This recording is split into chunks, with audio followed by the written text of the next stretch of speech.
Guide, we beseech thee, Almighty God, members of the Senate, that they may wisely deliberate for the good of this country and for the glory of thy holy name. Amen.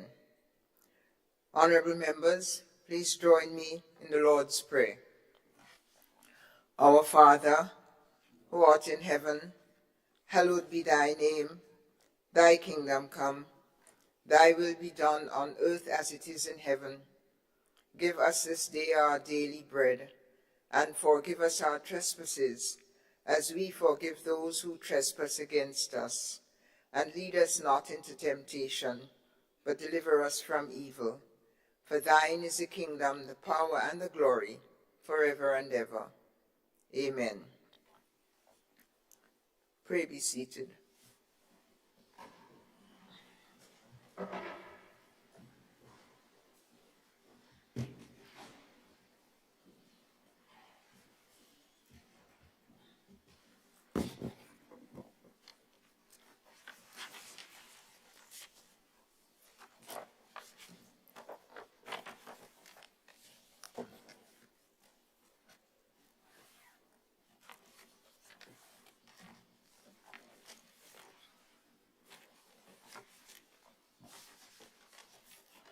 Item 3, Oath of Allegiance or Affirmation of a New Senator. Item 4, Confirmation of Minutes.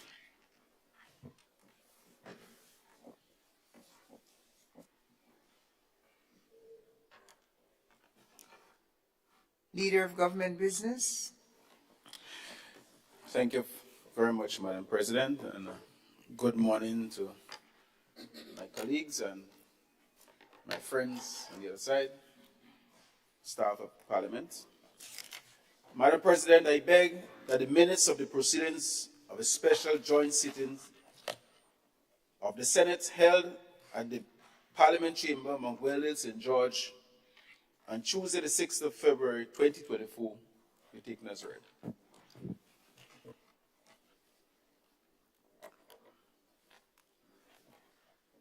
Thank you, Senator.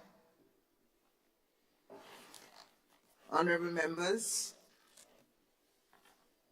the question is that this Honorable House confirm the minutes of the proceeding of a special sitting of the Senate held at the Parliament Chamber, Mount Weldale, St. George's, on Tuesday, the 6th of February, 2024.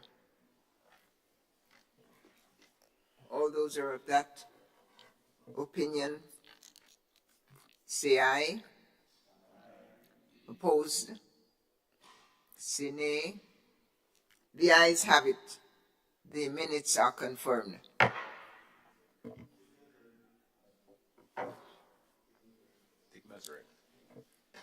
Honorable Leader of Government Business.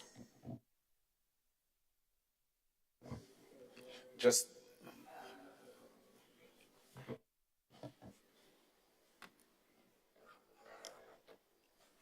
let the record show that the minutes be taken as read is the proper designation with that first vote. Now I return again to the Leader of Government Business. Madam President, I beg that the minutes of the proceedings of a special joint sitting of the Senate held at Parliament Chamber, Mount Weldale, St. George, on Tuesday, the 6th of February, 2024, be confirmed. Thank you, Senator Adrian Thomas. Honorable members, the proposal is that the minutes of the proceeding of a special joint sitting of the Senate held at the Parliament Chamber here at Mount Weldale, St. George's, on Tuesday, the 6th of February 2024, be confirmed. All those who are of that opinion say aye. Of the contrary, say nay. Minutes are now confirmed.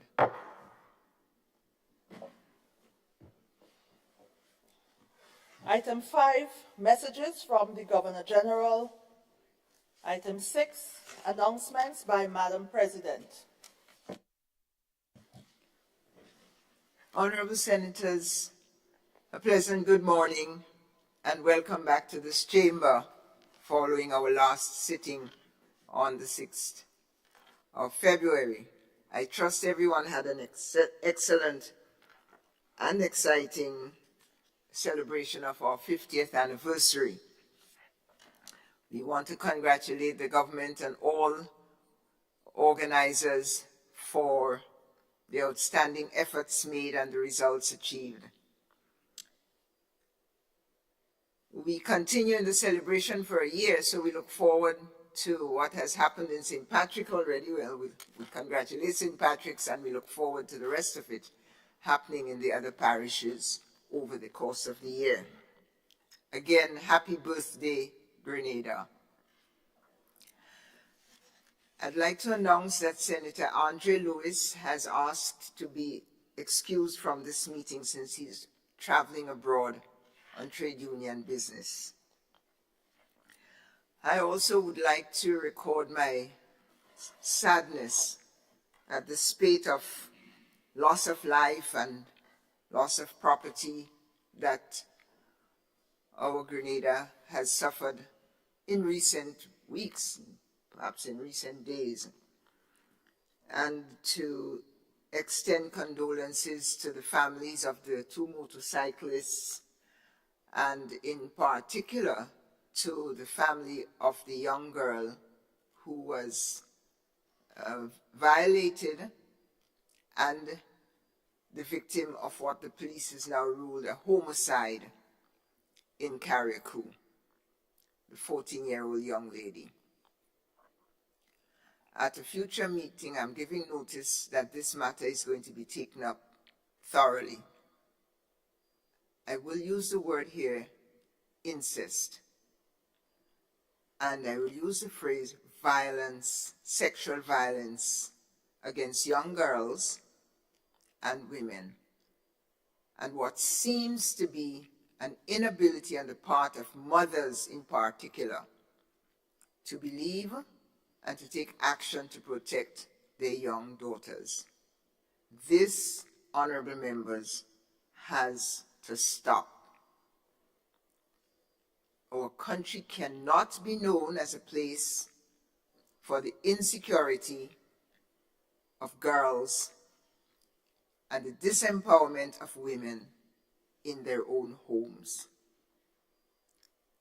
I am calling on the whole society to address this. On a much more pleasant note, I would like to extend deep and warm and exciting congratulations to our athletes who have done well, very well, in the recently concluded Carifta Games, 51st Carifta Games. And I would like to congratulate the Athletic Association, the government of Grenada, and all Grenadians for being such marvelous hosts to our CARICOM and Caribbean athletic groups. Congratulations to Grenada, congratulations to Carifta.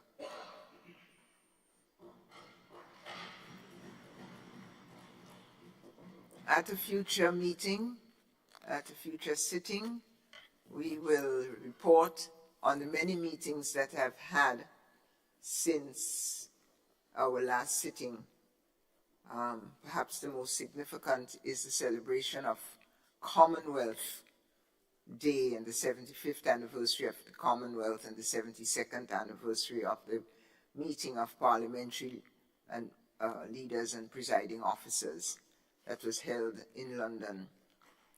And we had quite a bit of exchanges and engagements with delegations, parliamentary delegations from around the world. I want to thank the Speaker of the House, and I want to thank the Clerk of the Parliament, who formed part of the 3-member delegation of Grenada as a member of the Parliament to these meetings. And I must put on record our thanks also to the Grenada High Commission in the UK, High Commissioner Crony and her team, who didn't just do the immense logistics for the three of us, but also partook in the commemorations where that was called for, and generally supported us in a substantive way. Thank you. And here ends my notices for this morning.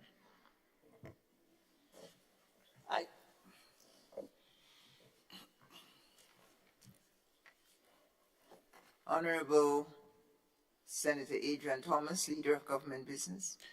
Thank you very much, Madam President. Madam President, I stand here to humbly request an amendment to the order paper due to some unforeseen circumstances that would cause some of my colleagues here to attend to some very important matters. And I do not want to take the chance and have them leave before the very important issues of the bills be discussed. So I want to request, Madam President, that we move item 15 to number 7, and thereafter we proceed accordingly. Thank you.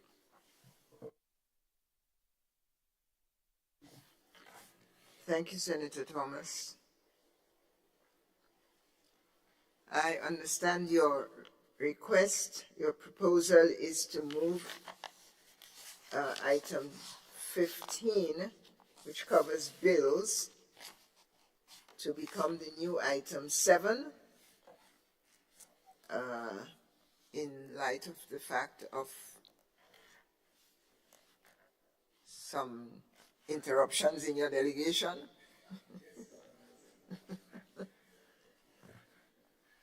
Being an honorable house, we shall not ask what these interruptions are. We shall simply presume that they are of public importance.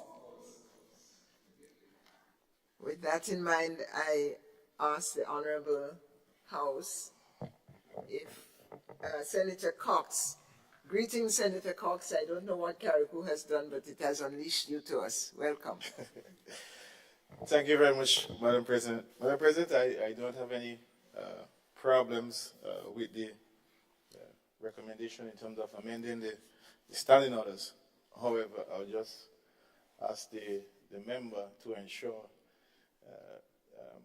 whoever is planning to leave early, that we do have a quorum, otherwise the session would not be able to complete and he still wouldn't be able to achieve his objective today by having these bills passed. So I just want to caution that as well.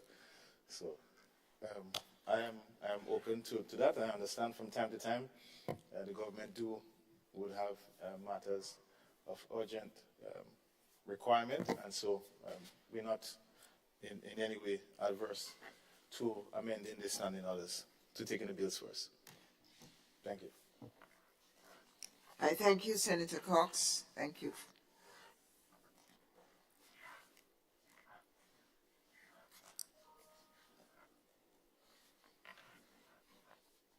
Leader of Government Business, are you seized with the request to maintain a quorum for the meeting? Yes, Madam President, we will surely we'll make sure that happens. But I must advise, Madam President, that I think on our side the AG has a very important role to play in regards to the bills, and she's maybe the live wire when coming to bills in the House. So we will not want to have, she's one of the senators that will be living at the Laudia. So we want to ensure that she's there to make sure that those bills are passed in the most dignified manner. So I will ensure that we have a quorum, Senator Cox. Thank you very much, and I am happy to have your endorsement. Thanks to all, and let's proceed. Item 7. I suppose we ought to vote on the proposal. All those in favor of the adjustment of the order paper so that item 15 bills now become item 7 bills. All those in favor say aye. All those opposed, say nay. It's carried. Item 7, bills. Leader of Government Business, Honorable Senator Adrian Thomas.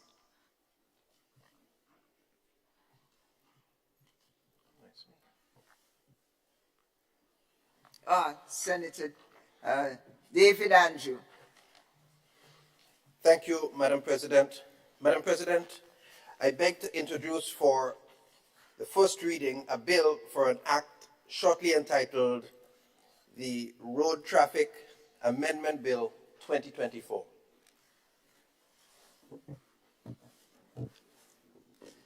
A bill which seeks to amend the Road Traffic Act, Chapter 289A, to reduce the minimum age for the issuance of a driver's license to an applicant from 25 years to 18 years with respect to the driving of goods vehicles, shortly entitled Road Traffic Amendment Bill 2024.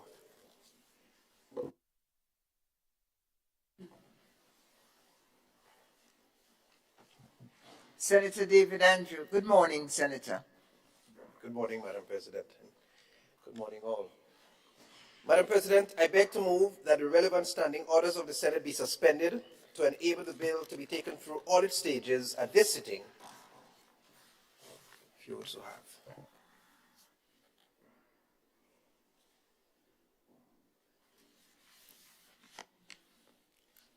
Honorable members, the question is that the relevant standing orders of the Senate be suspended to enable the bill to be taken through all of its stages at this sitting. All those who are of that opinion, say aye. Of the contrary opinion, say no. It's passed. The ayes have it. Senator Andrew. Madam President, thank you. This bill, the Road Traffic Amendment Bill, seeks to have two areas addressed. One, to reduce the age required for obtaining a license for class vehicles D, that's light vehicles, goods vehicles, so that persons who are now 18 can legally operate that class and description of vehicles. You would remember in the 2024 estimates of revenue and expenditure given in December, the Minister for Finance then alluded to government's policy intention and direction to stimulate employment among youth and the ability for young persons in the construction and farming areas to be able to operate these kinds of vehicles. We will appreciate that the current Road Traffic Act allows for persons to operate this kind of vehicle only upon attaining the age of 25. In our mind, this represents a period where young persons are experiencing the sharpest reflexes, and it's a significant period of their lives that we feel they have not been empowered enough to operate those kinds of vehicles. We have young farmers who can't legally use one of those twin cab vehicles which fall under that category. And so I remember speaking to one young man, Madam President, in the area of Grand Bacolet, and he was eagerly awaiting such an amendment so that he can assist his father legally. I mean, he said to me, I can't operate this van. I have done it, but with a Class B license, which is the regular private vehicle license. And so it's important to empower our young people that this amendment takes place to lower the age at which persons can legally operate or get a license to operate that class and description of vehicles. Small goods vehicles, we commonly know those as the license of Class D, which describes vehicles up to a tonnage of 7,000 kilograms. So, additionally, Madam President, this amendment seeks also to give the minister to add a new section, section 37A is going to be added in this new amendment as well, which seeks to give the minister the ability upon publication in the Gazette authorization to enable the licensing authority to allow for a license given for a different class and description of vehicle, provided the holder of that license has a significant period or time period of experience operating that vehicle, and that must be published too in the Gazette and declared, to allow for that class of license to be assigned to another class. In other words, I want to bring us to section 37 of the existing act, because the existing act in section 37 points to the need for an examination to be had by any license bearer, and that no person can be upgraded in any form without a license. So this new addition, 37A, will allow for, by publication in the Gazette, an order by the minister to allow for such an upgrade to take place with the person having the commensurate years of experience operating the vehicle and paying the requisite fees and whatever other conditions as may be ordered and gazetted by the minister to have that license by the due authority upgraded.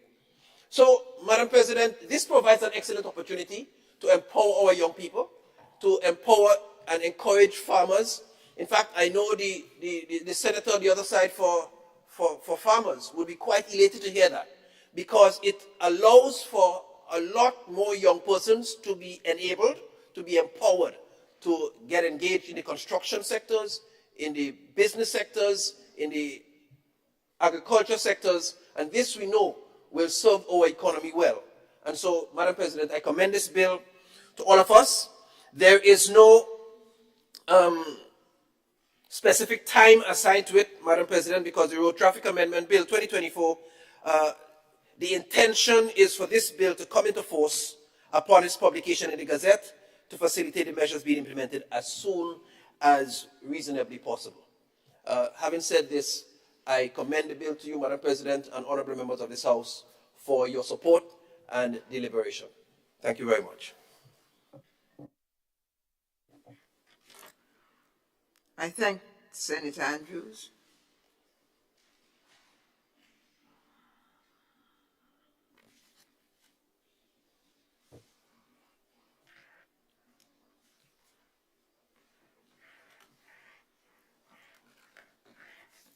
Senator Douglas, is it?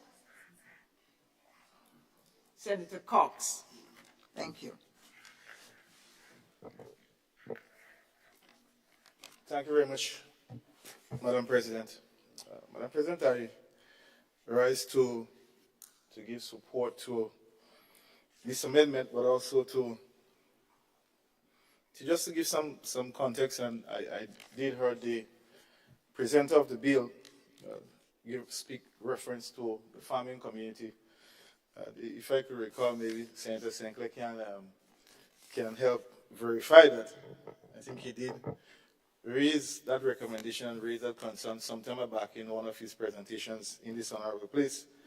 And so it is good to see that sometimes when recommendations come from this side, that the government take it up and move with it as well. So I think this is a very good first step, and it's a good idea.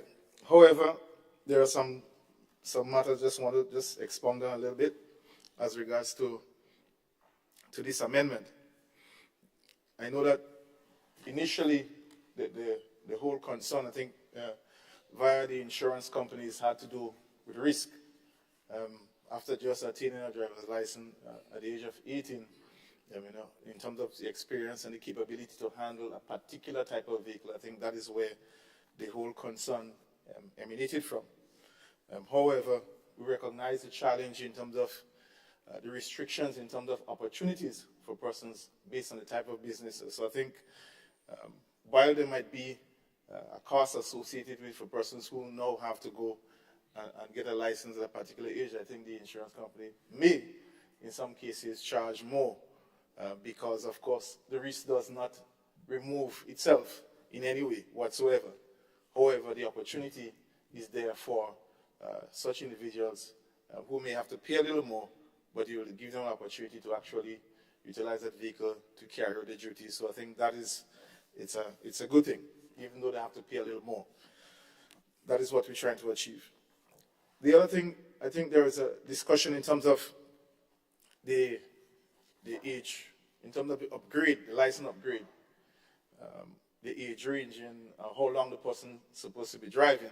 I think they're supposed to be driving for 5 years. I think that is what was mentioned, I think, at some point in time in the amendment.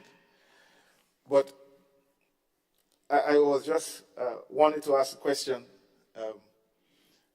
Somebody having a license for 5 years as against somebody having a license and driving for 5 years, because I know there are a number of persons who have a license for 10 years and they haven't drove at all. So it's maybe something that maybe I don't know how you're going to solve that mischief, but it's something that it calls for contemplation by the traffic department. I don't know how you can interfere with the amendment to solve that mischief, but I just put it there for what it's worth. I think also this measure will help government in some way get an increase in terms of revenue collection in the license upgrade, because as you go higher, you have to pay more. So I think this will help at the end of the day in that regard. So I just want to raise those couple of matters just for us to contemplate on. But all in all, I support this amendment, and I think it's something that can help persons who are willing to, who are presently engaged in jobs or opportunities in jobs. Most jobs nowadays require to have a driver's license, and as such, they would want to know that you're able to drive more than one different type of vehicle, so you can support that business initiative. But I just want to raise something similar but something different. Like, for example, Madam President, in the pharmaceutical business, if somebody who successfully completes a pharmacy program at TAMCC before the age of 21, they cannot get a license until they're 21. So that is maybe another mischief that the government may have to look at.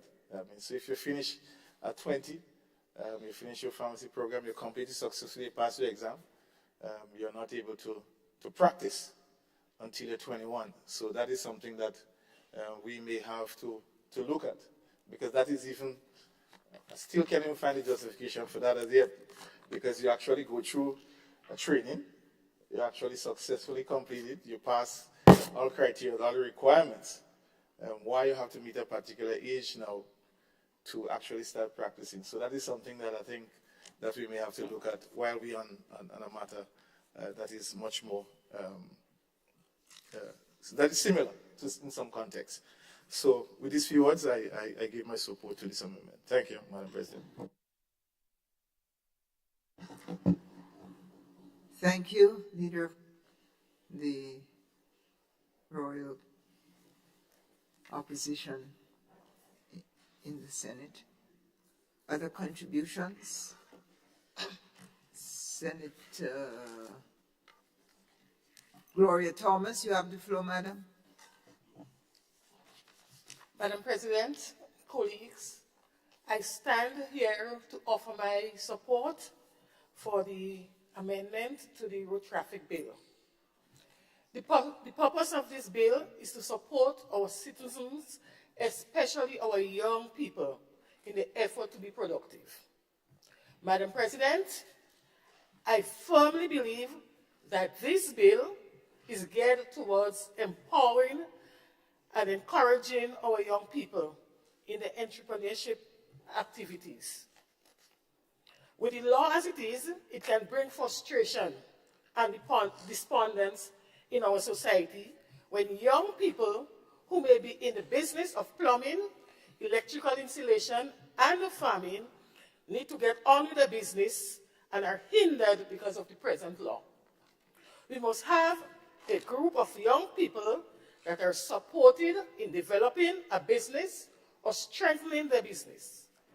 Madam President, we must commit to people's empowerment, especially our youth. This gives many of our youth hope. Some may argue that this is risky, but there will always be some measure of risk involved in all areas of life. You get up in the morning, you go to the bathroom, it's a risk. You could slip and fall and break your bone. Madam President, I am an optimist, so I believe we must focus on the greater good. With that being said, I again register my support for the amendment to the Road Traffic Act. Thank you. Thank you, risk taker. Thank you, Senator.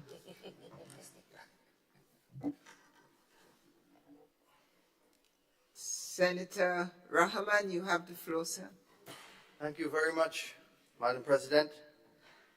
So I'd like to mention on the onset that I'm very pleased with this change. Sometimes very small changes can have a big impact on our economy. And I believe this is one of them. And quite frankly, I don't understand how it took so long to change this. It has been obvious for so many of us, and I've spoken about this more than once, as did my colleague next to me. A few things. One, it will provide new opportunities for businesses to hire drivers. It will provide young people coming out of school an opportunity to start their own business and go to the bank and get one of these used sales vans and go around the country and do their own business. It is really a tool that will help to empower our young people. Instead of them having, even our university students that have to be dropped to classes at different times, many homes have a second car. So now they can take the vehicle and go to class to pursue their tertiary education. It's it has a lot of benefits. I leave the farming aspect to my friend to speak about. And generally we've heard some talk about risk, but we know that in Barbados, I believe you can get your license at a similar age. I know you can get your private license at 16. In the United States, it's even less, 16 as well, in Canada. So other countries have already done this. So this risk is not new for insurance companies. That's the point. Another change, and we do not see commercial vehicles involved in accidents every day. That's not something that we regularly see. So we don't expect to see, irresponsible drivers. And we expect that the police, when they do their tests, they will ensure that their testing is done properly so that when a young Grenadian gets their license, we know that the rest of us is going to be safe on the road. And I would like to ask, though, how does that apply? Now, the amendment speaks to driving of goods vehicles.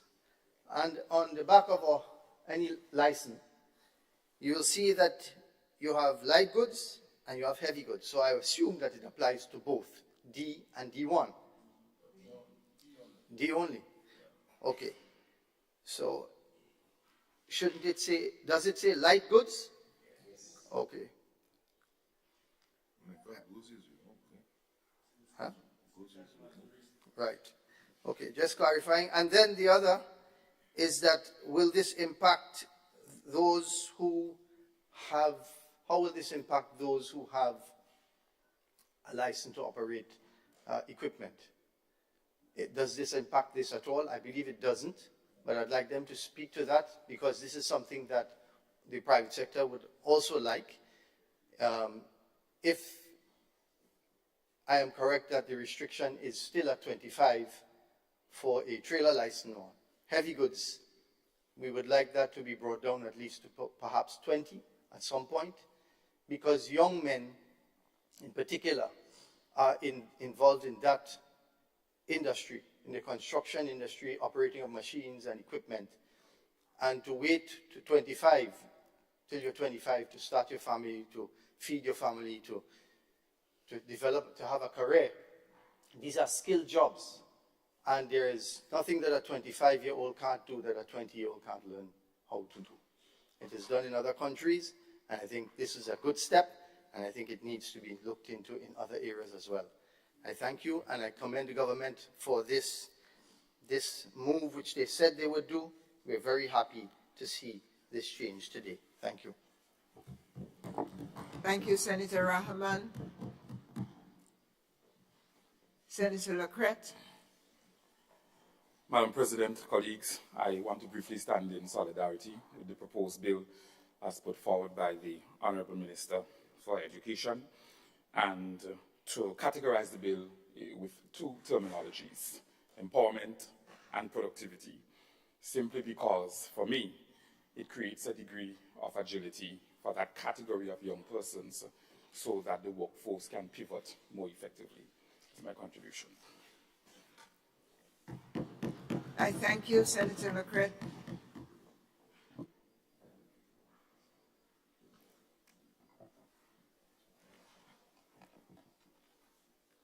Senator Sinclair.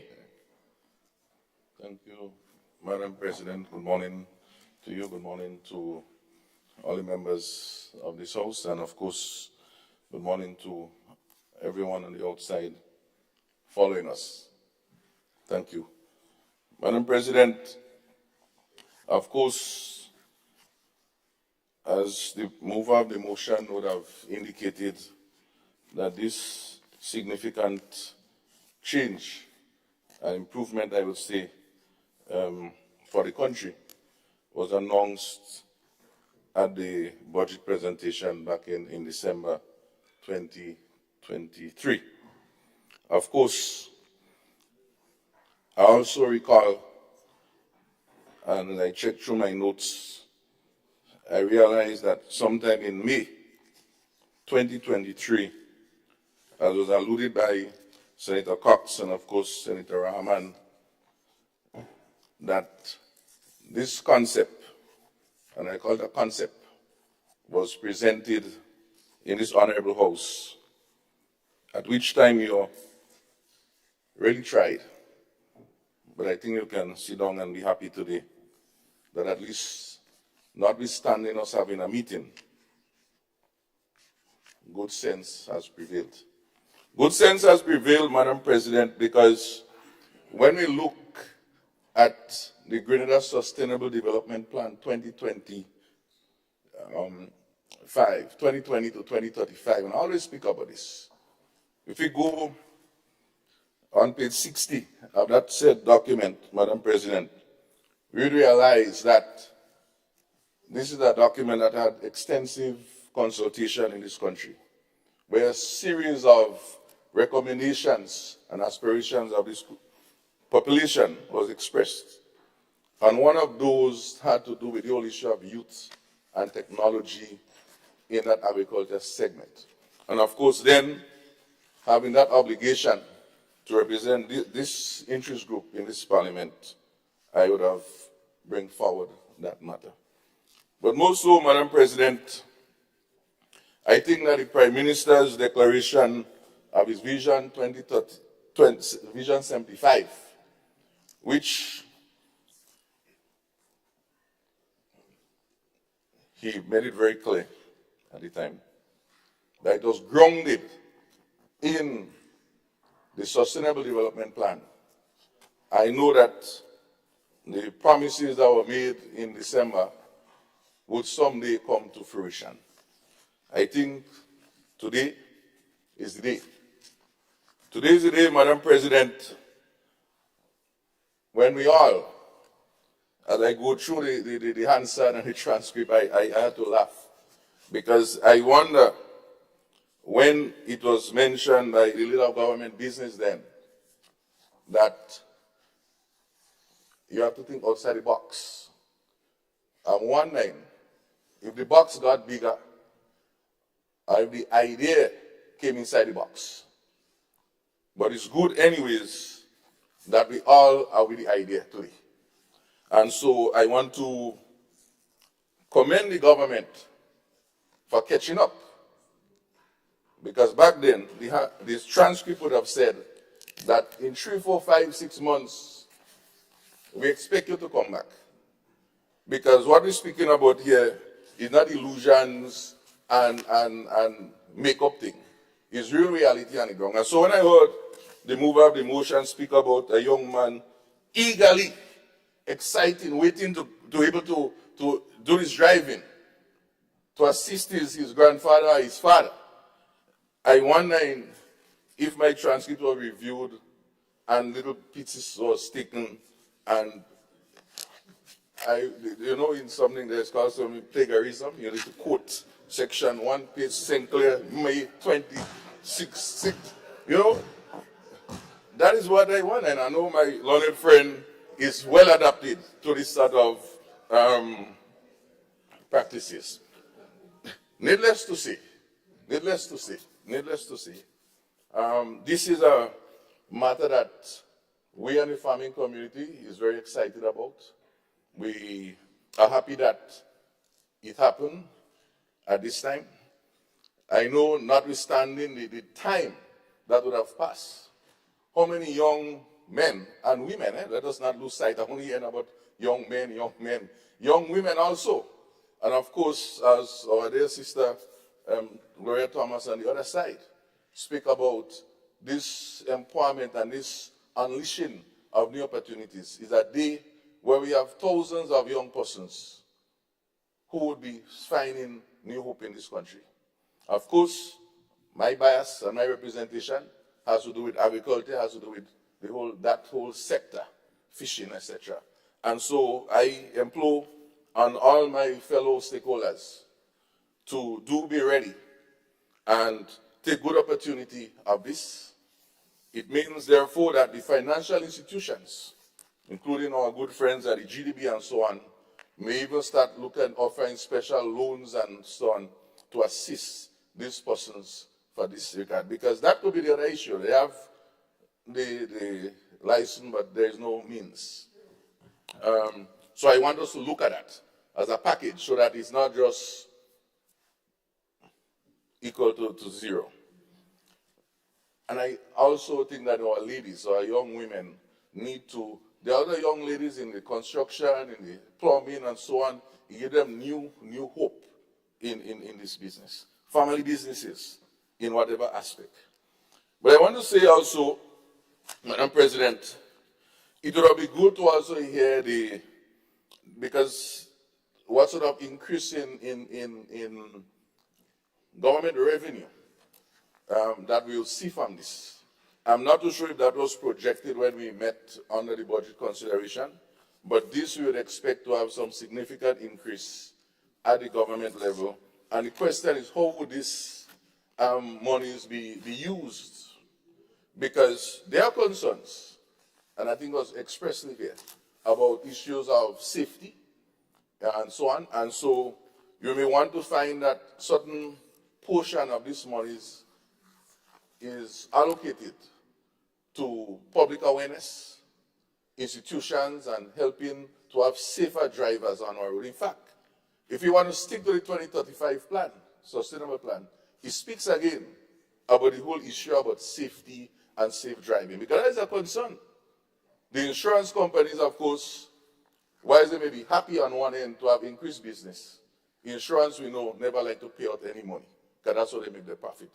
And so I think as responsible agents of this country, we should not lose sight of that. It's not just about having a vehicle, but it's about having it, use it productively, and use it safely. I implore that we also, this would create also new opportunities for persons, the mechanics, and all of those other areas. So I think that this injection, I wonder why we have to be sitting down and think about this thing so long.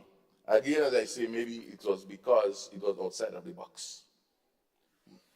With this said, Madam President, I provide full support to something I supported before, unwaveringly. And I trust that it comes as it said it would come. And there is no little changes and we didn't show here and there. I thank you. Thank you, Senator Sinclair. I see one more speaker, Honorable Quince Britton, the youth of the West. You have the floor, sir. Morning, Madam President. I think you have to make some correction. You have a younger person inside here from the West. So we all are youths from the West. So I'm not the only one. All right, my dear brother. So I too, Madam President, join with the sentiment expressed in the proposed amendment for the Road Traffic Act 2024. And this, I'm pretty sure a lot of young persons, a lot of young drivers out there are very happy for those kind of move. We see our dear brother on the other side there beaming with pride that his recommendation has been considered. And sometimes it's frustrating as young drivers, because I got my license at the age of 19, and I wanted not just to get a B class, but upgrade, and I had to wait until I was 25, go through the process.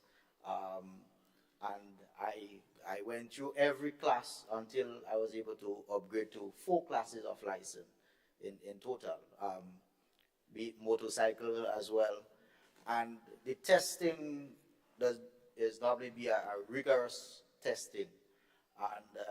And I'm happy that we saw the initiative to upgrade persons who has a B class and have at least 5 years driving experience to a D class. That's a light service vehicle, or light goods vehicle, sorry. And that's D class only, not D1, which are the heavier class, the heavier goods vehicle. And those who have a C as well, or a C1, that way you carry passengers to up to 17 persons, as well as C1 over 17 passengers to 25, like the coasters and so on. They can be upgraded to a D class as well. So that's just to bring some clarification. And we expect to generate some revenue from that. Obviously, any addition, and my dear friend, it will go towards fixing our nation road. Because many of us can complain about, how our roads has been maintained and so on. With the wear and tear, some of our roads was not designed to take all this amount of heavy vehicles that traverse our roads and so on. So our road network is good, but our road structure needs maintenance and improvement. So that's what the revenue will be used for, my dear friend. All right? So I just join again with the sentiments expressed earlier on to give support to the proposed amendment of the Road Traffic Act 2024. Thank you. Thank you, Senator. I offer the floor to the other youth from the West. Senator Franklin. Thank you very much, Madam President. Madam President, I rise this morning to also offer my support to the bill. Initially, when it was recommended by the Honorable Senator Sinclair, I had no opposition to it, and I would not be hypocritical at this point because it's being brought by the government to not support. I offer my full support to the bill. But might I add, Madam President, that in the same vein that the government has supported and implemented the idea generated or developed by the Honorable Senator. I would also like to see the government move towards adding some support to other initiatives brought forth by the Honorable Senator, such as the crop compensation. It is something that he has fought for, and of course, it would bring significant benefits, not just to the more seasoned farmers, but to younger farmers. I do commend the bill and offer my full support. Thank you, Madam President. Thank you, Honorable Senator Franklin. Honorable Senator Adrian Thomas, Leader of Government Business. Thank you very much, Madam President. Madam President, I rise to give my full support to the bill. And I want to make a couple of comments. Madam President, we must admit, as a nation, transportation is a very important sector in the development of our society. And we have been able to pick up some of the problems that our society faces in regards to transportation.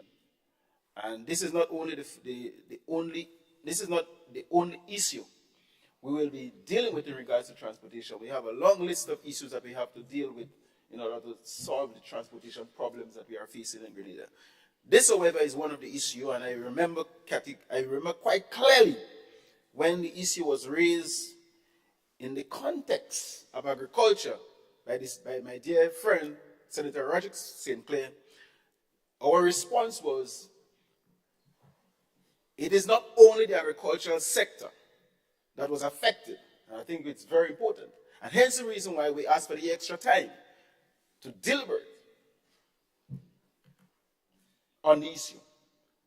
And we took our time, we went through the process, and we have come to the conclusion that apart from the agricultural sector, there are a lot of other areas, and Senator Rahman pointed out some of the areas that will be affected.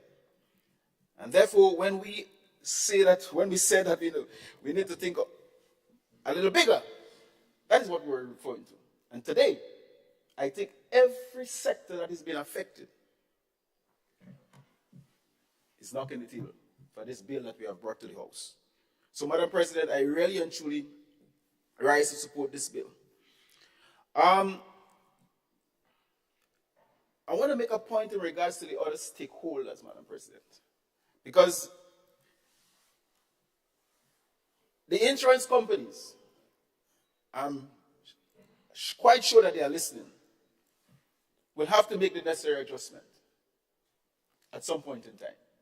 We know they still hold tight to 2025. And I remember going to pay my premium, and the sales rep said to me, Mr. Thomas, you will have to pay a little extra if you want your daughter to drive the vehicle. She was 18, 19. And every time I go to pay, and I have to renew my license, she'll be 25, so in a couple of years' time, couple of months' time. Every time I have to pay my license, I have to pay a little extra. I think the time has come for the insurance company to follow likewise. I think the government has set the pace, and we expect them to follow likewise. The banks are very concerned about the responsibility, putting responsibility in the hands of young people. But I want to say to the banks that our young people are much smarter than sometimes we think they are. And I also want to appeal to the financial institutions, credit unions, the banks, to make the necessary adjustment and honor those people. Madam President, the issue of people starting their own businesses, people employing themselves, creating employment. This is the rippling effect that this bill will have on our society. And our young people will grab the opportunity to start their businesses at a very young age, rather than waiting until they are 25. I have seen young people have businesses, Madam President, and they have to hire a driver because they're not 25 as yet to drive the truck or the T vehicle. I think this is an opportunity whereby they can now save some money and plow it back into the business rather than hiring a driver. I'm not against employing people, but I know many companies these days, they will be happy to hire a professional who can drive rather than hiring the professional to do the work and have to get a driver to drive the professional. A lot of ministries in the government service still have drivers, and I know a lot of the technicians can drive. And while we could use that money, yes, to employ people, but we can also use that money to employ people in other areas and create more professional employment. So, Madam President, there are a lot of advantages that this bill will bring to our society, and it will create the kind of impact that is so badly needed in our society at this point in time. So I fully and wholeheartedly support this bill. Thank you, Madam. I thank the Honorable Senator. Senator David Andrews, Honorable Andrews, you have the floor, sir. Thank you, Madam President. I rise to express sincerest thanks to all of my colleagues on both sides of this honorable House for your valued and valuable contributions to the debate on this bill and to provide some summary remarks. So I'm very happy that we've gotten to this point. This administration, we are keen on augmenting what's good, making it better. If there's a good suggestion, if there's a good idea that will benefit our citizenry, we are happy to embrace it. But we have to admit, we have to acknowledge that Rome wasn't built in a day, neither can Grenada be. And things take time. And in fact, several of these things existed for years. And I don't have the luxury of saying that we have been in office as government for years. It's not yet even been that. We can't even appropriately pluralize it. It's almost there. We could say 2. But I'm just saying, so things take time, but we have demonstrated our commitment to advancing whatever is in the interest of our country, our youth, and empowering our populations. And this is evidence of it. So we continue to work in that vein, and I assure the honorable senators, Honorable Franklin and St. Clair, that we're listening. We are responsive to the voices of the people who have given us a mandate to fulfill for the governance of this country. And we are going to do so in a very responsible manner, as we have demonstrated so far. So just a few areas of clarification. I want to point out, I think a question was raised on the other side by the business senator, Honorable Rahman, whether or not Class E and F are affected by this.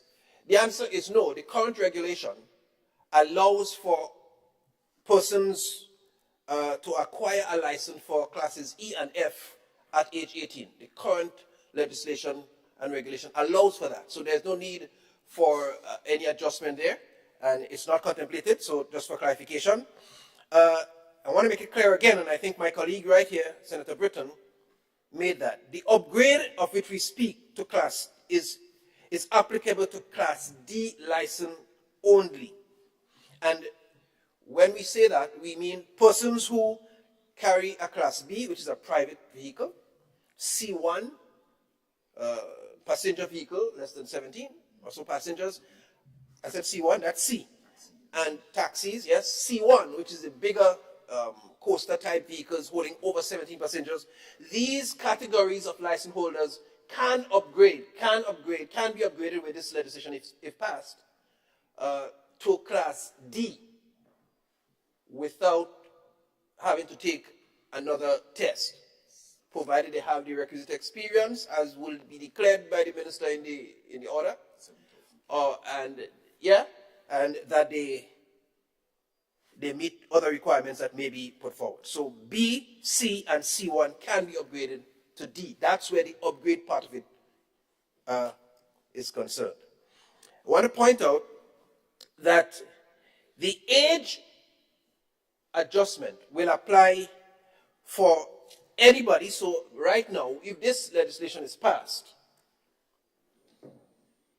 anybody who attains the age of 18 and can do the appropriate test can get a D or a D1 license because of the age adjustment that's being recommended in this amendment.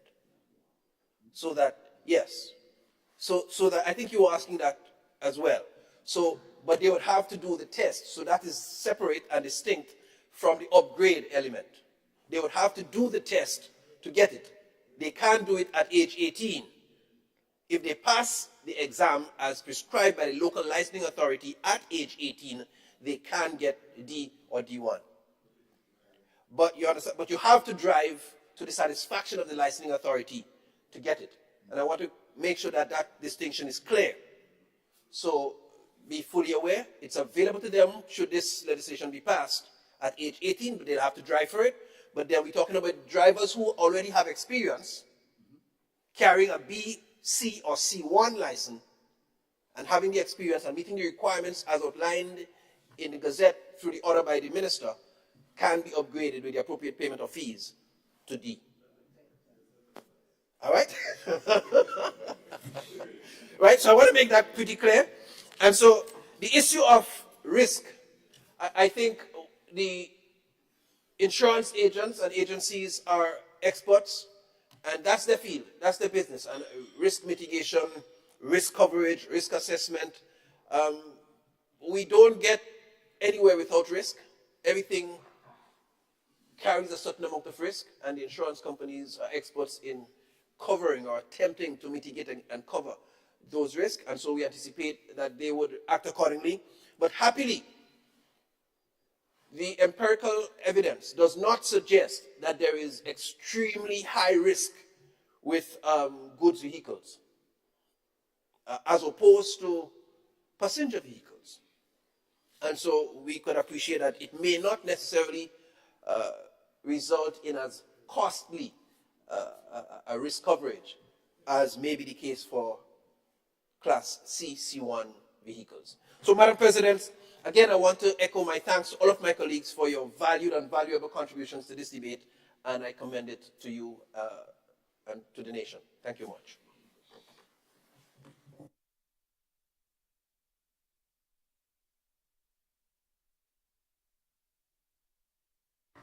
Thank you, Senator Andrew. Honourable members, the question is that the bill be read a second time. All those who are of that opinion say aye.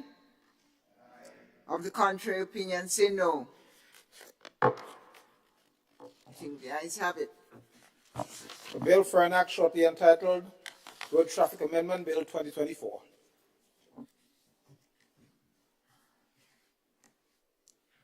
Honourable Senator Adrian Thomas, Senator David Andrew. Thank you, Madam President. Madam President, I beg to move that the Senate resolves itself into a committee of the whole House, of the whole Senate, to consider the bill clause by clause. Thank you, Senator Andrew. Honourable Senators, the question is that this Honourable House resolves itself into a committee of the whole Senate to consider the bill clause by clause, and all those who are of the opinion say aye, and of the contrary opinion say no. We are now in committee of the whole Senate.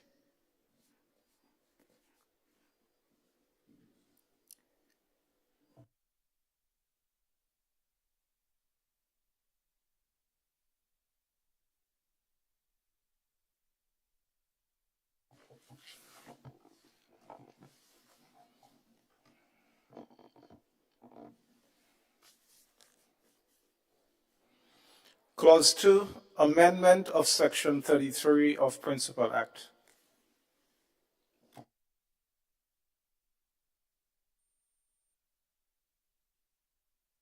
That clause 2 forms part of the bill. All those who are of that opinion say aye. Of the contrary opinion say no. The ayes have it. Clause 3, insertion of new section 37A in the Principal Act. Honorable members, the question is that clause 3 forms part of the bill. All those who are of that opinion say aye. Contrary opinion say no. Ayes have it. Clause 1, short title. Honorable members, the question is that clause 1 forms part of the Principal Act. All those who are of that opinion say aye. Contrary say no. Ayes have it.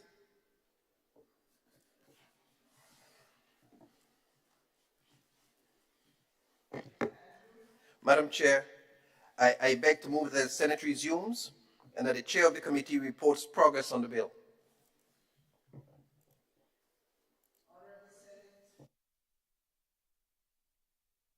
That the chair of the committee reports progress on the bill. As many as are of that opinion say aye. Contrary opinion say no. Ayes have it. Honorable Senate has resumed. Thank you.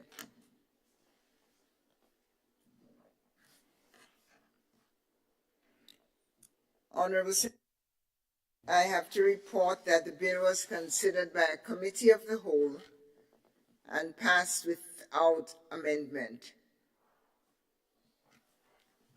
Senator Andrew. Madam President, I beg to move that the chair's report be adopted. Honorable Senate, the question is that the chair's report from committee be adopted by the Senate. All those who are of that opinion say aye. Contrary opinion say nay. The ayes have it. Senator Andrew. Madam President, I beg to have the third reading of the bill. Honorable Senate, the question is that the bill be read a third time. As many as are of that opinion say aye. Contrary opinion say nay. Ayes have it. Bill for an act shortly entitled Road Traffic Amendment Bill 2024.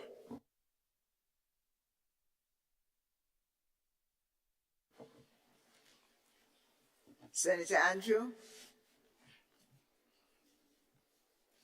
Senator Thomas. Madam President, I beg to introduce the first reading of a bill for an act shortly entitled Public Procurement and Disposal of Public Property Amendment Bill 2024.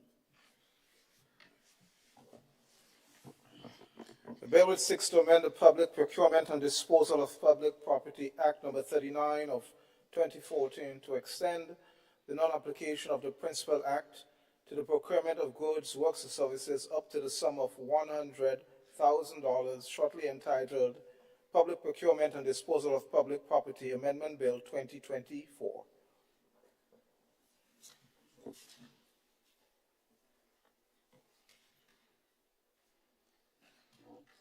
Honorables, Leader of Government Business, you have the floor, sir. Thank you very much, Madam President. Madam President, I beg to move that the relevant standing orders of the Senate be suspended to enable the bill to be taken through all its stages at this sitting.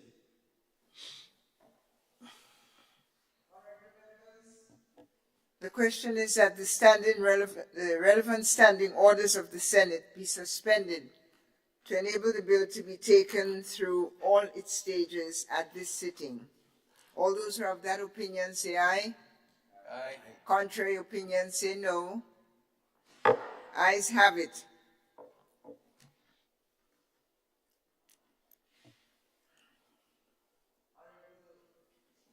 Senator Adrian Thomas. Madam President, I beg to move that the second reading of the bill be taken.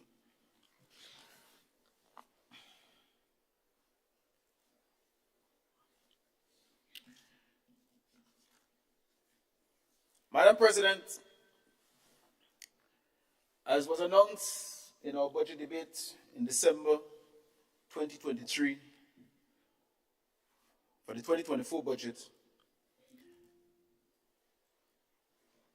the government of Grenada has found it necessary to reform the existing policy to enhance long-term growth and competitiveness and introduce relief measures to reduce the impact of inflation on the population. In order to do that, Madam President,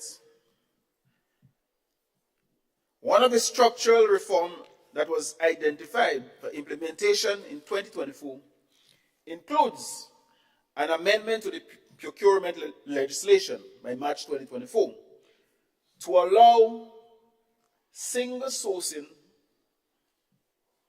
of works, goods, and consultancy service from $15,000 to $100,000. Madam President, according to the Public Procurement and Disposal of Public Property Amendment Bill 2024, which seeks to give legal effect to this structural reform by amending the Public Procurement and Disposal of Public Properties Act 2014, Act number 39 of 2014, the Principal Act, to increase the maximum sum from the procurement of goods, works, and services to which the Principal Act would not apply, from $15,000 to $100,000 EC dollars. Madam President, this we believe is necessary. 2014, 10 years ago, each one of us inside quite aware of the rate of inflation, the cost of goods. Sometimes I reflect in the construction business, what was the cost of a house 10 years ago? A house that may have maybe cost $250,000. People are in the construction business now. 2-bedroom, 3-bedroom house. If you can mobilize $500,000, better you settle for something else, based on the cost. And so, in the government business, what we're talking about, roads and bridges and walls, retaining walls. I always used to smile and wonder why those guys starting to walk 20 feet of road and completing it when 7/8 of the road is not completed. And it was brought to my attention that it's only $15,000 the contract was. So the 20 feet of road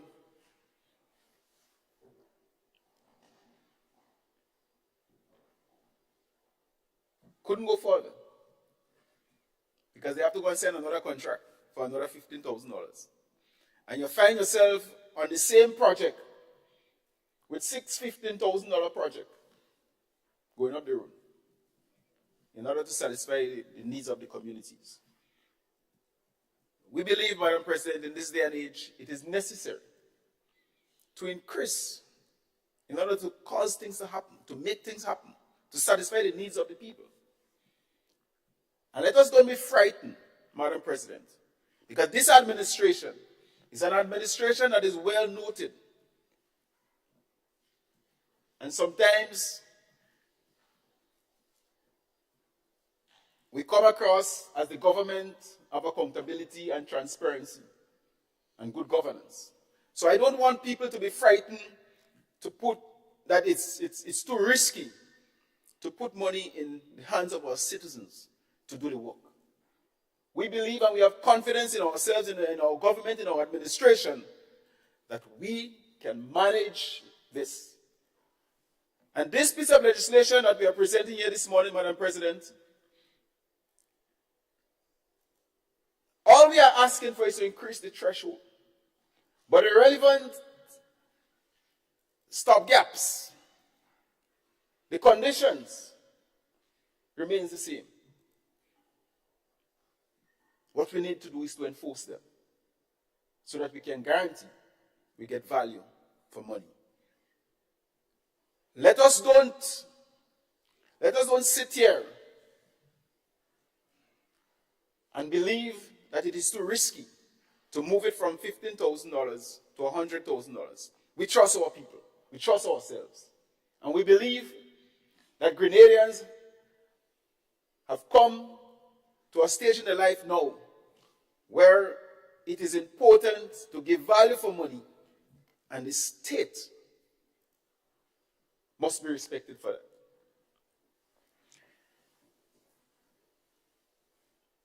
Madam President, in local parlance, someone will say that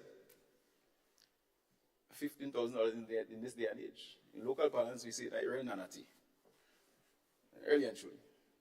Because if you go to the hardware, one truckload, you could carry more than $15,000 in a reasonable size truck. I ain't talking about them big SL trucks. You buy cement, you buy steel, and $15,000 get liquor. So we have to increase that, Madam President.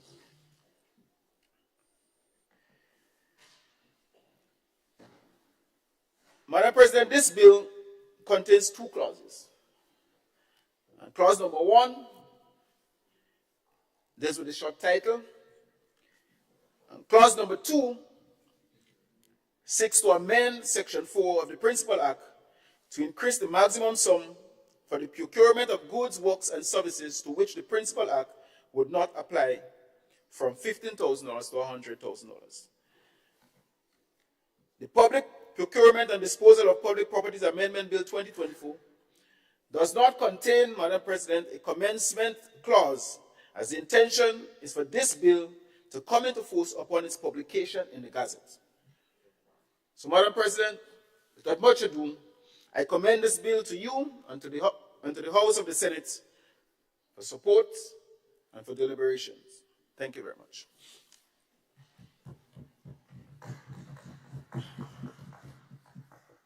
Thank you, Honorable Senator. Honorable members, the question proposes that the bill be read a second time.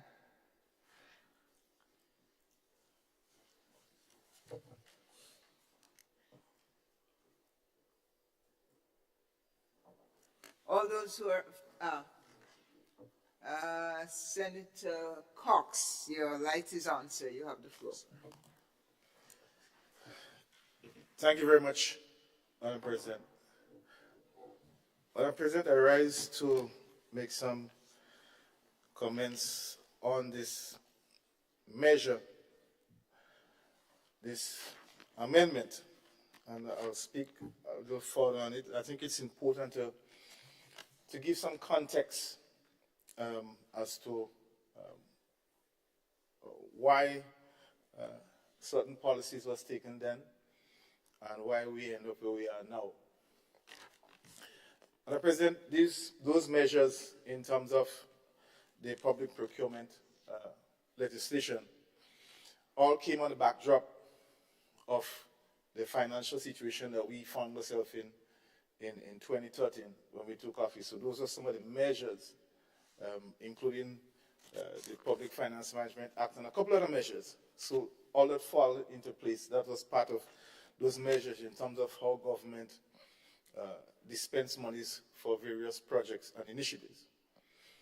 Now, the whole idea of the $15,000, where you don't have to go to the procurement board for approval, that was done so that if there is, for some reason, something urgent in a community, a constituency, to be addressed, that one can quickly access $15,000 to treat with those matters, like say a block drain, something damaged, you have heavy rains, and you want to quickly respond. However, it is required that you have to get 3 proper quotes for submission to the ministry, and a decision will be made thereafter on the most suitable person to treat with that request. So that is the context in which this $15,000 was recommended. That's how the policy emanated. Everything over that were to be directed to procurement board for approval as is now. So, Madam President, I think it's important to do that. Now, what would have happened over time? I think there were 2 things that caused us to be where we are now. One, and member rightly indicated, the issue of inflation. Cost of goods and services has increased, and as such, that $15,000 has become constrained. And I think also there was a failure, maybe a little weakness in the policy in terms of defining how far you can use this $15,000. So I think it kind of got away. In trying to address certain measures, you find out that $15,000 becoming more and more difficult to address it. So, Madam President, I believe that yes, there is a need for an increase. But what we haven't heard is how we arrive at this $100,000. And I think there is too much of a gray area. $100,000 is not about trust. The issue is not about trust.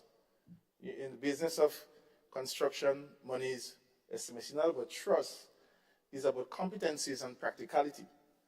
Whether or not it is practical to give somebody $100,000 without proper oversight, ensuring that the estimates are correct and ensuring that the person have the capacity and the competencies to manage the project. That is what, I believe that is what I am speaking about. So it's not whether we trust our persons or so, that's not the issue. Otherwise, we probably wouldn't consider them to start with if we didn't trust them. So, Madam President, my concern here is centered around once you're increasing those monies, it means that it is further responsibility for the person who you are entrusting to implement that project. And we all know that if somebody does not have the competencies to manage large sums of money, it can be misspent. And I think it's within that context, my concern is centered around how do we arrive at an appropriate figure to move from the $15,000 for this particular policy that we have in place in terms of addressing immediate things, dealing with small contractors. I think that is where the issue is. The question is, why can't it be 50? Or why can't it be 75? So what I haven't heard is from the other side is, how do you arrive at $100,000? Is you just pull that figure out from the sky, or we just say, let's go with $100,000? So I think I would have loved to hear from the member some more reasoning behind that, to say that we have assessed 50 or 20 projects, or we are only confining it to a certain quantity of road or a certain quantity of drain, and hence the reason why we are going with $75,000, or why we're going with $80,000. So I think for me, that is where the challenge is. Because when those monies go out and they're spent, very rare we find historically governments holding our own contractors, local contractors, responsible, because sometimes they do not have the financial capacity to even to meet some of the violations or even to repay some of the things.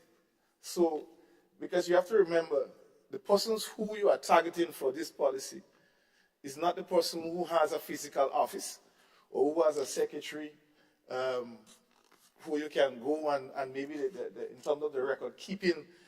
From my understanding, that is not what this $15,000 policy, those weren't the persons who were targeted. So I'm not certain now, Madam President, if the government will be targeting a different category of contractors now that we have increased it from 15,000 to 100. But that in itself is something that must be considered. I mean, just saying that somebody can just bring an estimate for $100,000 and say go ahead and start to work, I think that is a little bit scary. That's a little bit scary. If not for you, but for me, for someone who have overseen the Ministry of Infrastructure and understand, have an intricate knowledge of how construction works and how quickly things can go sideways. I think that there is a requirement for further oversight before giving somebody $100,000. I just think it's just common sense. It's just plain common sense. So there might be a requirement. I am in support and recognize that there is a need to increase it. There might be a requirement for a review of the details in terms of the policy. There might also be a requirement for having another layer within the ministry, maybe a separate committee within the ministry, an internal committee to review those quotes when they come in and to have people assigned, because you have your road officers who normally supervise those projects and not your senior engineers. Your senior engineers don't really deal with a project $15,000. You can't waste time for senior engineers to be going to look at a project cost $15,000. When you have a project costing $100 million or $20 million, you need eyes on those projects.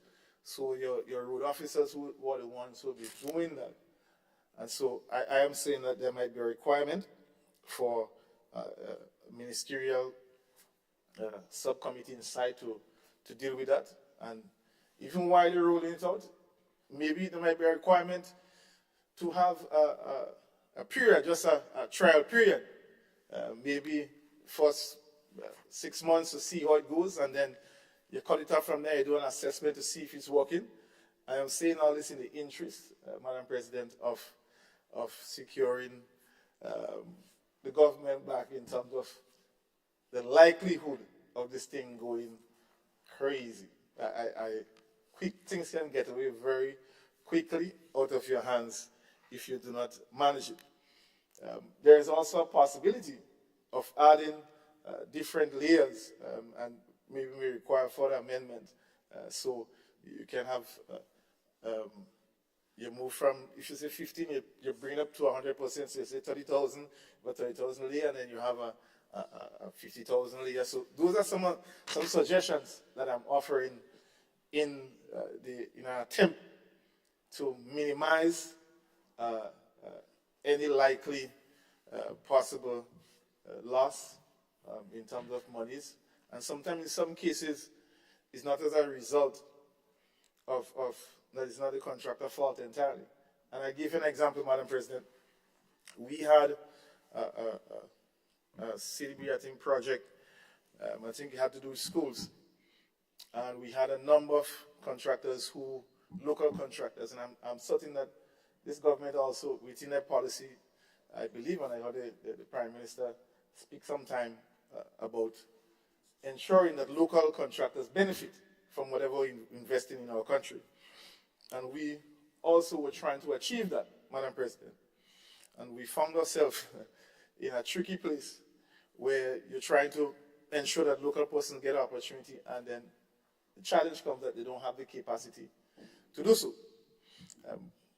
One of the things that we had us to do, Madam President, we had to have weekend classes in construction management after giving out contracts to some of the contractors. We have to have classes, bring in somebody to actually do training to get these contractors up to speed so that they could successfully complete some of those schools.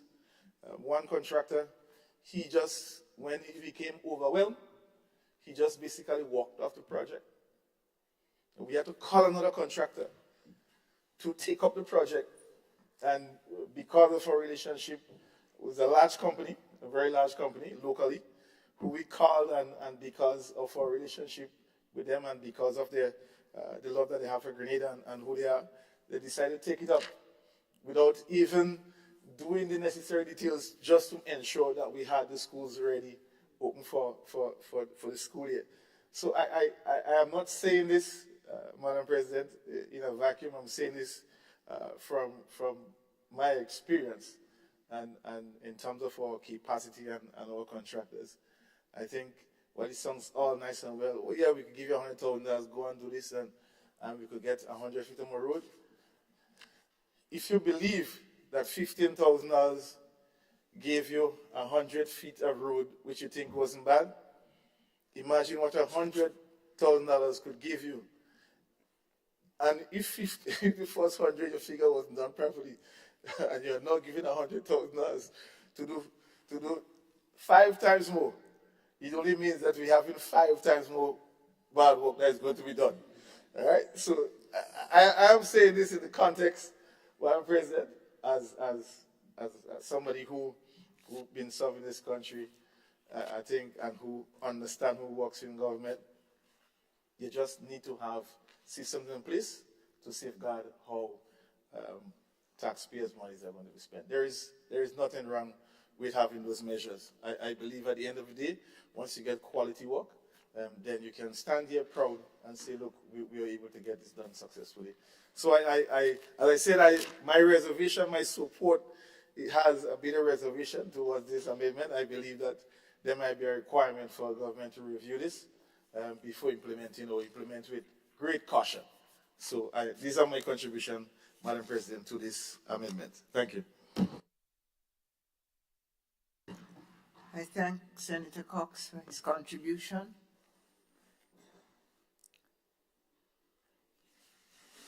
Seeing no other requests for the floor, I call Senator Sinclair. Of course. Thank you, Madam President. This is a very serious bill, and I'm concerned, bearing in mind the proposition made and supported ably by leader of government business, that we get to the bills, because we have to have serious contributions to make sure those things pass. But I'm concerned that I haven't seen the level of response on his side, so I'm calling out. Don't remain silent. So the procurement is a very serious issue, Madam President. And of course, it's a matter that have been sort of baffling my mind, to move from this $15,000 where you don't have to go through this board committee. And if I may say quickly, that I saw it in my first read, but somehow it slipped me, and but maybe someone can correct me. Seeing that this board, this procurement board, according to the Procurement Act 2014, essentially you should be meeting on a monthly basis.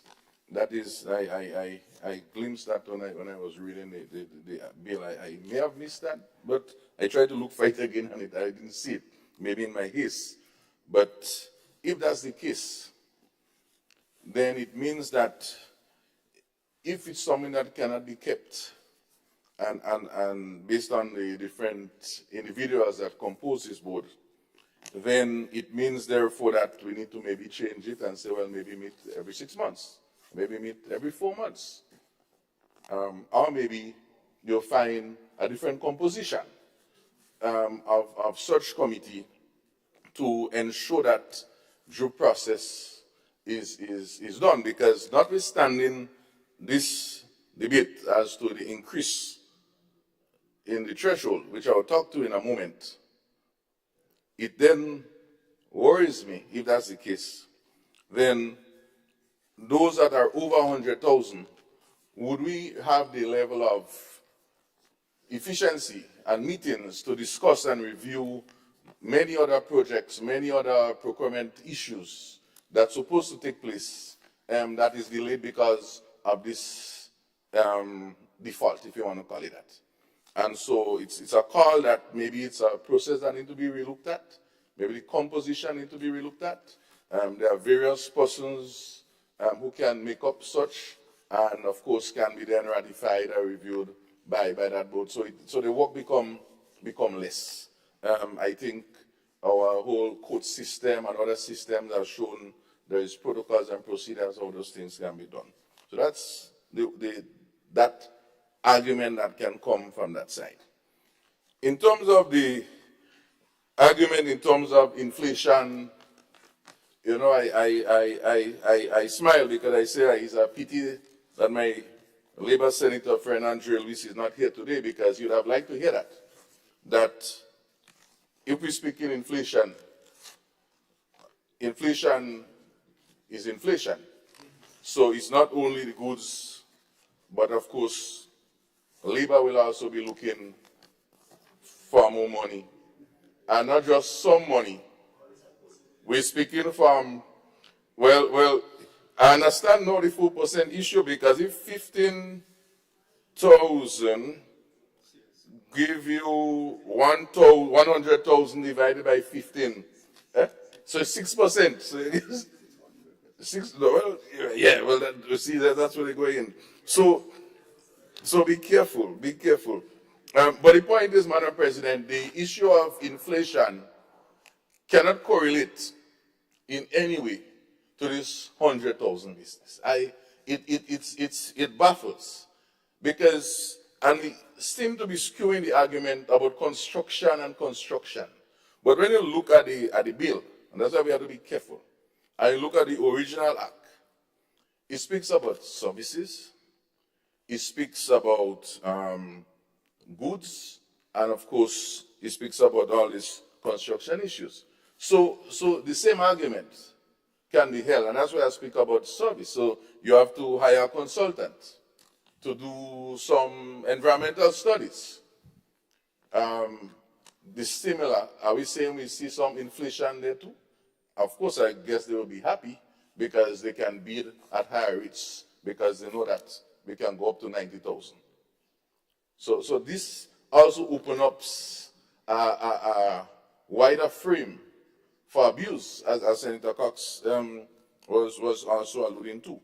I agree that we can increase, but the question is, what is the premise? Where is the source of this? What are we trying to achieve? Okay, are we trying to achieve, for example, if I give an analogy, Madam President, simple analogy. The child is going to school, the bus fare is $5, but you know it's possible if they miss bus, the taxi is $40. So you make sure that this child has $45 in their pocket. So in case they miss it, they could cover that. And so the analogy here is, if we are saying we are operating at 15,000 now, if there is an increase to $75,000, what does that mean to us? It means, therefore, that we are exposing ourselves more. The difference is with the child that he may not always miss the bus. In this case, there's a high chance that he could miss the bus a lot, based on the presentation by my dear Senator saying that when you see a lot of roads that are unfinished, and that is the risk. So I want to humbly suggest that we review this, because is it to fix blocks drain? Is it to fix up to a mile of road? What is the benchmark? But I also agree that the issue of graduation, you can have different boundaries. is also an issue, because we're speaking about procurement, but also note that this also could apply for disposable of assets too. If I interpret it right, I could be wrong. It means that you can have some, I'm wrong. Okay, so thank you, good, no problem, right? So I wouldn't go there, right? No, I just want to be clear. I want to be clear. But yeah, but I want to say that whilst there is need, not 100,000. I think we should look at it. There is nothing wrong in trying 50 and coming back. For example, in the last 2 years, have you had cases whereby you realize that you actually had projects to do that is really going to cost you close to 100,000, and you could not get them done because you had to go to the procurement board, and that holding up the process? And so the question is, why is it they're not following the act and meet every month? And that's the question. The procurement board should be meeting every month. And if they're not meeting every month, then make a change. You see, so we have to be careful, Madam President, that sometimes there is something called root cause analysis. I learned that way back as a boy. Some people call it Ishikawa diagram, they call it fishbone diagram, they're all the same thing. And you ask yourself the 5 whys. Sometimes it will be 6 whys. And so the question is, we would like to hear what are those 5 whys that was asked, and what are the answers that were given. And how we explore it deeply.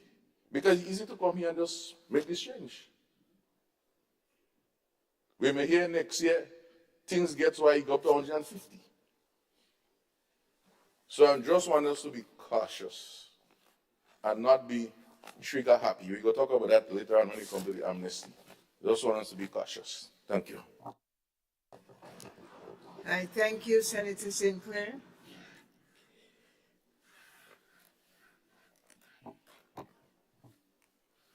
The distinguished Attorney General of Grenada, Honorable Senator Claudette Thomas, you have the floor. Joseph. Sorry. Thank you, Madam President. Thomas Douglas. Madam President, I rise to lend my support to the bill now before this Honorable House. Madam President, as the Honorable Senator Nolan Cox indicated, there was a context in which the sum was inserted at Section 4 of the bill, of the Act, not the bill, of the Act when it was passed in 2014. And that was in the context, yes, of the Structural Adjustment Program under which we were at the time. And also to satisfy certain, he didn't use the word emergency, but urgent, and in some instances, yes, emergency needs and matters that needed to be quickly expedited without the time for going through the procedural steps required by the Procurement Act. Madam President, in relation to the latter reason, the same applies today. But added to that, Madam President, the Act was passed 10 years ago in 2014. 10 years. And since then, several things have happened. First, we came to an end with the Structural Adjustment Program since 2017. Although many of the measures remain in force up to when we took office. But the program ended. It was a 3-year program. So it came to an end in 2017. Then you would have the natural occurrence of inflation over the 10-year period. So the inflation point is a very valid and relevant one. And then, Madam President, we all know what happened to the price of goods and services, particularly construction material, due to the onset of the pandemic, the COVID-19 pandemic. And the Russia-Ukraine conflict. And we know, Madam President, that the cost of some items, in some instances, quadrupled. The cost went up to the extent that in 2022, when we took office, we had to implement some relief measures in our first budget, we all recall that, on import duties. That's how impactful the rise in goods and services adversely affected business and economic activity in the country. Then we have, in addition to the increase in the cost of goods and services, we also, as a matter of fact, had an increase in the cost of labor. The construction sector was particularly itemized in the new minimum wages order that came into effect in January. And so these are real inflationary matters that we must take into account. Added to that, there is the practical aspect of things.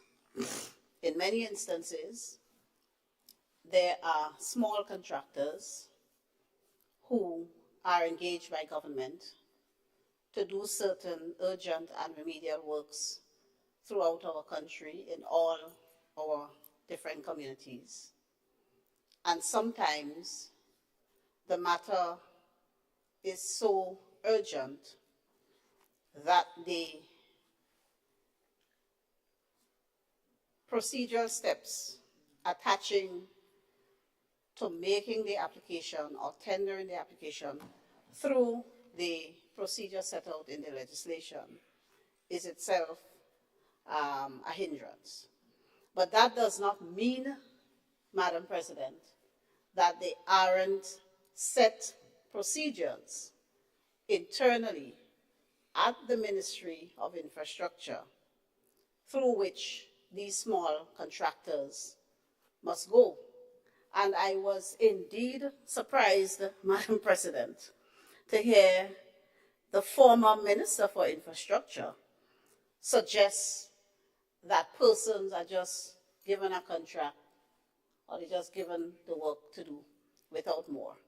I would inform this Honorable House, if that is how things proceeded under his watch, I can assure this Honorable House that is not how things are proceeding under the watch of the current Minister for Infrastructure. Madam President, the small contractors, for example, 3 quotations are required for these smaller contracts. And yes, we don't think it is a waste of resources to engage an engineer from the ministry to assess the work to be done. In fact, that is done.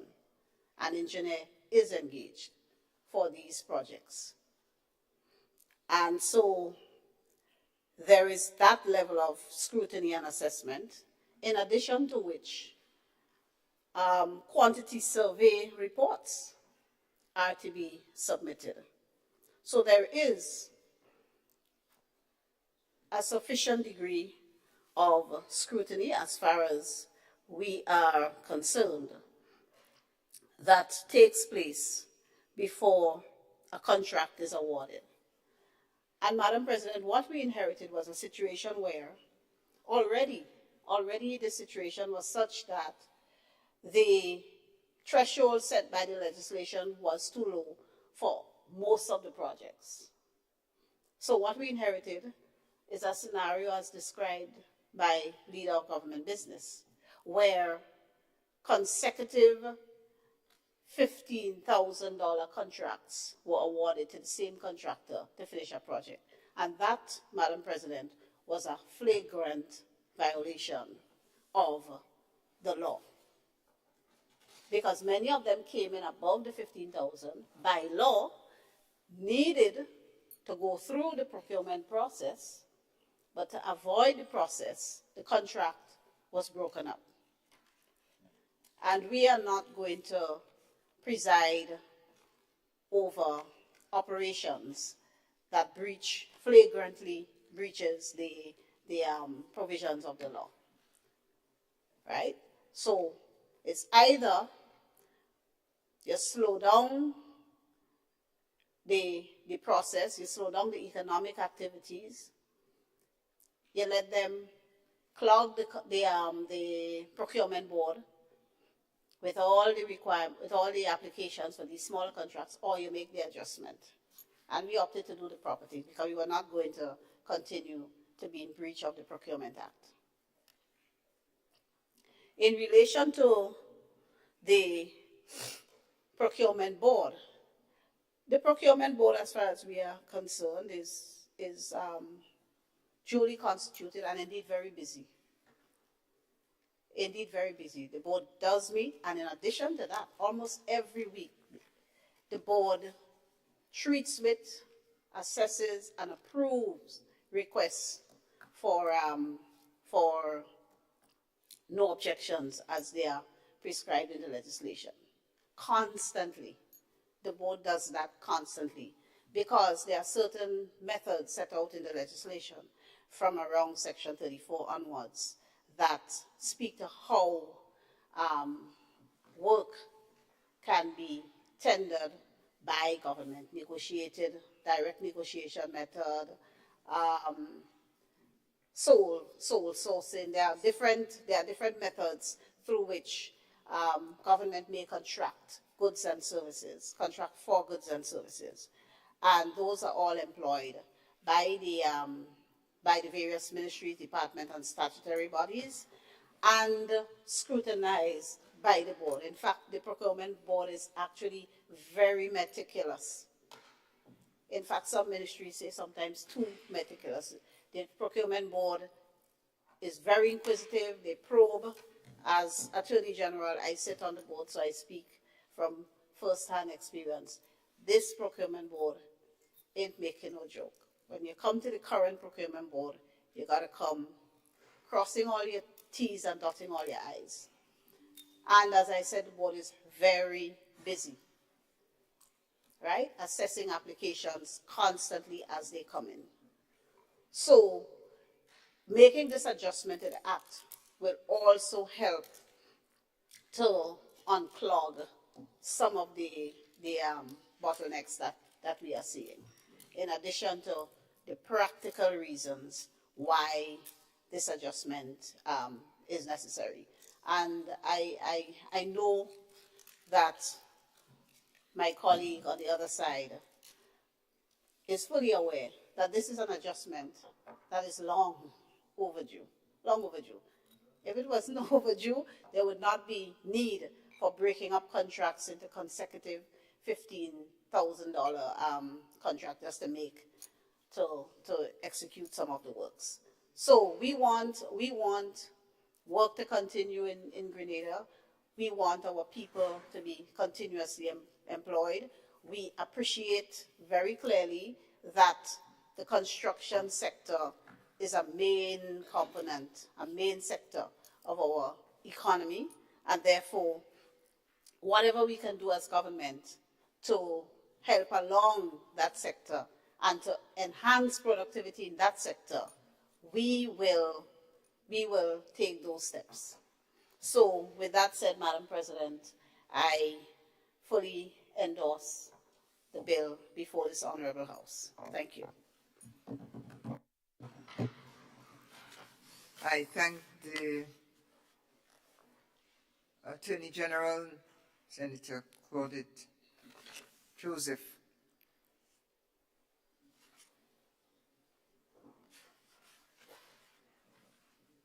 The Business Senator, Senator Rahman, you have the floor, sir. Thank you very much, Madam President. Having heard both sides, I rise to support this bill for the following reasons. Senator Cox mentioned that it was basically a relief measure that was put into place by the prior government, and necessarily so. And so that 15,000 was used for a quick fix, short, small projects that needed attention right away, such as perhaps a landslide and so on docking drains in rainy season and so on. Very, very, very useful relief measure. But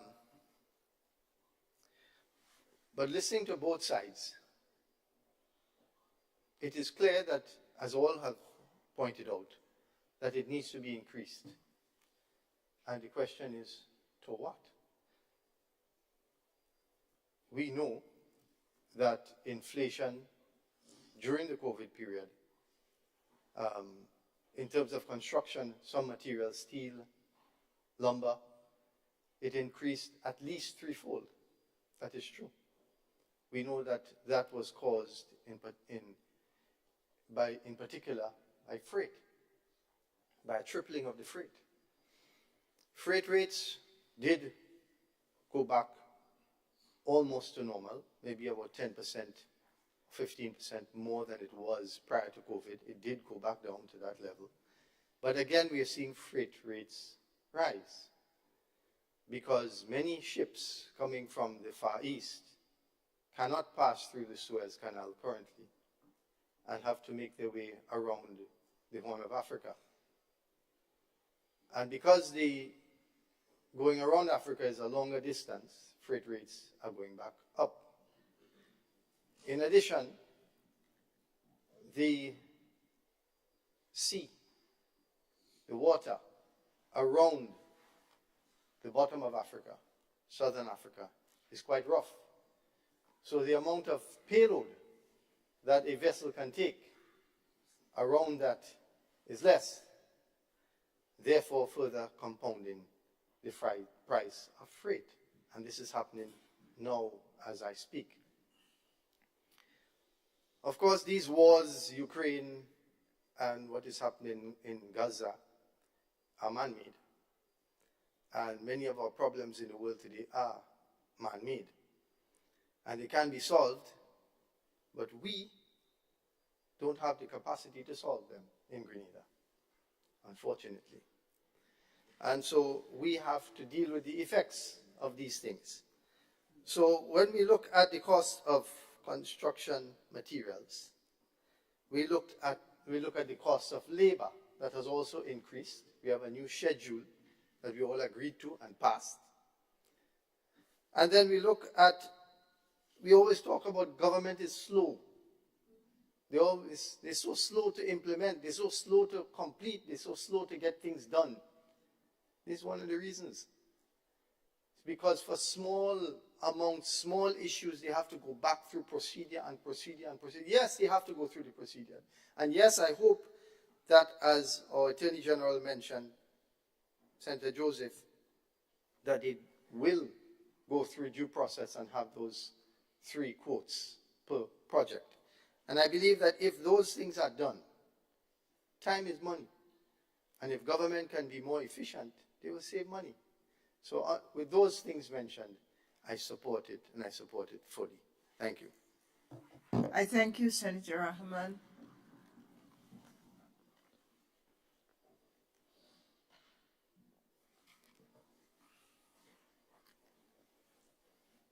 Leader of Government Business. Thank you very much, Madam President. I am happy to hear some of the response and the suggestions. We welcome all, and Before I wrap up, Madam President, I just want to make one point and to give Grenadians the level of assurance that they need. Madam President, and on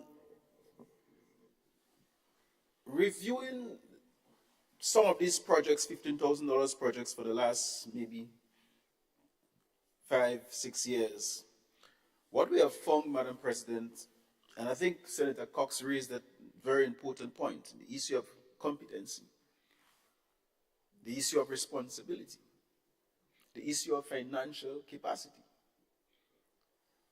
Madam President, what we have found out is that a lot of these people, with due respect, who had these contracts in their hands,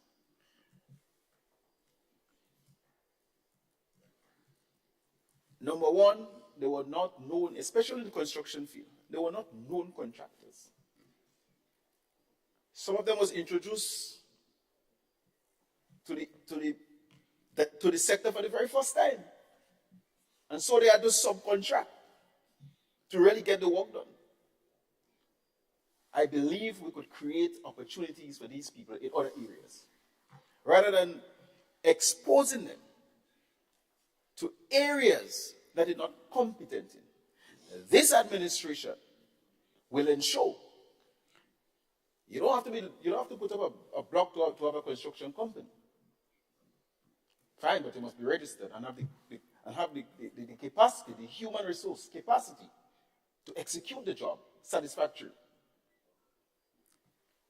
Madam President, this is what we will ensure. If you're a fisherman, the state has a responsibility to create the opportunity for you to develop your profession in that particular area. And I had the opportunity, Madam President, to talk to a lot of people in the construction industry, where they had to go and fix projects that was not properly done. We will ensure, and the AG spoke at length of the tightness of the present board that we have,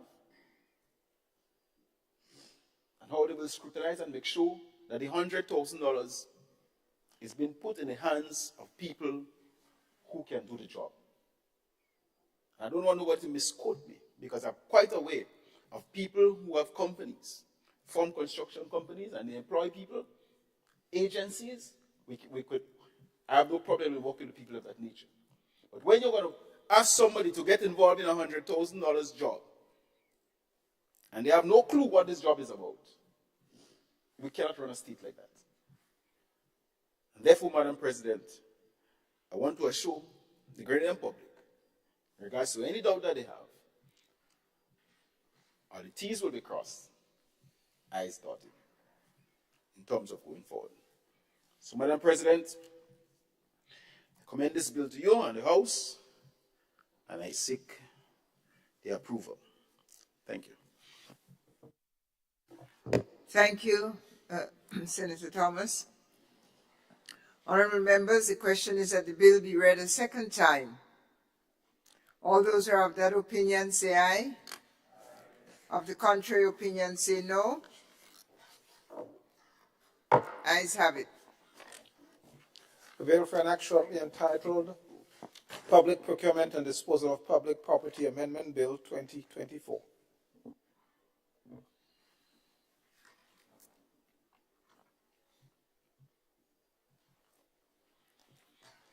Honourable members, Leader of Government Business. Madam President, I beg to move that the Senate resolve itself into a committee of the whole House to discuss the bill clause by clause. Honourable members, the question is that the House resolves itself into a committee of the whole Senate to consider the bill clause by clause. All those who are of that opinion say aye. And of the contrary opinion say no. Ayes have it. We are now in a committee of the whole.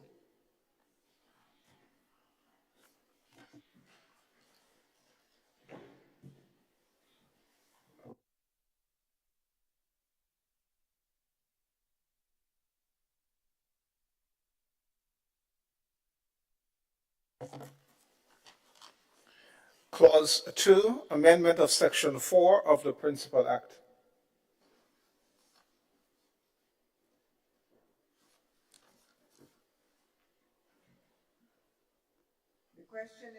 The question is that Clause 2 forms part of the bill. All those who are of that opinion say aye. Of the contrary, say no. Ayes have it. Ayes have it. Clause 1, short title. Honorable Senators, the question is that Clause 1 forms part of the bill. All those who are of that opinion say aye. Of the contrary opinion, say nay. Ayes have it. Honorable Leader of Government Business. Madam Chair, I beg to move that the Senate resumes and the Chair of the committee reports progress on the bill.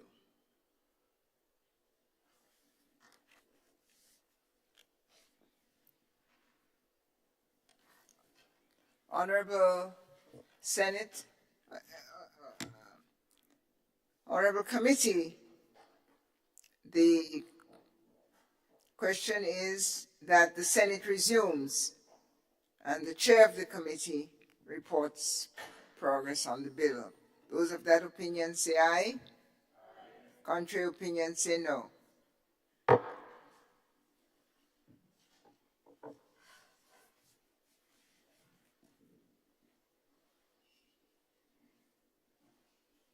The Honorable Senate is resumed. Honorable members, I have the honor to report that the bill was considered by a committee of the whole and passed without amendment.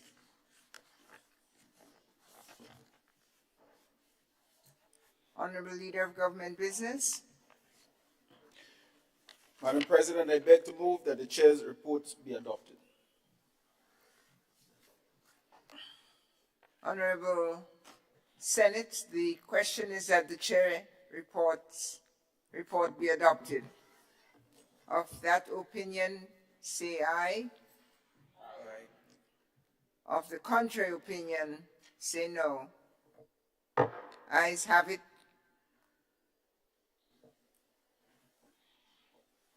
I beg to report that the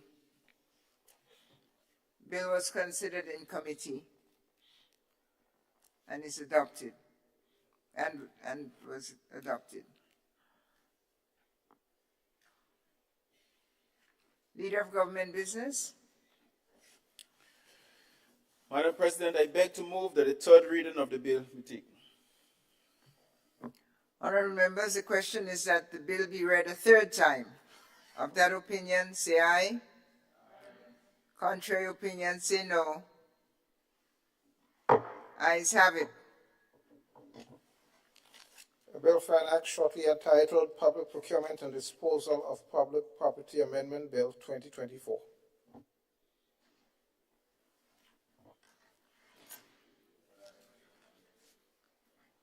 Honorable Senators, the question is that the bill be read a third time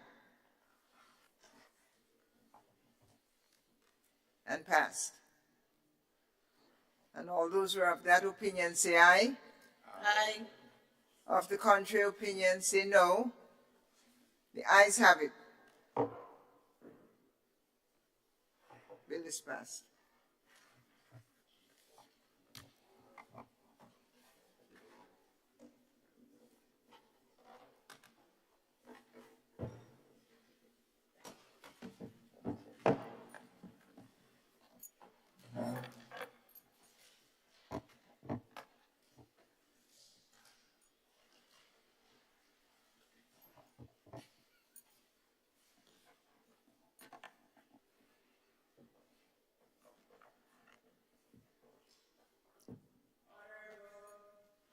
Honorable Senator Claudette Joseph, Attorney General. You have the floor, madam. Thank you, Madam President. Madam President, I beg to introduce for the first reading a bill for an act shortly entitled the Firearms Amendment Bill 2024.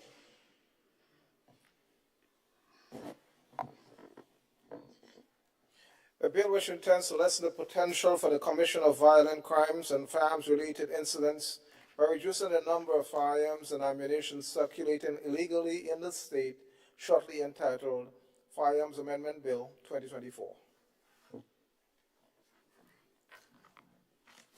Thank you, Madam President.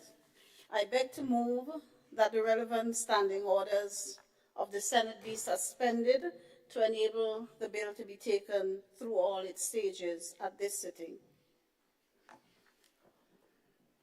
Honorable Senators, the question proposed is that the relevant standing orders of the Senate be suspended to enable the bill to be taken through all of its stages at this sitting.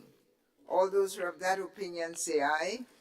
Aye. Opposed say no. Ayes have it.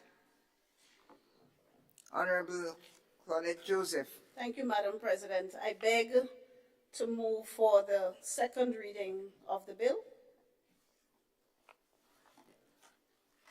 Honorable members, the question proposes that the bill be read a second time. Madam President,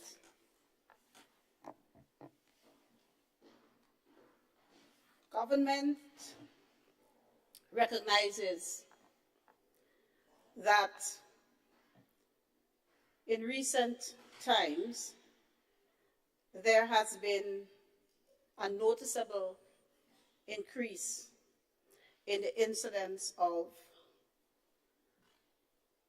criminal offenses involving firearms, either the possession of firearms or the use of firearms. And in this respect, Madam President, Grenada is not alone. While Grenada is a little better off than several of our neighbors, we are not alone. All around us, Madam President, in Trinidad and Tobago, in St. Vincent and the Grenadines, in St. Lucia, in Jamaica, all our Caribbean neighbors have seen a significant rise in offenses involving firearms. And in some instances, it feels, Madam President, as though it's already out of control in some of these other jurisdictions. For example, Madam President, in 2022, Jamaica, Trinidad, St. Vincent and the Grenadines, well, let me call them in order. Jamaica, St. Vincent and the Grenadines, Trinidad, and St. Lucia, in that order, were among the top countries of Latin America and the region in terms of murder rate.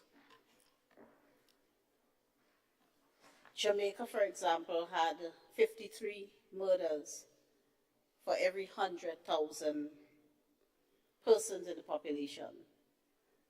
St. Vincent and Trinidad had 40. St. Lucia had 37. Many of these offenses, Madam President, were gun-related. And we like to boast that Grenada is one of the safest Caribbean islands, and it is. And Madam President, we are intent on keeping it that way. So, as Sir Eric said during the 70s, when we had all the turmoil in Grenada, he's reported to have said, when your neighbor house is on fire, wet yours. We have to be proactive, Madam President, in treating with this matter that is actually, quite frankly, becoming a scourge on the Caribbean region. And we see here in Grenada, based on the police reports, that we do have an upsurge in the incidence of offenses relating to firearms or involving firearms. So, Madam President, we have taken the proactive step to make amendment to the Firearms Act to allow for the institution of a firearms amnesty that will give persons who are in possession of illegal arms and ammunition to surrender these devices or these instruments of harm and pain and suffering to the authorities. Madam President, in this regard, we propose to this Honorable House to insert a new section in the Firearms Act, Section 51A, because the current Firearms Act does not make specific provisions for the minister, the line minister, which is the Minister of Home Affairs, to declare an amnesty. So this new section is going to be, once passed in this Honorable House, inserted in the legislation so that not only for this amnesty, but in future, should there be need for an amnesty, there will not be a requirement for the legislation to be further amended. So the Act will empower the minister to declare the amnesty in Grenada or any part of Grenada by an order which would be subject to affirmative resolution. And during the amnesty period, a person who is in unlawful possession of a firearm or ammunition may surrender them to the specified locations, most likely police stations, and to specified persons with no consequence, no adverse consequence flowing from such surrender, so that there will be no proceedings taken up against the person who surrenders his or her illegal firearm. Now, what we propose, Madam President, is that during the amnesty period, a person who has the firearm may surrender it, as I said, following the set procedure. And the procedure will be set out in the order that I mentioned, which would be in the form of a SRNO. And there will be certain conditions we propose, including that no one will be prosecuted for being in possession of the firearm or for delivering the firearm and ammunition, so that if they are in possession of it for the purpose of depositing it with the relevant police station or other designated area, they will not be charged with being in possession of the firearm. That's during the amnesty period. Persons would be allowed to surrender the firearms and ammunition anonymously and will not be required to disclose any information relating to it. So you would not have to give any information about yourself. It's an anonymous depositing of the firearm, and you will not be required to give any information in relation to the firearm. And in that regard, persons who are in possession of illegal firearms may enlist for example, the assistance of the lawyer or the legal counsel in surrendering the firearm. So we want to do it under the cloak of anonymity. After the amnesty, and we propose that the amnesty will be for a 90-day period, and after the amnesty, persons found, and this is important, persons found with illegal firearms and ammunition will face mandatory prison sentences with no bail options. Because we have to keep our country safe for all of us. So you have the amnesty, and after that, if you are found with an illegal firearm or with illegal ammunition, there will be mandatory prison sentences imposed, and it will be a situation of no bail. So you will not be in a position where your lawyer can go and beg for you. You will not be in a position where your lawyer can go before a magistrate or a judge and beg for you. You will not be in a position where your lawyer can plead to mitigate your sentence. There will be, you're going to go to jail. Put it this way, you're going to jail if you get caught with a firearm or ammunition after the amnesty expires. And you're not getting bail while you're awaiting trial. So, Madam President, we know we have certain hotspots in the country. And only a few days ago, I was actually speaking with one of the guys on one of the blocks in town. And he said to me, CJ, nobody in handing in their thing, you know. I said, all right. He said, men pay a lot of money for their stuff, up to three grand and whatnot, and they're not handing in their thing. I said, well, I know you have a lot of influence. I know you have a lot of influence. So tell your partners and them who you know have, hand it in. And if you have one, you better hand it in. Because you can't come by CJ, and you can't go by Pedro. If you get caught after the amnesty, you're going to jail. So we need that message, Madam President, to resonate with persons in our community who have access to or who are in possession of illegal firearms and ammunition. Because we are not going to become like our neighbors. We have to keep our country safe. So, Madam President, another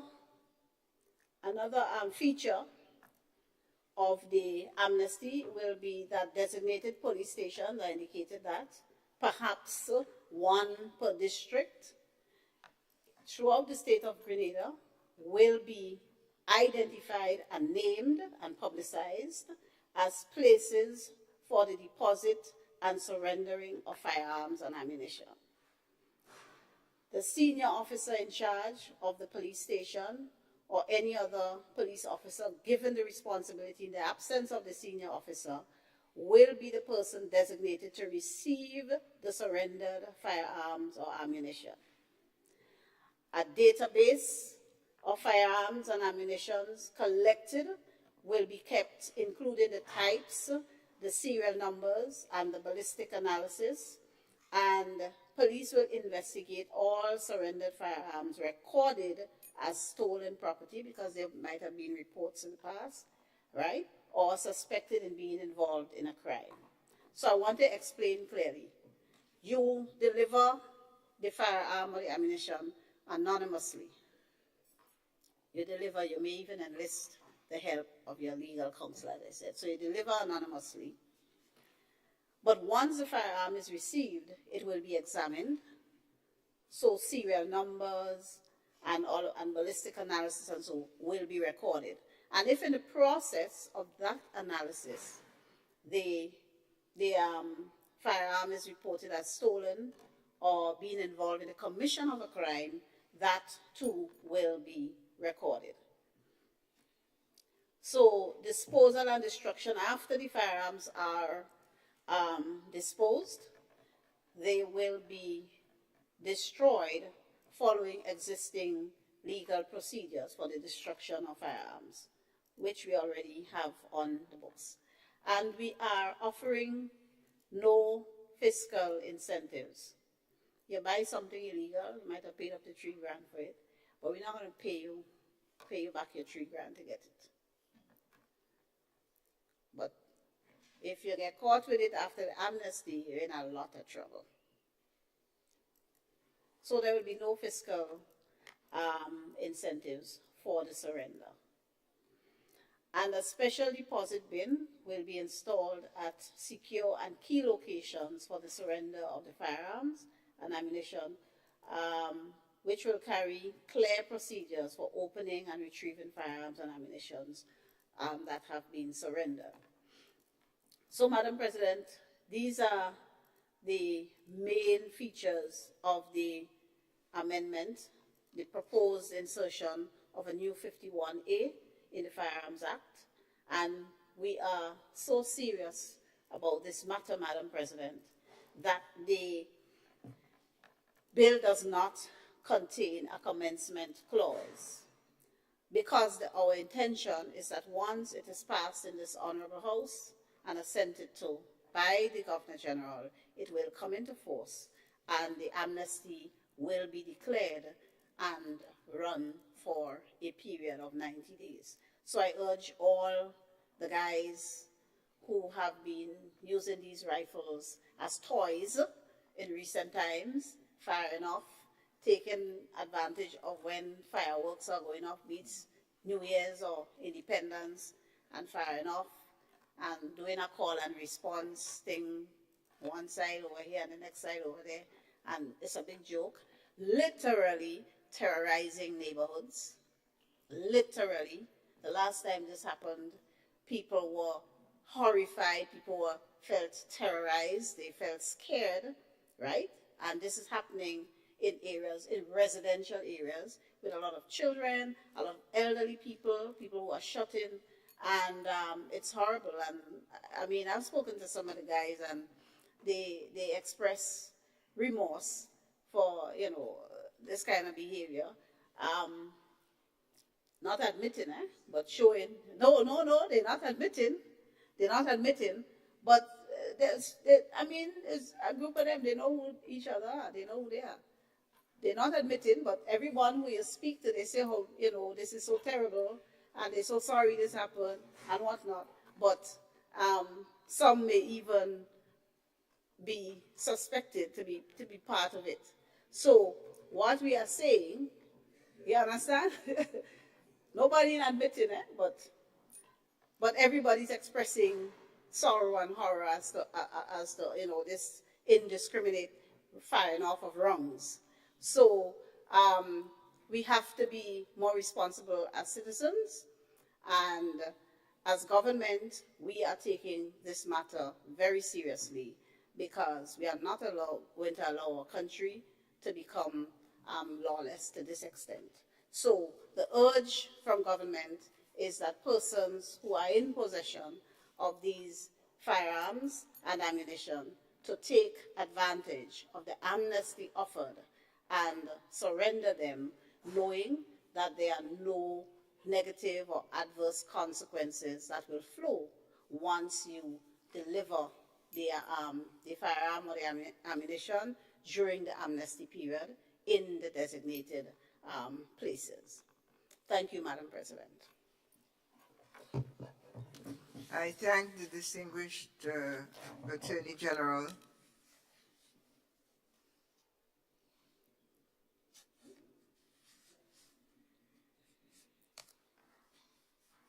And the debate continues.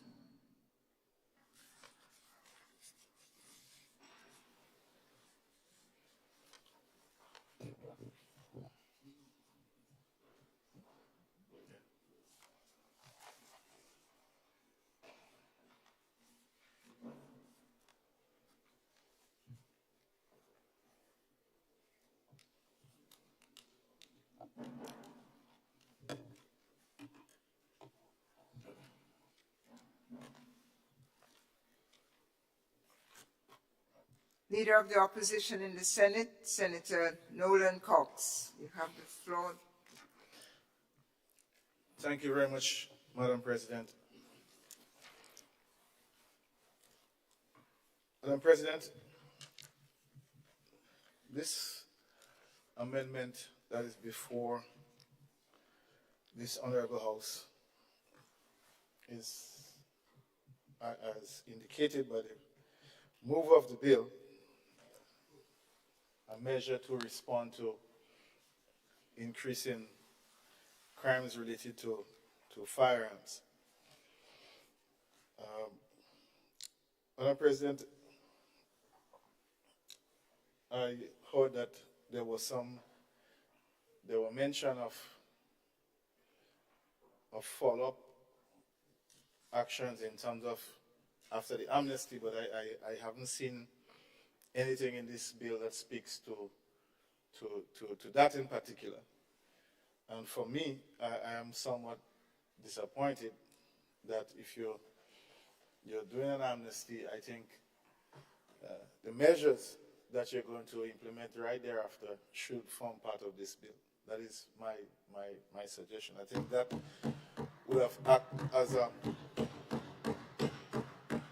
a stronger motivator, and that will bear success on the amnesty initiative. Because if I pay $3,000 as estimated for illegal firearm and ammunition, and you're giving me 90 days, I think that is sufficient time for maybe me to pass it on to somebody else to collect back my $3,000 or more.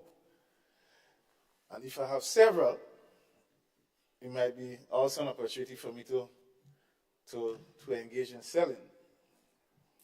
That is just one view, one side of it that I'm looking at. I understand the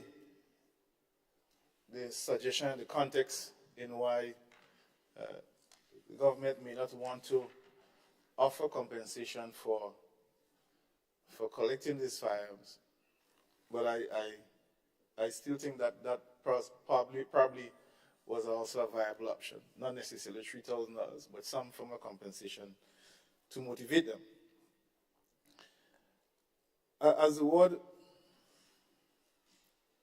implies, amnesty. Obviously, persons know that they're not going to suffer any issues once they bring in the firearms. The question is whether or not that is sufficient for somebody to bring in a firearm. I do not know if that is sufficient, and maybe that's a question that the government may have to ask themselves, whether or not just having an amnesty is sufficient to address what you're trying to achieve. And this is more a response, Madam President, in my assessment, a more symptomatic response than a causative one. And so I don't know how effective this measure can be or will be. I can't say that it will be a failure. I can't say. But what is proposed in terms of to motivate persons to come forward, I feel it's somewhat weak and may not bear the success. Unless there are other measures that I don't know about or that is not mentioned here or that wasn't presented by the mover of the bill, that the government intends to put together with this amnesty to achieve the goal of the amnesty. So I do not want to say too much in that regard. However,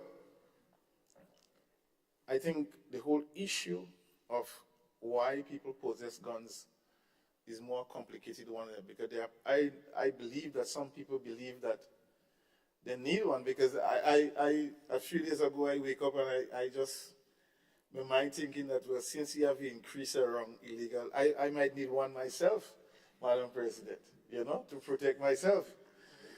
So, well, I'm getting to that.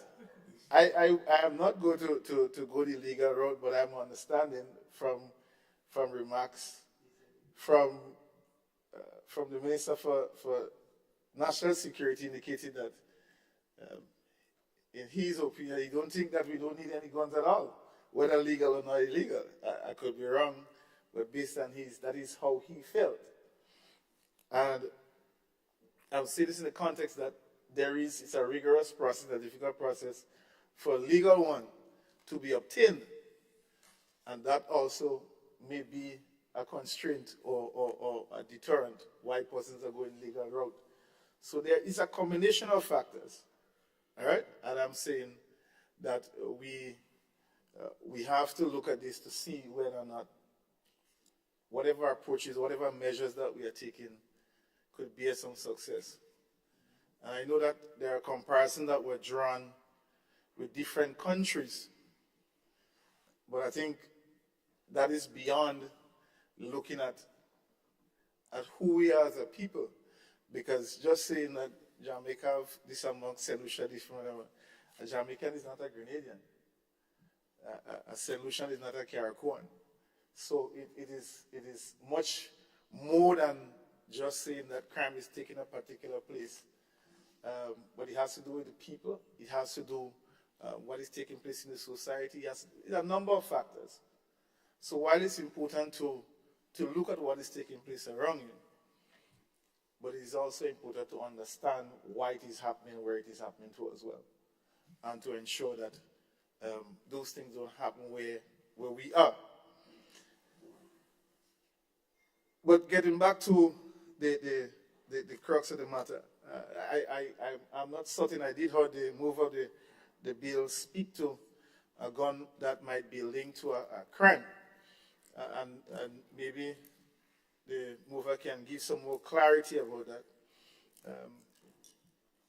That we do have some active homicide cases that is related to guns, and if one such gun should be submitted through this amnesty,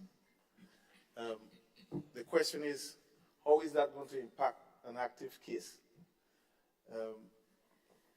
I couldn't clearly pick up what was said if the member did spoke on that particular matter.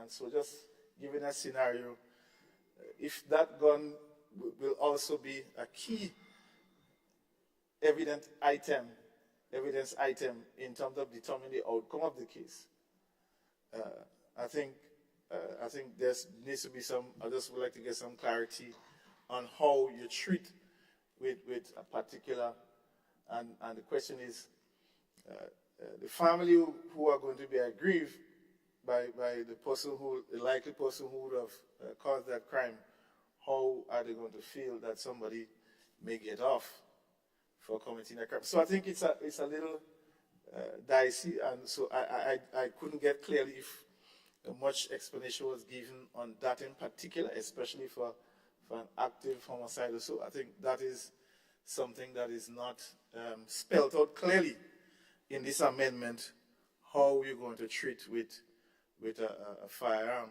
that is actively involved in a homicide that is being investigated.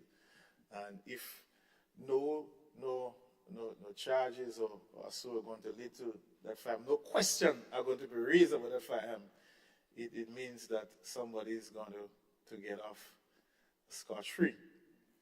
Yeah, for a crime. I stand corrected in my whole analysis of what is being presented through this amnesty. So I raise that for further deliberation and response from the mover of this amendment. But I know that reference was made to the popping of guns and things in a celebratory type way at different times of the year. I just want to add that it's sometimes we lay blame to legal firearm activity, and in some cases, legal firearm owners do it, but using illegal ammunition, because you have to record with the police your firearm and also the amount of ammunition that you have. So it's a little bit tricky stuff. So I know that there is more work to be done in terms of how we're going to pull the ammunitions and the guns off the street. I recall, Madam President, in another place, which is directly affecting Carriacouans, that a member for Carriacou in the honorable place did make mention about sporadic checks, random checks that have been made by port and customs and police when Carriacouans traverse from Carriacou via the ferry to the mainland. And some complaint was laid, and I think there was an ease in the measure in terms of how the checks were being done. It was random checks. In retrospect, thinking about what is happening, knowing that how porous our borders are, by the removal or the relaxing of that measure, possibly could have and possibly is allowing for the movement of illegal firearms and other stuff as well. While I do know that residents of Carriacou sometimes do feel aggrieved that they just come into Grenada to get ordinary stuff and they've been stopped and asked to check, and think it creates some bit of uncomfortableness for them knowing that they are Grenadian. And likewise, when persons coming from Grenada, that doesn't happen if you come to Carriacou. It's not because it's because they don't understand the context and information that the police have in terms of how things happen because of the Grenadian Islands. So the likelihood of things moving from Grenada to Carriacou is minimal than the other way around. Hence the reason why the police take that approach. So I know it was raised. I know that the measures were relaxed. I cannot say that is a contributory factor, but that is a clear possibility for a clear opportunity for illegal activities to escalate or for persons to feel comfortable in some way or the other. So I say this to say that it's a broader context, it's a broader discussion surrounding managing, controlling, reducing and deterring the movement and the, well, even right on our ports, large numbers of gun and firearms. That will tell you how brave persons are. So if you're doing it where you have a structure, where you have checks, where you have measures to check those things, persons taking the chance to pass it on our ports. Could you imagine if you have an area that is not being checked? So I see this to see that that is something that may have to be looked at going forward. I don't know how they'll do it, but I know that persons felt aggrieved that they're being randomly checked and asked questions when we traverse between Carriacou and mainland Grenada. So I just wanted to point that out, that sometimes in our attempt to live more comfortable, sometimes we create more uncomfortable situations for us and for everybody else. So that is something that we have to pay attention to at times when we call in for relaxation of measures if we don't have understand the full context in which certain things are being done. So, Madam President, I just want to summarize by saying that I think this first measure is a little bit weak in terms of a policy approach, not anything to do with the drafters or anything like that. They were only drafting what they've been told to draft. But the policy approach, knowing what we know, given the presentation from the mover of the motion, the amount of crime that we have even close as St. Vincent or neighbors, I think that I was expecting it to be a little bit more robust. So you have the amnesty and the measures are there, and automatically the measures kick in once the amnesty sunsets. So, but this doesn't speak to it. I heard the member mention it, that is what is going to happen. I don't know If it's just going to be happening by way of regulations, I don't know. If there is a need for it to come to the House, I don't know. So I'm just raising it to say that I believe if you're not going to compensate persons for bringing in their firearm, I think just asking to come and saying nothing is going to happen to them, I don't think that is sufficient enough to get a viable response. Somebody who has a firearm for the last 10, 15, 20 years, comfortably, quietly, I don't know why you believe that they might believe that they will get caught next year or next month, which they've been doing it successfully for quite some time. So it's just that I think that we just need to find a way to get persons to come forward with it. I don't think that this measure is sufficient in my mind. I don't think so. I think that linking it with strong measures, one time, I believe would have been much more effective in achieving this amnesty. So that is my contribution to this. And so I with the response in terms of how we treat with active homicide for cases that are ongoing, and some of which I know for a fact that is ongoing currently. So I wait. Thank you very much, Madam President. Thank you, Senator Cox. Thank you. And as I await the next contributor, I think there is the possibility of gun-free societies, you know. At least, if I recall correctly, I think, for example, even the British government, the police never carried guns until very recently. And I can think of several small countries, some in Europe, where the state isn't armed. And that's been a signal to some of the citizenry outside of traditional hunting. But that's a conversation for later.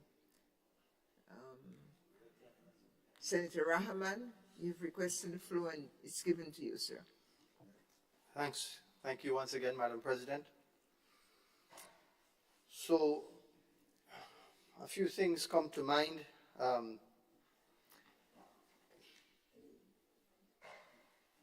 We like the intention to surrender your firearms without charge. However, there is not enough motivation, as respected Senator Cox was just mentioning. I agree with him on that point. There needs to be a sufficient deterrent to ensure that people take advantage of the amnesty. Because in fact, as it was pointed out by our AG, that people have spent thousands of dollars for their illegal firearms. We know that no arms are manufactured in Grenada, but yet they are readily available. We also know that it is primarily coming from the north. So if that is the case, because we know that countries in the north, for example, in North America, there is a law that gives them a right to bear arms. So it is very easy for citizens to walk in and to purchase a firearm in those countries because it is their right. So how are these arms and ammunition getting here so freely?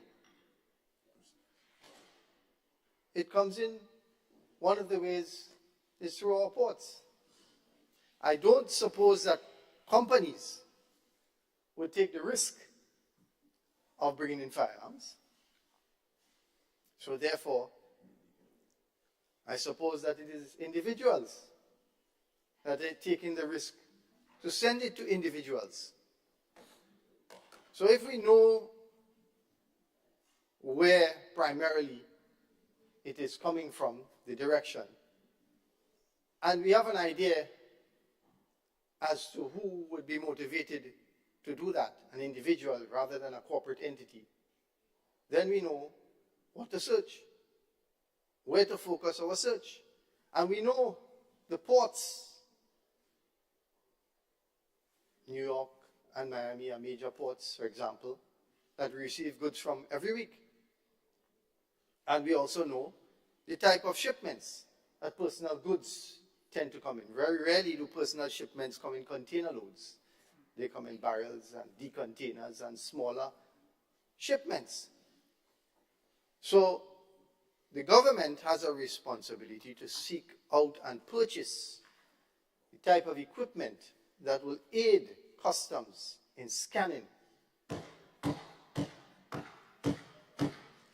so that it can make the job of the officers more effective.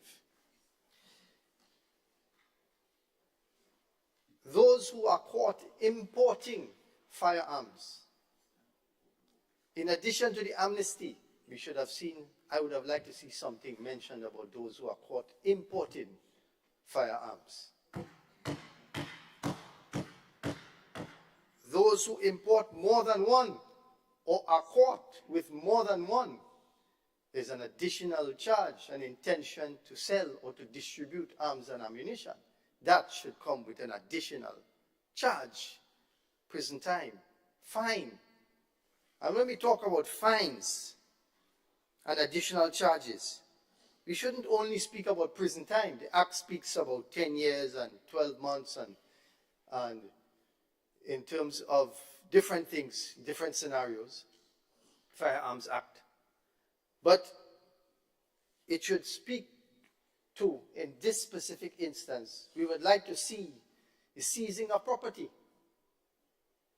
So if you're found with a firearm in your vehicle, we may seize the vehicle. The firearm costs 3,000, the vehicle costs 30,000. Because how when you commit a crime, you have to transport the firearm to commit the crime. People not walking to commit crimes. They're using their vehicle to go here and to go there. So they're transporting it either by boat or by car. And so if you are caught with an illegal firearm in your car or your boat, you lose the car, you lose the boat. Serious consequences that make people think twice in order to go along with this amnesty. I'm suggesting that the government take additional measures, look at additional measures. The amnesty is good, very good. But it needs to have more, it needs to have teeth. So these are my humble suggestions, that they can strengthen the deterrent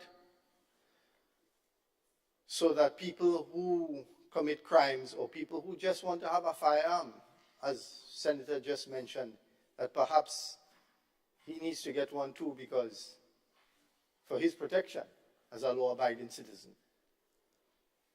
I mean, you can't help but think like that if it becomes too common.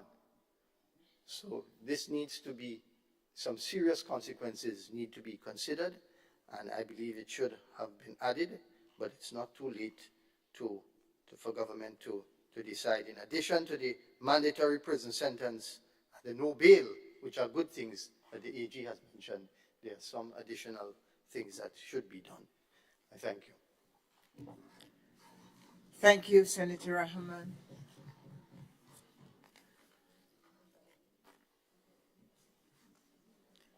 Senator David Andrew.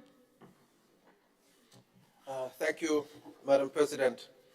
I rise to give support to this bill, the Firearms Amendment Bill 2024, as presented by the Honorable Senator. And I think this bill underscores the responsiveness of the Minister for National Security, and by extension the government, to increasing incidences of what I will call lawlessness. And in fact, being responsible for legislation, it would be careless on our part not to have legislation adjusted to be able to respond to things like those. So, apart from just supporting this bill, I want to encourage all our citizens who currently hold and possess illegal firearm to take advantage of this amnesty. You've listened well to the AG and what's likely to happen thereafter. And we've heard some excellent additional suggestions coming from the business senator, Senator Honorable Hammond. But the good thing about it, we do have, this proposes a 3-month period for the amnesty.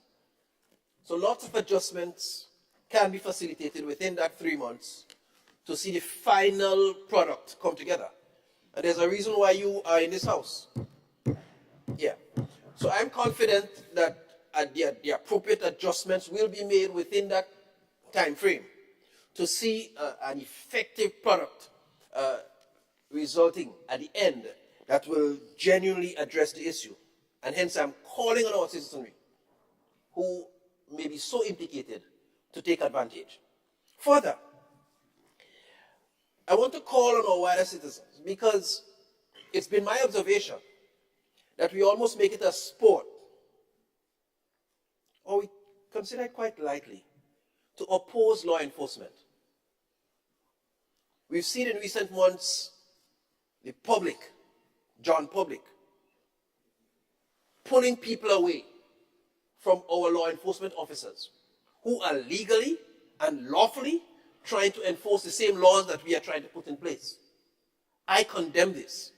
This honorable house condemns this. And as a nation, as a people, we need to condemn this too.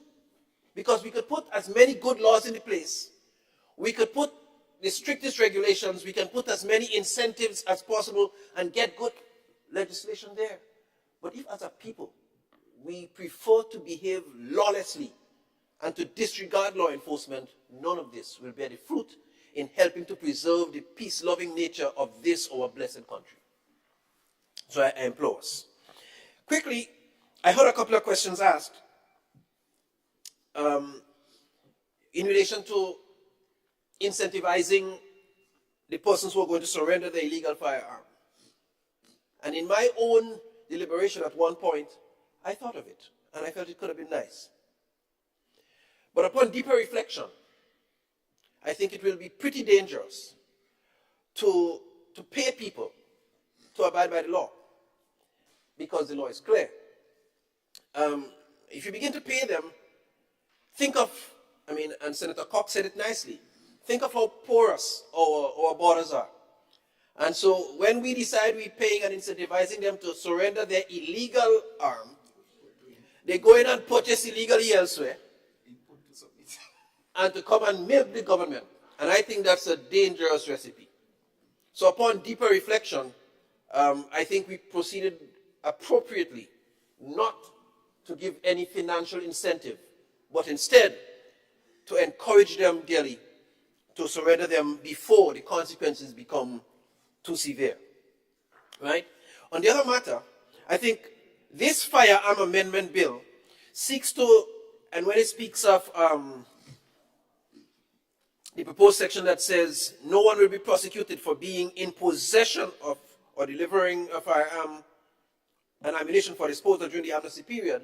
Now, this speaks to this doesn't treat with the criminal code.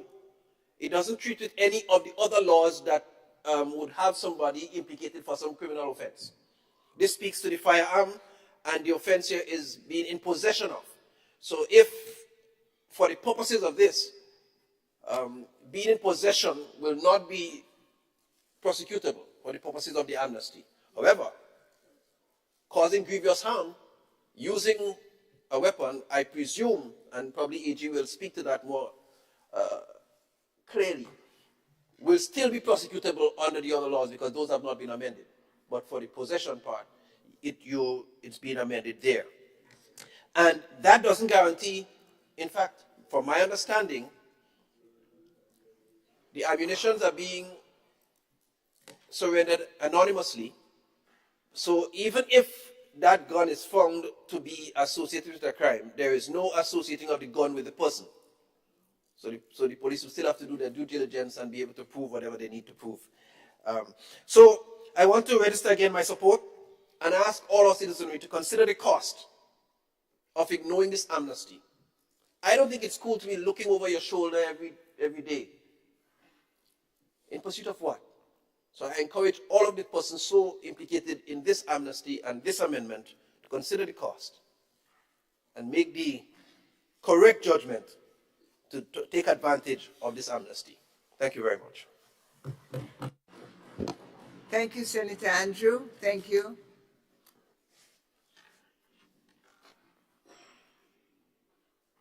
Other contributors?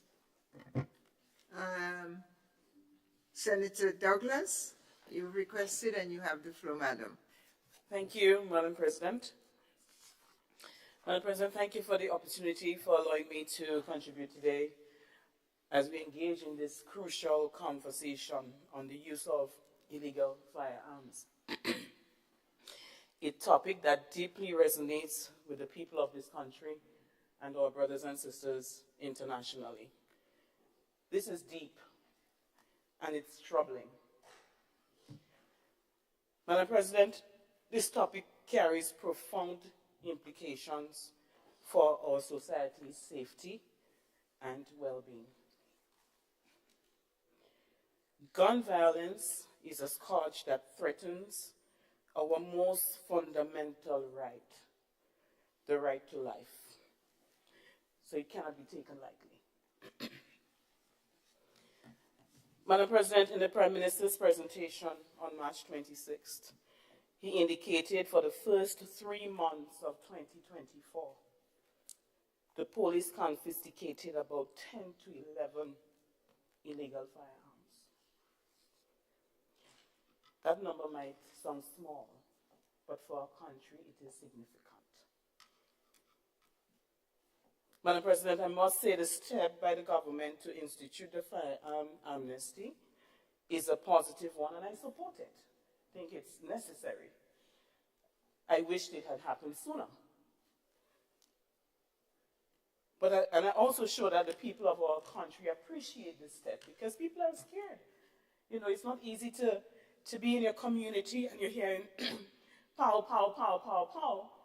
It's very unsafe and troubling. So I'm sure that our people also embrace that. But Madam President, I would like to take the opportunity to encourage the illegal firearm holders to take advantage of this period.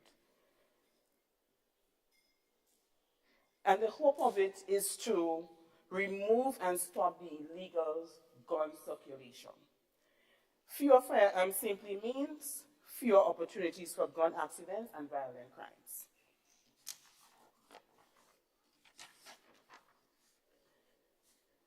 Madam President, I would like the nation to know that this amnesty represents a critical step in breaking the cycle of illegal firearms and enhancing public safety in our country, which is important. You know, visitors are out there, they're looking. You know, tourism is very big for us, and we want to ensure that when people come into our country, they feel safe. It's important. It underscores the urgency of addressing gun violence.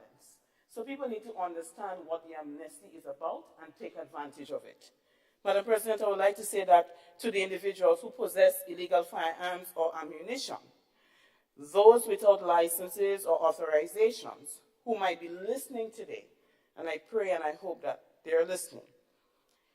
The amnesty is a humanitarian action. It shows that we leaders of this country prioritize lives and safety over punishment. So we're given the opportunity for you to surrender, you know, without any penalties.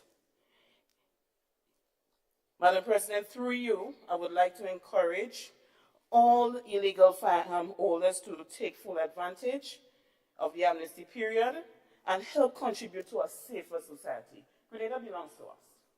It's not just a few of us, it belongs to all of us.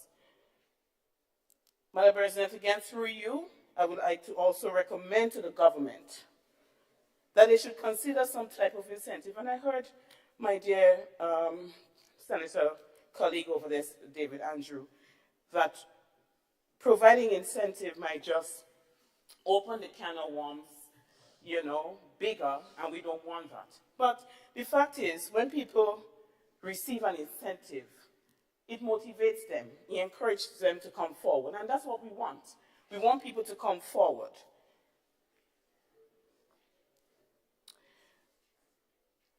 We want people to participate, because really and truly we don't want the amnesty to fail. Madam President, as leaders of this nation, we have to work together to ensure that we accomplish the common goal for this amnesty. Madam President, I sure the individuals with the illegal firearms or ammunition is asking, what's in this for me? You know, a couple weeks ago, someone was sharing with me that they were out with a gentleman, and he said to them, you know, someone offered me a gun, a brand new gun. It's wrapped, and all they said to me is, give me $3,000. Just like that. So the individual asked the person, what did you do? Did you buy the gun? He said, no, I didn't purchase the gun, but I'm telling you, you have a lot of guns in Grenada, and new guns too. So that alone is frightening. So you're saying, okay, I paid $3,000 for my gun. You're asking me to bring it forth. What's in it for me? I need something. I don't want to give you my gun for free. I pay for it. So I would like for them to strongly consider, you know, put in some level of incentive. And I believe it's going to make the program, you know, successful.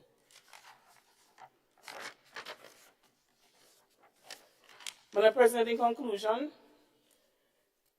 in addition to the incentive, I must suggest that we look at just taking a comprehensive approach.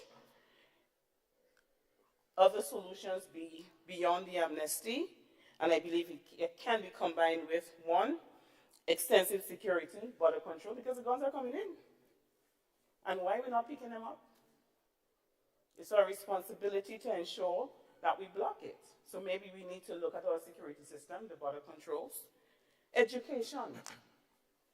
We need to educate people. We need to go to the schools. I mean, the other day I was looking at the news, and it's sad, it's very sad that the amount of, you know, knives and other weapons that was confiscated in the schools. How is it possible for our children to be going to schools with weapons? What is the purpose of it? It means that they have some level of intention. And why is it they're getting away? So we really need to educate our people, go to the schools. We need to emphasize to our citizens the dangers of illegal firearms, community engagement, or ability to foster trust between citizens and law enforcement. I heard my brother say that, you know, we cannot look at law enforcement as our enemy, because they're not. They have a fundamental responsibility to serve and to protect. But if we as citizens is creating this friction that they are enemies, then, as our brother Senator David rightly said, it makes no sense putting all these things in place. So these are the things that I really suggest that we look at. And I want to talk about counseling. The fact is, in our communities, there are a lot of broken families, broken homes. And what are we doing to help these people? To help our young people? Madam President, as I end, let me say, in our pursuit of safety, let us remember that rights and responsibilities go hand in hand. Cannot forget that. As leaders, we must respect individual rights while prioritizing public safety. And this debate, this conversation transcends political lines. It's about guarding lives and promoting a safe and secure environment for all, our citizens, our visitors. Madam President, we must seek a common ground, guided by compassion and collective commitment to a safer and violent-free society. Thank you. I wish to thank Senator Douglas for her intervention. And the floor is offered to Senator Neelan Franklin. You have the floor, sir. Thank you very much, Madam President. Madam President, I rise to share briefly on the proposed amendment to the Firearms Act to implement or rather institute the amnesty. Madam President, the honorable representative member who represents the business community pointed out that guns are not manufactured in Grenada, and that is a fact. While I understand the need for the amnesty, and I applaud the government for attempting to implement a measure to deal with the current gun situation in the country, because this is not who we are as a people, this is not what we are accustomed to as a people. We are known as Grenada for being peaceful. We are not known for gun violence. It is in this context I indicate to the House that, of course, the illegal firearms are not legally imported into Grenada. They are smuggled into Grenada. And the Honorable Senator Cox indicated that, in essence, the move to implement the amnesty doesn't address the true cause, rather. And in my view, in assessing cause and effect, the cause of the gun situation that we have is in direct relation to the fact that, and the Honorable Senator David Andrew indicated, that our borders are porous. We have not taken any significant step to address this issue. So you might very well have a situation where the amnesty is implemented, an illegal gun owner surrenders his firearm, and on his way, or his or her way back home, they acquire a new one.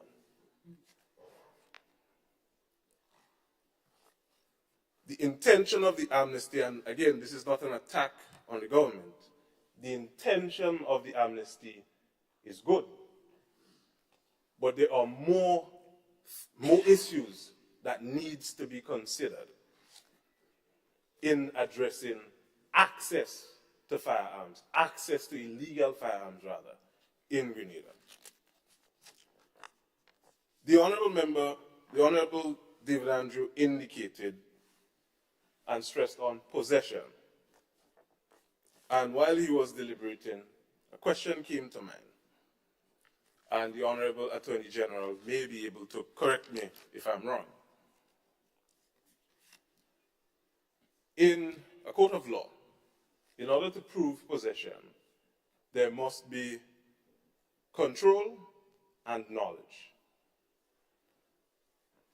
If, while the amnesty is implemented, the police or customs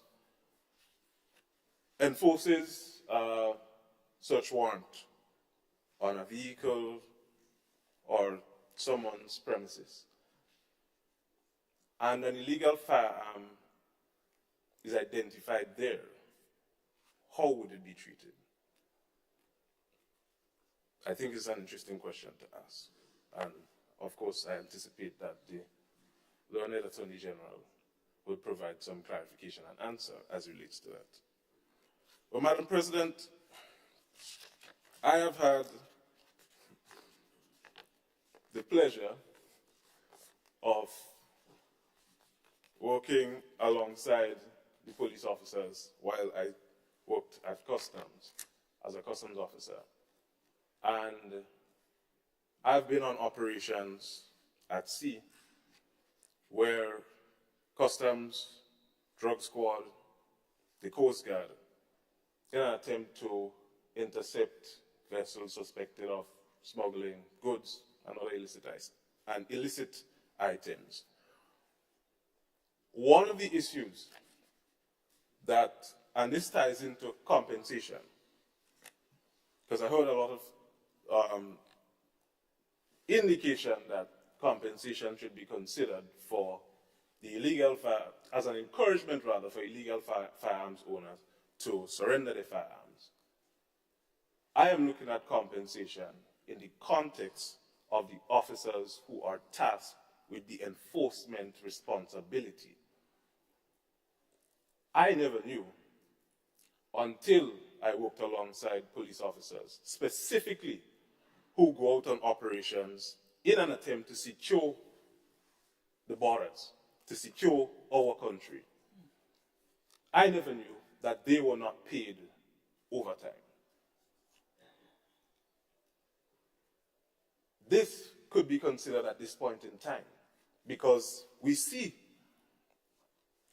that there is a need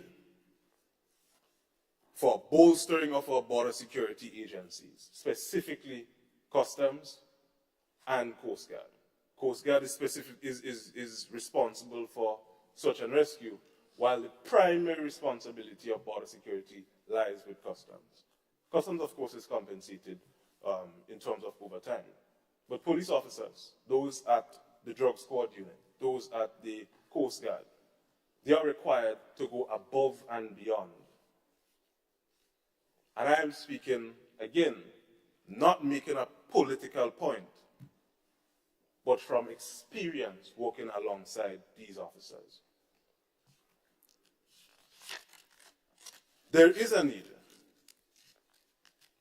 for greater assessment of cargo at St. George's Port, at Maurice Bishop International Airport.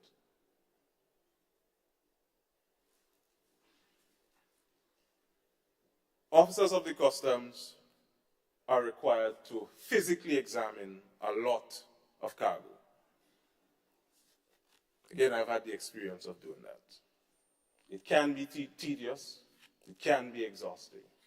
I know, if I'm not correct, if it wasn't last year or the year before, port authorities procured a scanner, which is housed at Shed 1 at St. George's Port.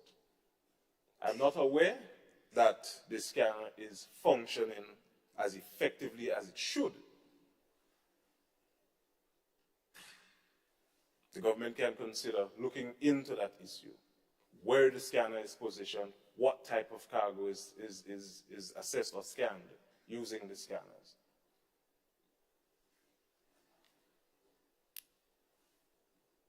In countries larger than ours, and I think it was you, Madam President, earlier on who made reference to gun-free societies. In a lot of these countries where policies are taken to not necessarily arm the police with firearms or reduce the access to firearms by its citizens, there are strong and stringent border security measures in place to prevent the illegal entry of these illicit arms, and also stringent penalty measures in place if you are caught with these arms. In conversation over the past few days and weeks with citizens of this country, some have indicated that they have noticed that access to a license to obtain a legal firearm is rather difficult. I've never attempted to apply for a firearms license. Like my colleague indicated, given the current situation, some of us may feel a bit unsafe and may consider obtaining a legal firearm. And in this context, I make the point to say that the government can consider looking into the process for citizens, law-abiding citizens who want to obtain a legal firearm through license issued by the police. Government can assess the process and the policy that exists. This is not me saying lift whatever stopgap measures that are in place, but of course through consultation with the business community, with the police, who is the competent authority for issuing these licenses, that can be considered.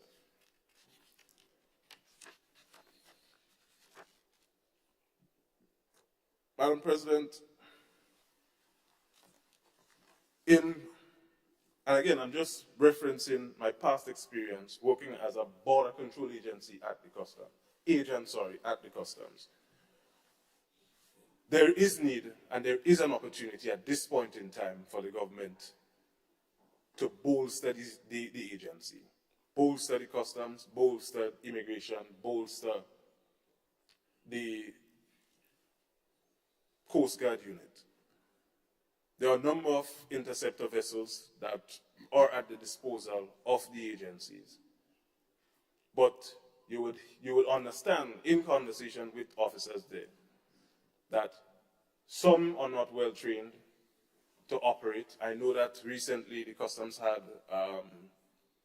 a training for the officers who would be manning the marine unit of the customs. And that training is commendable, and it is a step towards dealing and addressing with the issues in terms of border security. So while the amnesty is an attempt to deal with the illegal firearms already within the state, there is also a need, in conjunction with that, to deal with the border control and border security issues. And again, Madam President, I believe that if these measures are dealt with effectively, the amnesty will be very successful.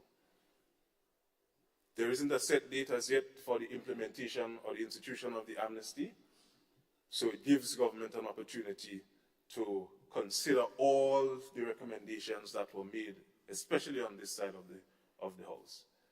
And of course, I am willing to support any legal measures that is in the interest of all of us as Grenadians. And to end by echoing the sentiments of my colleague here, Senator Douglas, I encourage illegal gun owners to comply with the amnesty whenever it is instituted. What we see happening, and a number of the older folks in the society have indicated, this is not us. This is not what we know. When you go on blocks and you speak to some of the older young men, the most seasoned young men on those blocks, they would say what they see happening now is not what they stand for. So I encourage them also to encourage their friends, to encourage everyone who may have an illegal firearm to surrender it. One individual said to me one time, Senate, I find it's time for you to get a thing, and you're always outside with us and them kind of thing. But again, it came from him being concerned with what is happening in the country. If there is a need for, and I shouldn't say if there is a need, I know that everyone on this side of the house is willing to work along with government to share the expertise, share advice, and to give guidance wherever it is necessary. Because this is not a political issue. This is an issue in the interest of all of us, all Grenadians, each and every one of us, from the oldest to the very youngest. Thank you, Madam President. Thank you, Senator Franklin.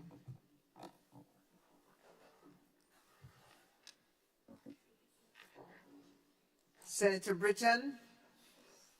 Thank you again, Madam President, and I know it's about that time when when we all looking for lunch. So I would not be very long. I just rise, Madam President, to give support to the Firearms Amendment Bill, or Firearms Amendment Act of 2024. It is very, very important that we take the necessary steps to help curb the situation of what's happening in our country. And with some of the sentiments expressed, I'm happy to know that the members on this side, as well as the members on the other side, are on the same page in giving support for the act, the Amendment Act. And I too would just like to join in encouraging all of our citizens to be our brother's keeper, and those who you know who has an illegal firearm out there, encourage them to turn in their illegal firearm. And the incentive for that is freedom. That's the incentive, it's freedom. Because if you are caught after the amnesty, well, you know you're in deep, deep, deep water.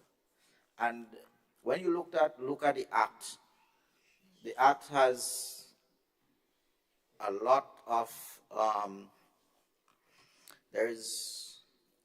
I think the need for educating the general public, because it has a lot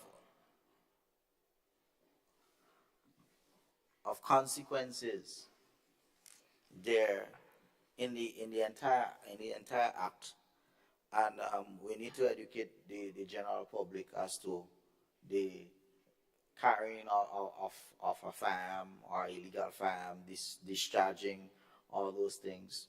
We need to educate persons on that, because many people, have it in their possession just in case something happened. But how we get at this stage?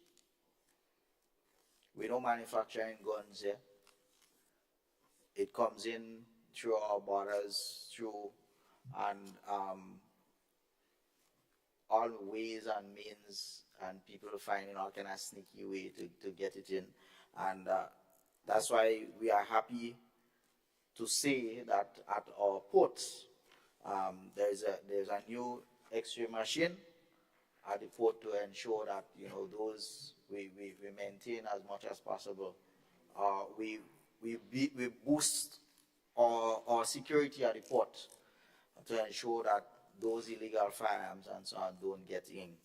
And one of the reasons why you my dear Senator said to obtain an illegal firearm license, it's a very rigorous process.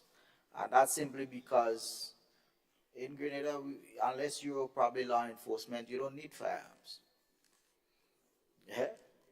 So law enforcement are the persons that's supposed to have those things. Of course, people might have it for their protection of their property and so on, and merely to scare off individuals, right? But I think it all boils back to a serious breakdown in the society of our moral values and so on, and they understanding the importance of respecting one another.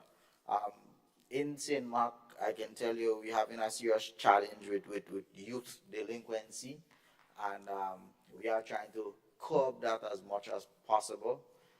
Hence the reason why we will be engaging, and that's just to sidetrack a bit, but it all is a part of getting the young people to understand the importance of life and valuing life and so on. So we will be engaging a behavioral modification program for the young men in particular in that constituency, targeting at least 50 of them, so that we can help curb the problem.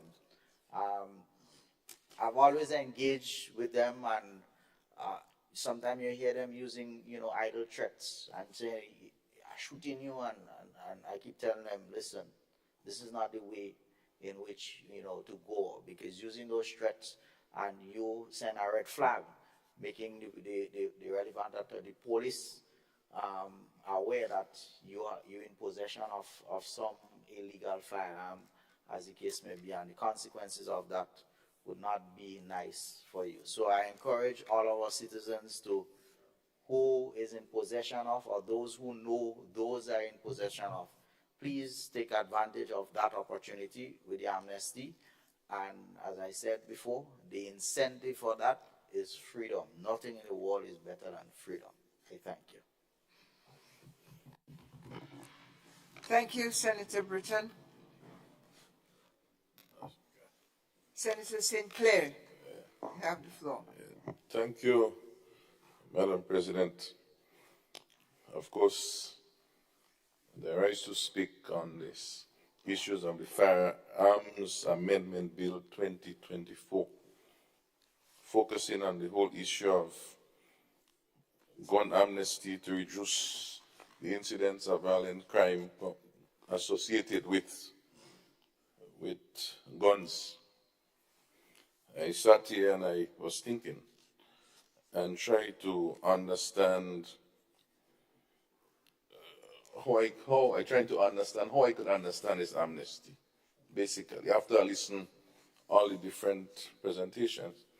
And my simple analogy is, Madam President, it is like walking in the sun with an umbrella over my head, knowing that I would get a little bit of shade, but the sun will never go away.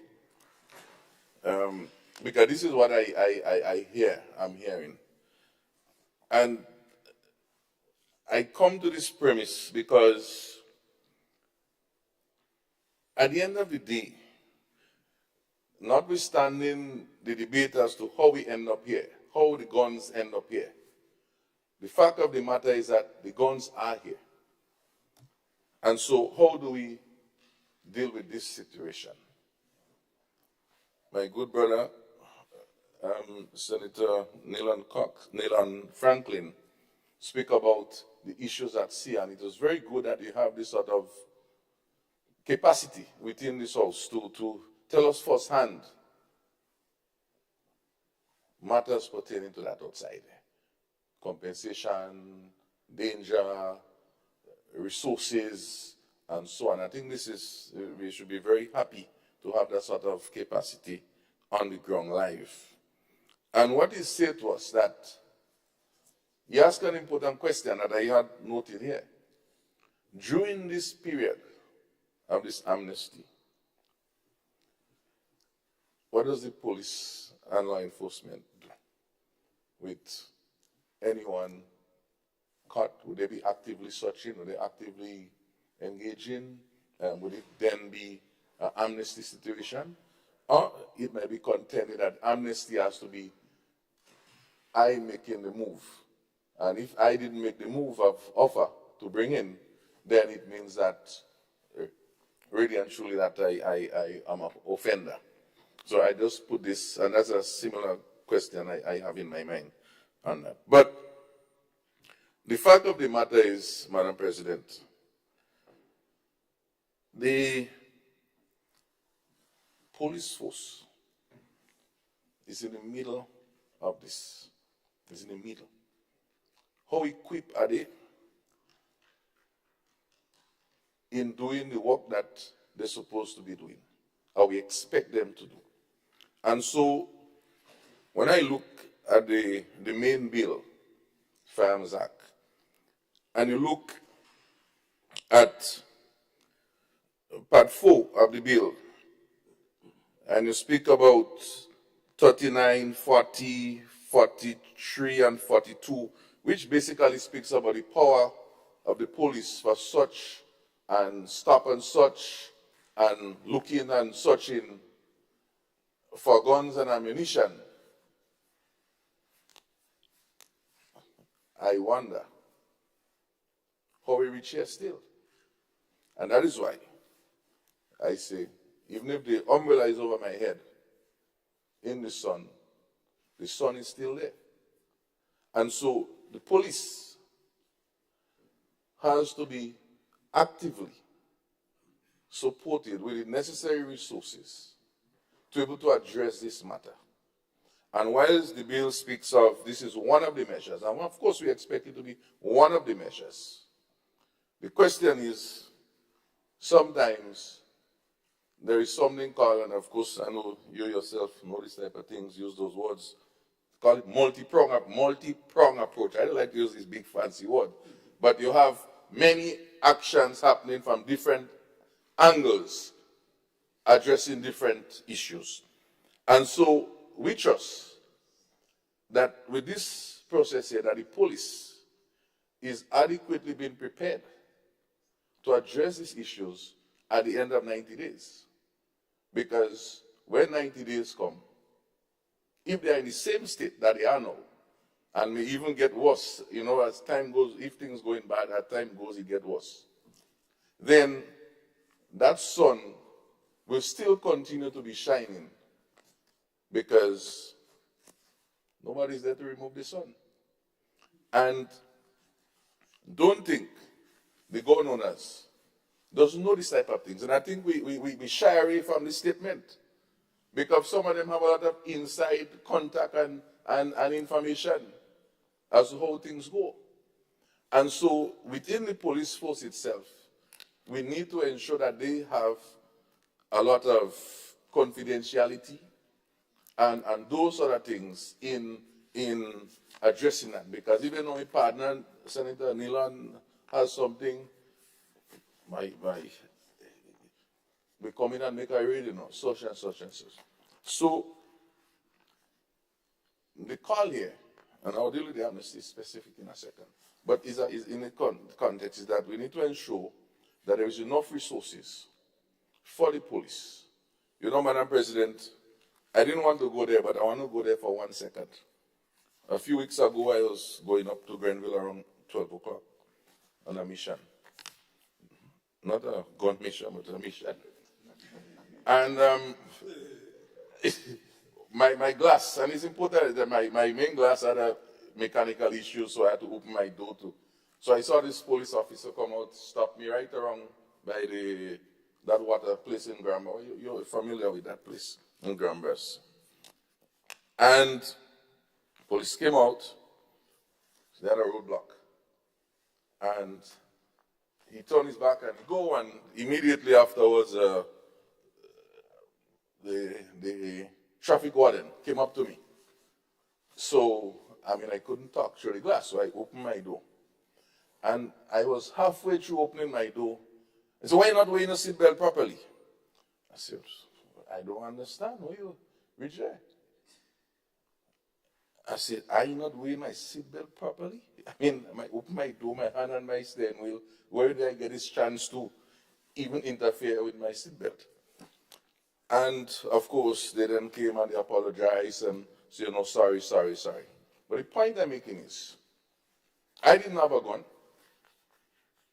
But let's suppose I had a gun. And then they say, license, insurance, go ahead. You see, I say this to say, Madam President, is that we have to be careful what we perpetuate and the message that we send. Because the same issues we have in Prida Lassini is the same lack of focus and energy that is just spread into different areas. So, what is good for the goose is good for the gander. Meaning that we must have one concerted approach, that the police must be given the support and the sort of energy that I met with the commissioner of police and his team. And they said, Senator, we need resources. See what we could say to help us to do what we need to do. And so the issue of the guns and so on liming around is because the police feel it inadequate. And so in the 90 days that we're waiting for this amnesty situation, I would like us to have a commitment from the government that the police is adequately resourced to deal with these guns that will not come in at the end of the day. Because otherwise, increasing the penalty to life imprisonment and all of those things, this is a zero-sum game. Because the police will not be able to find these people. And so the confidence and the safety that we want for all of our citizens, including ourselves here, have to be guaranteed by the resources to the police. They have to be able to investigate, they have to be able to go and search, they have to be able to go and find, they have to be up in the night, in the rain, to find it where it is. Because most of these gun persons, the gun's not in their home. It's not under their bed. Because if it was there, and as from what I'm hearing inside this house, we even know where some of these people are. We know where they're living. We'd have found these guns already. Nobody keeps a gun they know is illegal in the way of people could find it. So this would be a very serious hunting process to find these guns. And so the question about incentives to bring in this gun, I had some discussions too, you know. And the point was, well, when a man thinking 3,000 and 4,000, and I was shocked myself. I personally, Madam President, we don't have the amount of money in this budget that we just passed in December to compensate for this amount of guns that outside. I mean, I show we that to come for only supplemental. We don't have enough money for that. So we shouldn't take the gamble because we don't know. If we have an idea. So Senator Rahman's points, I think were some good points. Your property, your this, your that. But again, sometimes the gun owners, they're renting vehicles. So what happened to the person who are renting? You know, that interferes with business in the country. Right? So I believe that, yes, the amnesty, it's a measure, but I don't see it as a real measure. I think the government could have come with something stronger. Come with the arm instead of the amnesty. Come with something stronger.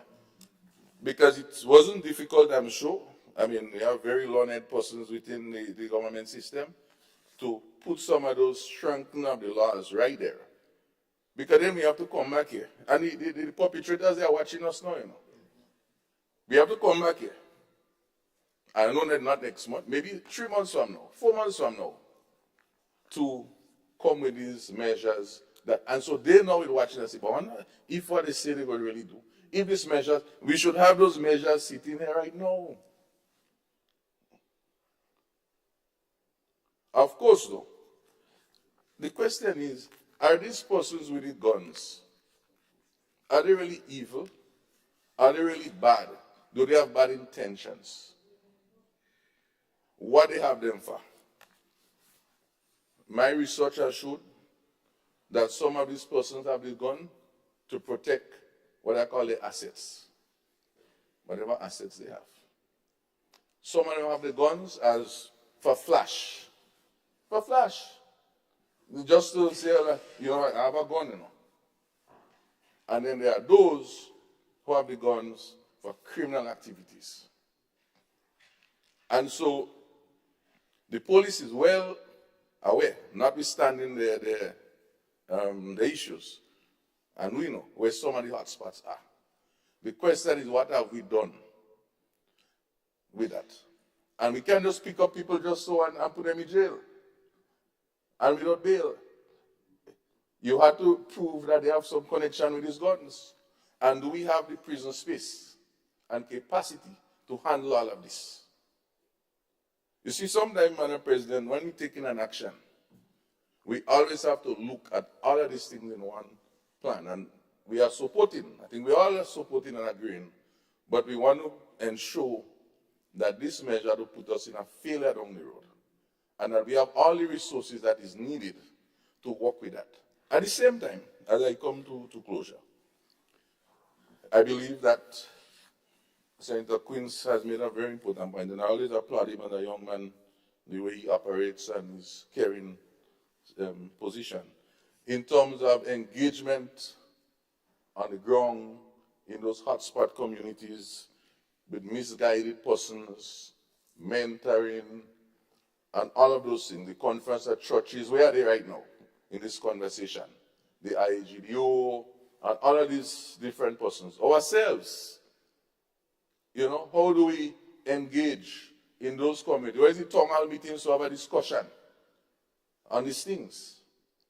And I think this had to be that conversation during the next 90 days to kind of augment the next steps forward.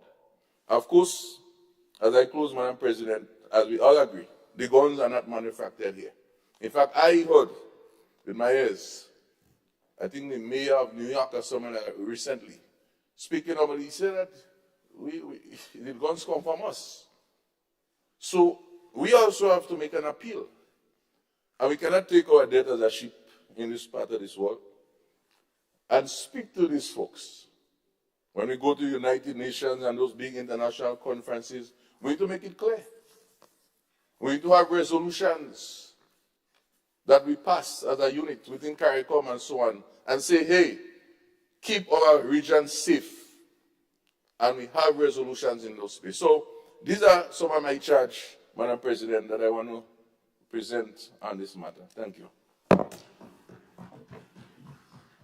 Thank you, Senator St. Clair. Thank you very much.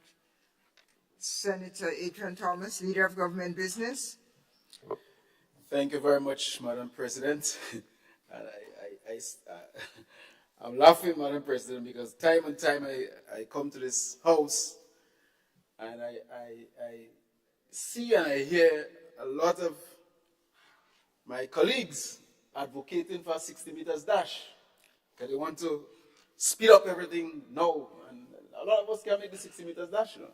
So sometimes we have to take it easy, Madam President, and get our work done properly. Madam President, the Firearms Amendment Bill 2024 is one of the first measures, a starting point, that this government and this administration will be putting in place. It is in 90 days. That's not the end of, 90 days will not be the end of Grenada. We have to leave. The gun violence in Grenada didn't start a year ago or 2 years ago. Over a period of time, it has built up. We have been working closely with the police force. We have been working closely with other stakeholders to make sure that this gun culture do not become a stigma, an entity in our country. Madam President, the examples are glaring to us. In the Caribbean, in the United States, we have seen what the gun culture has done to those societies. Sometimes we are tempted to fight violence with violence. So because there are gun violence in the country, some people may recommend, well, I want a firearm to protect myself. But imagine every peaceful citizen having the liberty to apply for a license, even to an extent to purchase a firearm. You know, when I was younger, maybe about 10 years ago,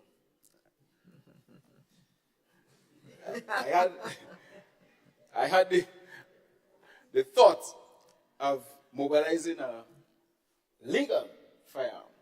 And you know, I said to myself, well, when you apply for a firearm and a man interfere with you, because you have the firearm, you're tempted to say, well, hit me now. Hit me now. If you don't have the firearm, you might walk away. And come back the next day and say, bro, what was this about? But the fact that you have the firearm, it could put you in a different mindset.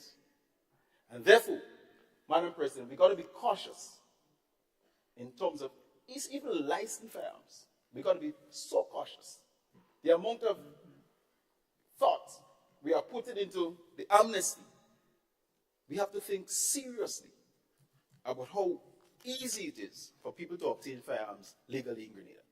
Because over a period of time, you may have it for your business, but you never know. I've heard that people who have legal firearms, lost it. People broke open their houses, their cars, and they go for nothing more than the firearm. Because you go to your garden as a farmer and you fire 2 shots and everybody knows that you have a gun. They ain't coming for fruits anymore, they're coming for the gun.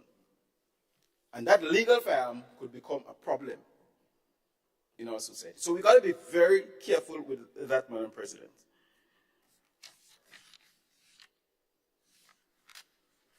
Our society, statistics will show that the tourism industry contributes more than 40% to the GDP of our country. Very important.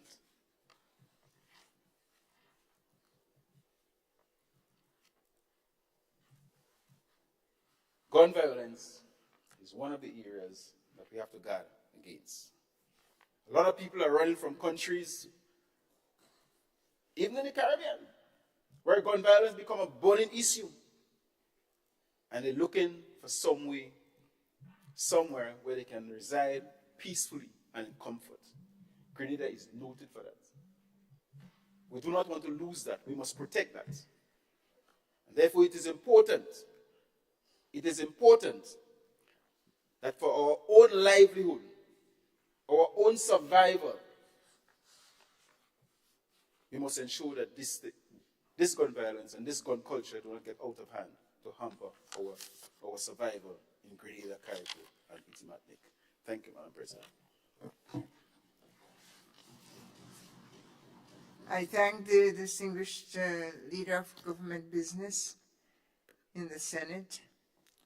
Honorable members, I pass the floor to the Honorable Claudette Joseph, Attorney General. Thank you, Madam President. Madam President, I thank my colleagues on both sides of the House for their support, the general support for the bill that's before the House. And would just, Madam President, take a few moments to give some clarification to some of the matters raised by the members of this Honorable House. Madam President, forgive me if I wasn't clear enough in the commencement of the debate on the bill when I indicated that the amendment to the Firearms Act now to introduce a new section 51A is the first of 3 steps that will occur in this process. So first, the bill before this Honorable House merely inserts a new section that will give the minister the power to declare the amnesty. Then there will be the order that sets out the procedure that persons wanting to surrender illegal firearms and ammunition must follow in taking advantage of the amnesty. Then there will be a further amendment of the bill to make provision for enhanced consequences and stiffer penalties for persons in possession, found in possession of illegal firearms and ammunition. So that is the process that will be adopted. And in the final stage, yes, there will be a window there for further amendments to the bill, to, for example, perhaps to increase the penalties under Section 4 of the existing Act. Because you see, the existing Act already provides for some of the matters raised by some of my learned colleagues, so that it is already an offense under the Act, for example, to import, export, sell, transit weapons, all of that. And there are penalties at Section 4. There are penalties set out already in the legislation. There's already in the legislation a provision for travelers to declare firearms and ammunition, and penalties therein for when that doesn't happen. The presentation I made indicated that when the firearms are surrendered under the amnesty, analysis, ballistic analysis will take place to determine whether the firearm was used in the commission of an offense.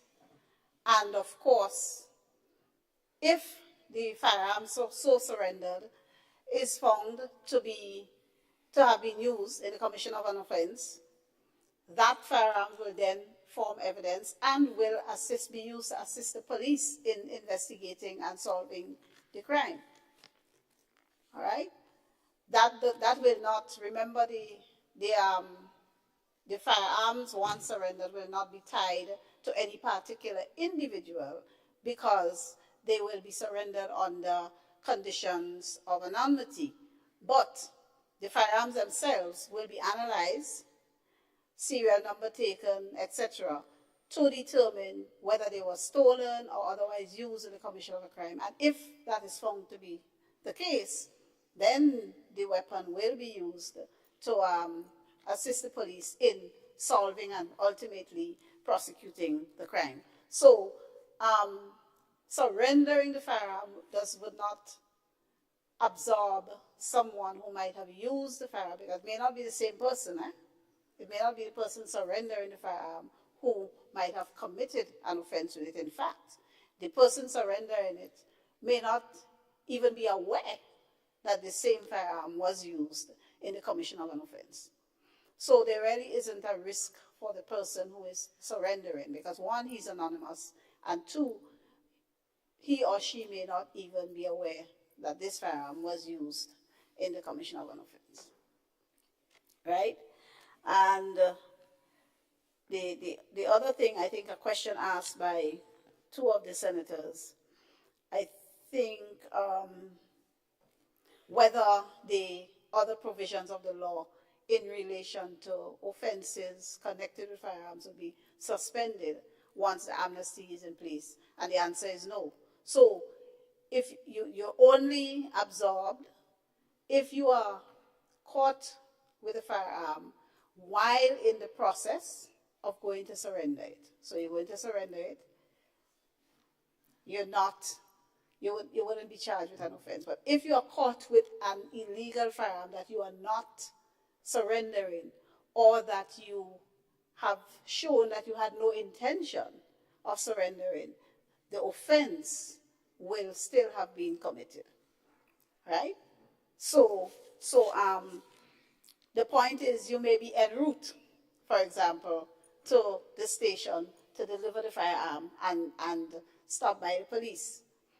In that instance, if you can show that I was in the process of going to surrender the firearm, then the amnesty will avail you. But if in the regular course of the operations, the police discover illegal firearms in persons' possession, then the regular criminal law will kick in, right? Possession of illegal arms and ammunition. So that doesn't change the fact. The general law would not be suspended during the amnesty. It is just that persons who take advantage of the amnesty will not be prosecuted for any criminal offense. So once again, Madam President, I commend the bill to this Honorable House, thank colleagues on both sides for the support of the bill, and urge all our citizens, particularly those who are in possession of firearms and ammunition for which you do not possess a license under the current law, to take advantage of the amnesty once it is declared. Because subsequent to the amnesty, the law will be, by the time the amnesty expires, let me be clear, by the time the amnesty expires, the Firearms Act will have been further amended to impose strict or mandatory prison sentences, as we say, no bail for the commission of offenses, and increase in the penalties that currently exist under the legislation. Thank you, Madam President. Thank you, Senator Joseph. Thank you for summarizing. And now, honorable members, the question is that the bill be read a second time. All those who are of that opinion say aye. Of the contrary opinion say nay. The ayes have it. A bill for an act shortly entitled Firearms Amendment Bill 2024. Madam President,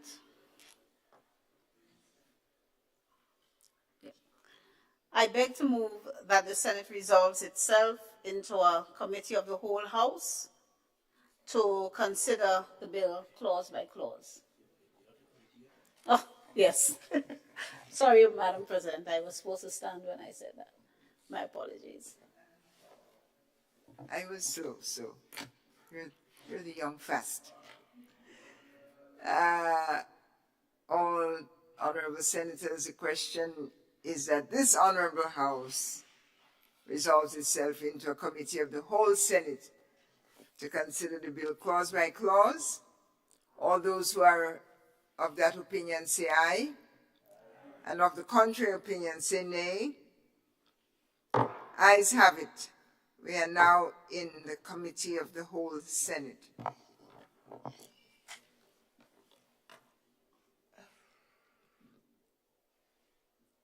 There. The question is that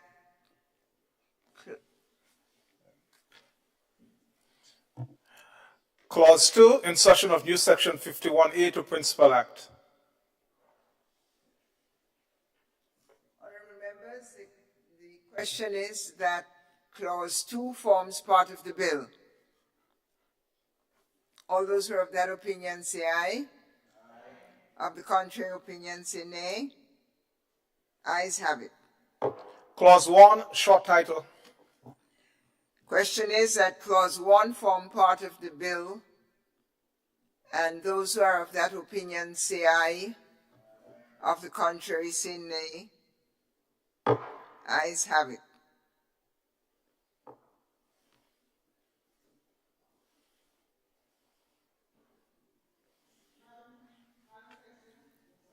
Have the floor. Yes. Madam Chair, I beg to move that the Senate resumes and the chair of the committee reports progress on the bill. Honorable Senate, the question is that the Senate resumes and report of the committee be given by the chair of the committee. All those who are of that opinion say aye. Of the contrary opinion say nay. The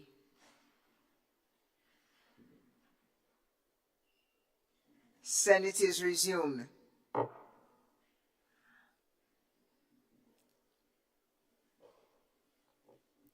I have the honor to report that the bill was considered by a committee of the whole Senate and was passed without amendment. Madam Chair, I beg to move that the chair's report be adopted. No. Honorable members, the question is that the chair's report be adopted. As many as are of that opinion say aye. Oppose? The ayes have it. Madam President, I beg for a third reading of the bill. Honorable members, the question is that the bill be read a third time and be passed. As many as are of that opinion say aye. Of the contrary opinion say nay.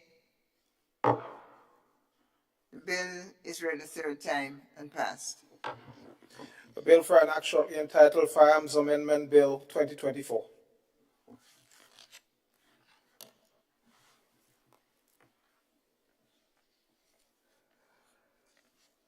Leader of Government Business.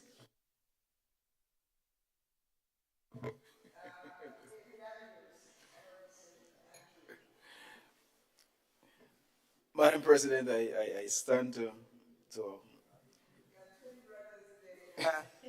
Keeping your heads too close. Separate. He's so good looking, Madam President. Pardon? Madam Proceed, President, Leader of Government Business. I rise because my tummy seems to be making a little noise. So I want to suggest that we have a short break, maybe a half-an-hour break for lunch, and then we can come back quickly and proceed. Honourable members, the proposal is that we break for a short lunch and resume in 30 minutes after being refreshed. All those who are of that opinion say aye. And those who would like to continue without lunch say no. Senate is suspended.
because item 15 became item 7.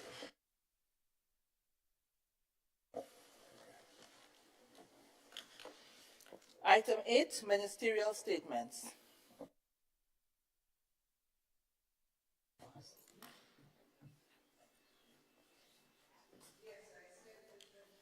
So we can clarify, we just had the first reading of the last bill, and we had it already, didn't we? Yes, that's what I said. We had the first reading of the last bill just before lunch, isn't it? And now we completed 3 bills. Wait.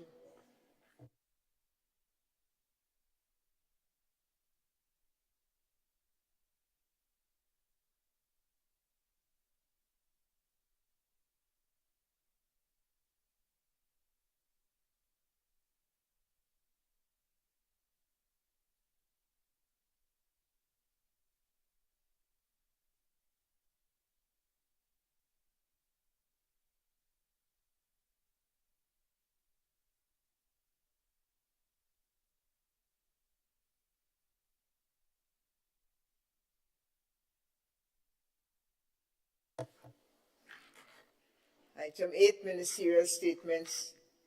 Thank you, Deputy Clerk. And I offer the floor to the Honorable Attorney General. You have the floor, Madam. Thank you, Madam President. Madam President, I rise to give this ministerial statement so that this Honorable House might be updated on some developments recently taken place at the Ministry of Legal Affairs, Labor, and Consumer Affairs. Madam President, the Consumer Protection Act number 2 of 2018 has been in force since 2019. It was commenced in 2019.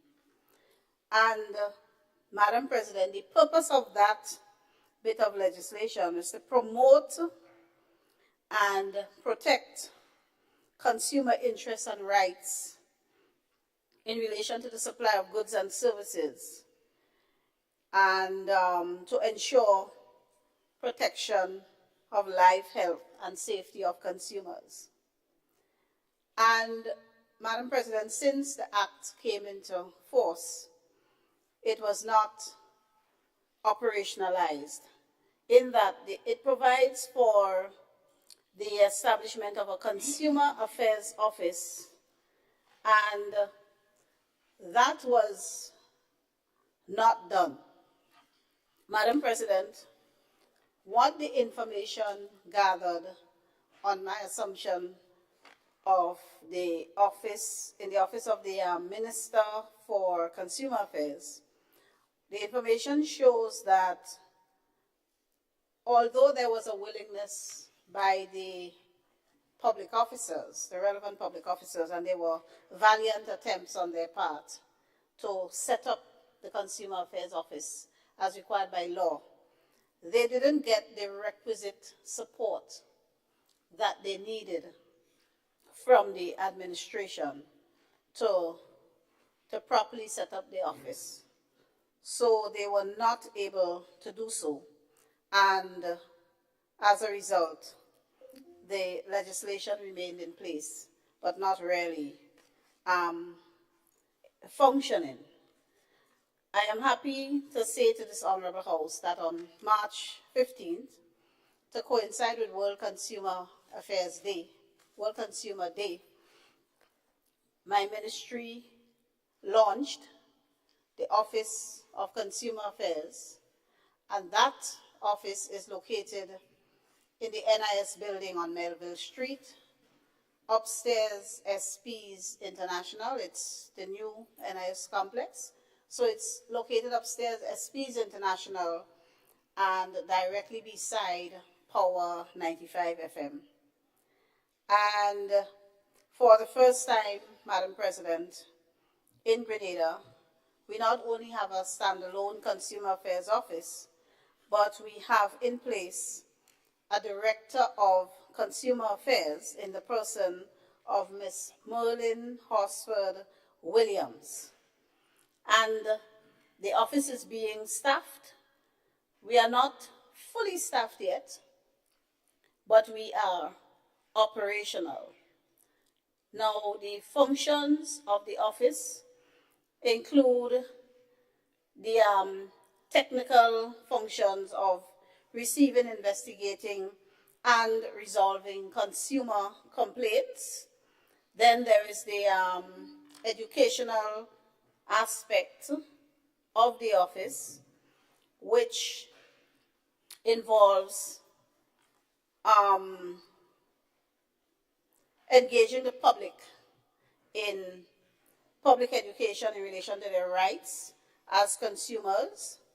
And of course, there would be the requirement from time to time to report to this Honorable House, publication of information, reports, newsletters, posters, etc., that will raise public awareness on the question of consumer affairs. And of course, appearances on public forum that will help educate the public and engage in community outreach. Then the other function has to do with research and market surveillance, Madam President.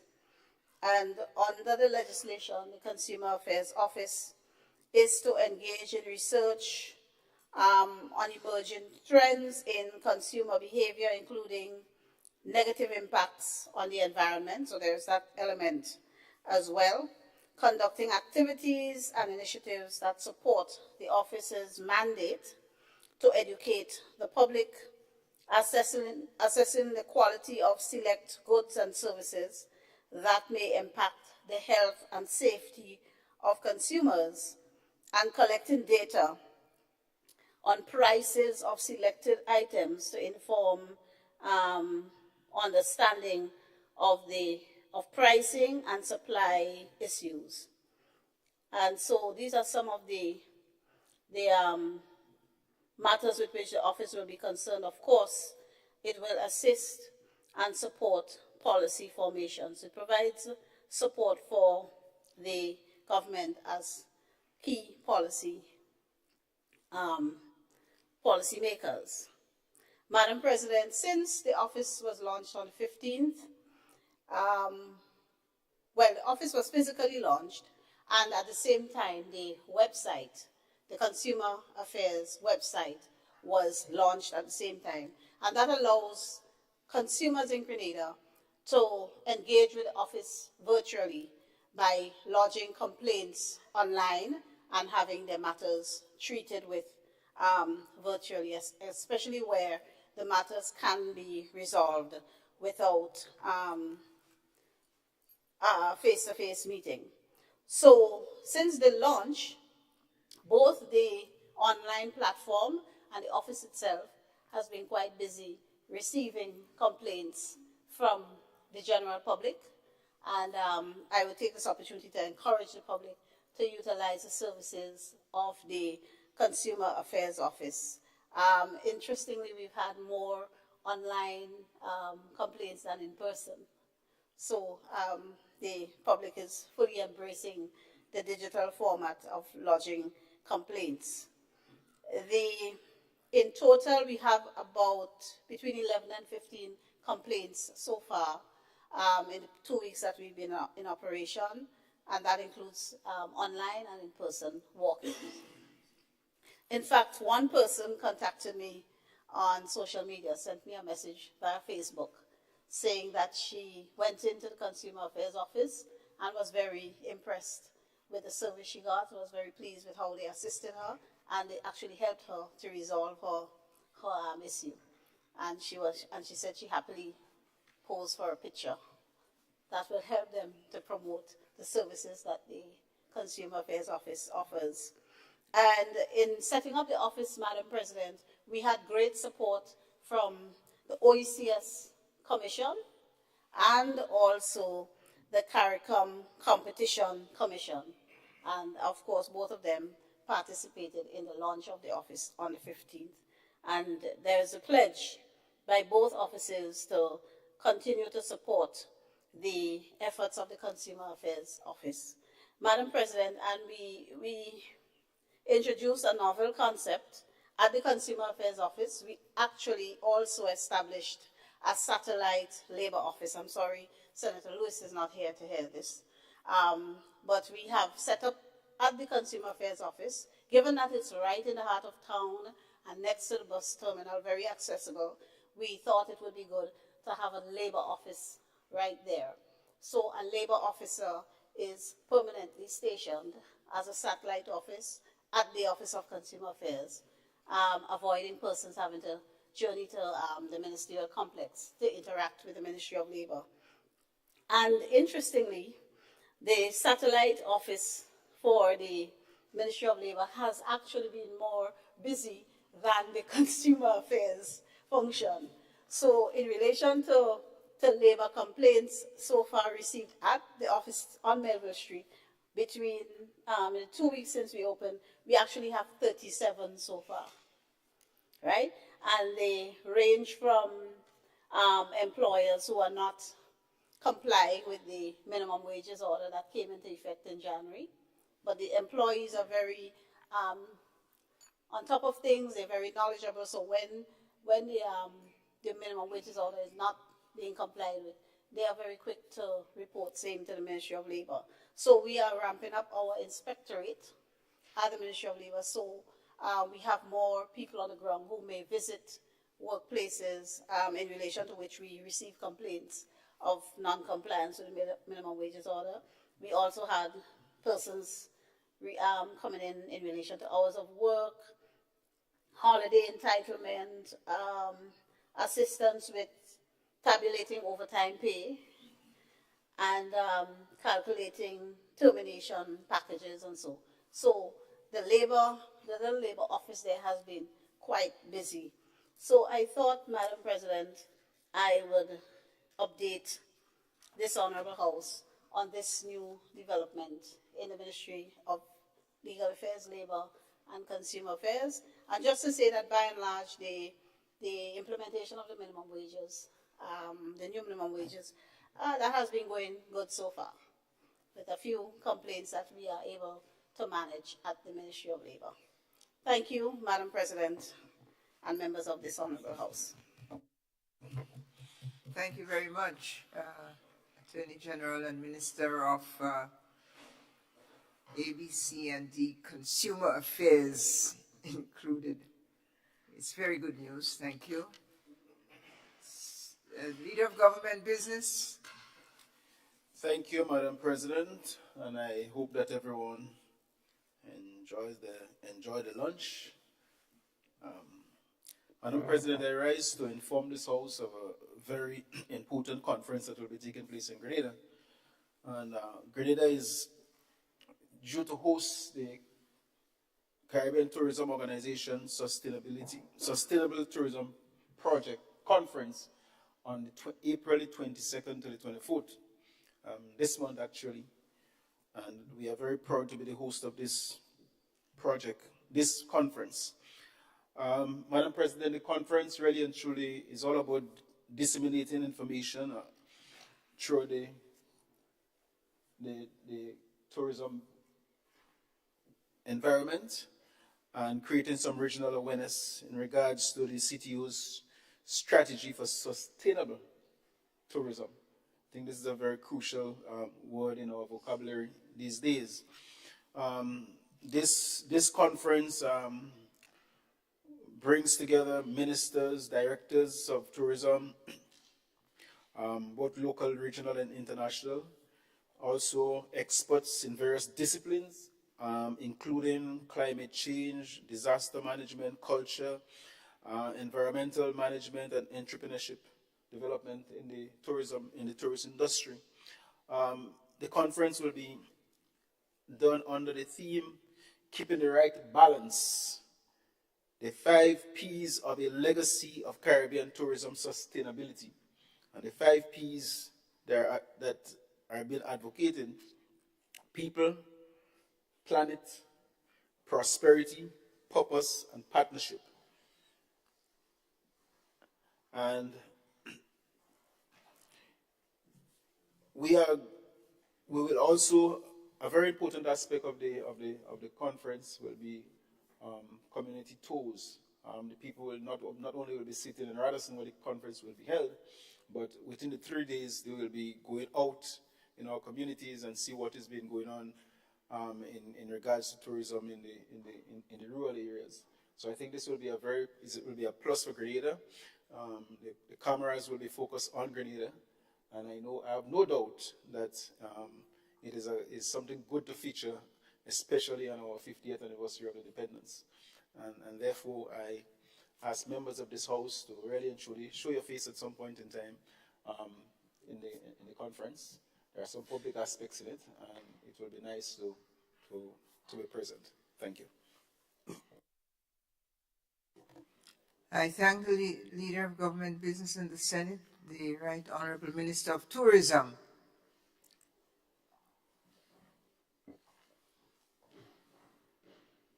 Senator Gloria Thomas, Minister for Social Development, Gender Affairs.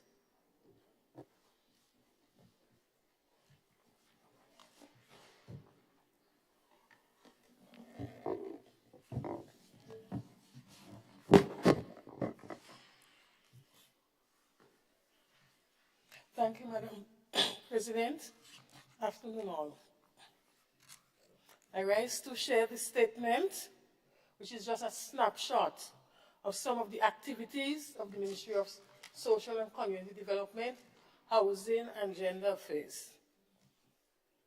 Madam President, the Ministry continues to assist in the development and improvement of the lives of all Grenadians, especially the impoverished and disadvantaged.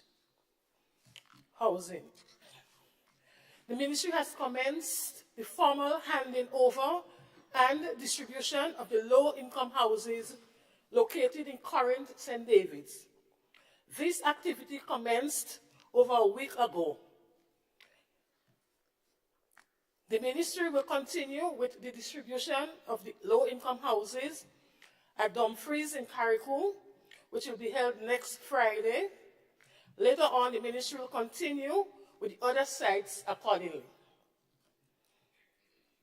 Madam President, I would like to inform the nation that the delay in the handing over of the houses was unavoidable needed.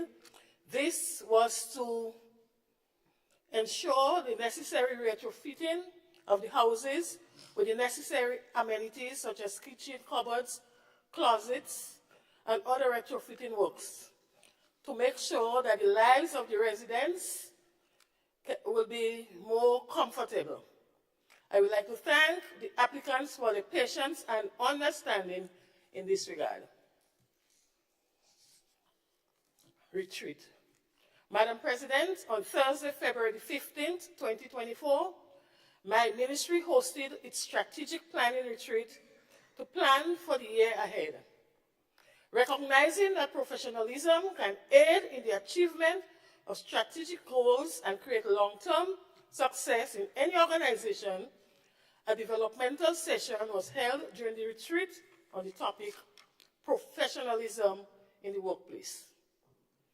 Noting the nature of the work that is done within the ministry, emphasis was made on ethics and confidentiality.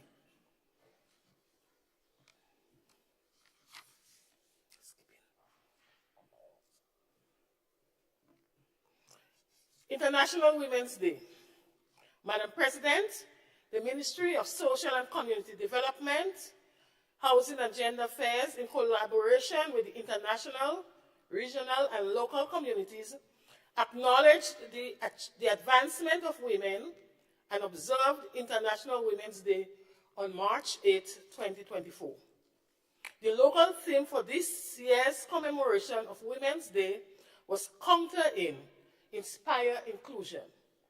The theme was aligned with the priority theme of the UN 68 Commission on the Status of Women and examined pathways to greater economic inclusion for women and girls everywhere. Accordingly, the ministry hosted a symposium under the theme Riverstone Talk on Friday, the 8th March at the Crown Ballroom, Radisson Grand Beach Resort from 4:30 to 9:30 p.m., giving 4 of our Grenadian women the opportunity to share their experiences as women and their climb to success. Accordingly, 50 Grenadian women from all walks of life was honored for their stellar contribution and achievements towards the development of our nation. Awardees were selected based on their contribution to community development, entrepreneurship, and advocacy for inclusion, and to celebrate the achievements of women of Grenada as we continue to journey towards a more equitable and inclusive society. International Social Workers Day. Madam President, the International Social Workers Day was observed globally on March 19, 2024. The ministry hosted a week of activities to commemorate this year's celebration under the theme Buen Vivir, Shared Future for Transformative Change. This emphasized the need for social workers to adopt innovative community-led approaches that are grounded in indigenous wisdom and harmonious coexistence with nature. The activities included church service, appreciation day, International Social Workers Conference, community walkabout in the parish of St. John's. Child development. Madam President, during the first quarter of this year, I led a team from the ministry along with the officials of Ministry of Infrastructure, including engineers, to visit child development centers throughout the island. This was to assess the physical structure of the building and of the building housing these centers and the human resource needs, among other assessments. In addition, a team visited the Christine David Child Development Center in Hillsborough, Carriacou. On March 5th, 2024, the ministry conducted the second cohort of first aid training for child care providers, which included private sector workers as well. The venture was facilitated by Grenada Red Cross, and over 25 persons participated. SEED. Mr. Speaker, under the SEED program, beneficiaries who fall under the following targeted groups receive an increase in cash transfer of $200 per month as follows: the mentally ill, people living with disabilities, adults above the age of 65. Madam President, the ministry completed a disability assessment along with Grenada National Council for the Disabled, the Caribbean Development Bank, and Community Service Organization.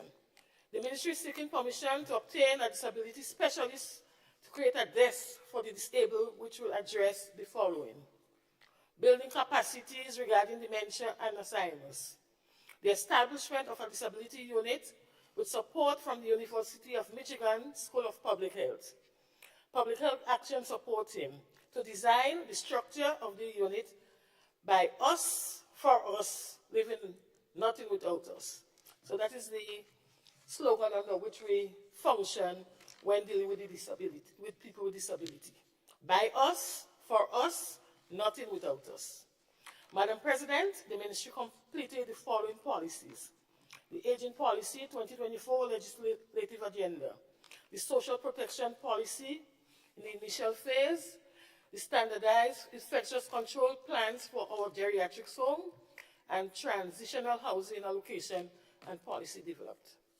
Juvenile Justice. Madam President, the Grenada Juvenile Justice Policy review has commenced along with the Juvenile Justice Act of 2012. The ministry welcomed the appointment of the Director of Juvenile Justice. Currently, the ministry is endeavoring to adequately staff the unit and is preparing for its relaunch. National Parenting Program. Madam President, the ministry is working towards the expansion of resources to ramp up community-based parenting education training to enhance parenting skills and family life practices. Achievement, January 2024, from January to March 2024. We had International Women's Day activities, where we had a motorcade, symposium, and we do some ongoing mobilization in the village of the community of Rose Hill. And we work with the men there. International Family Day celebration was conducted, community cycles in St. Mark's Bonnell Government School. We had around 25 participants. We also had a community cycle in Grenville. We had that at St. Mary's Irish School, Lafayette. And we are waiting on the Ministry of Health for the commencement of the plan that they need to put in place so we could work along with them. Fire at Chantilly St. Patrick's. Madam President, finally, my heart goes out to the 5 sets of families who lost their entire homes and livelihood in the raging fire which occurred on Tuesday, the 26th March at Chantilly St. Patrick's. The ministry immediately came to the aid of the residents who were affected by the fire and provided assistance to them. Temporary housing at the Villa Housing Project in St. Patrick's, grocery, clothing, household items, linen, mattress, psychosocial support, counseling, and a one-off payment is being made for the victim as the ministry awaits the police report on the cause of the fire. Domestic violence. Madam President, the ministry extends its deepest condolences to the family and friends of little Esther from Carriacou, who lost her life under allegedly tragic circumstances.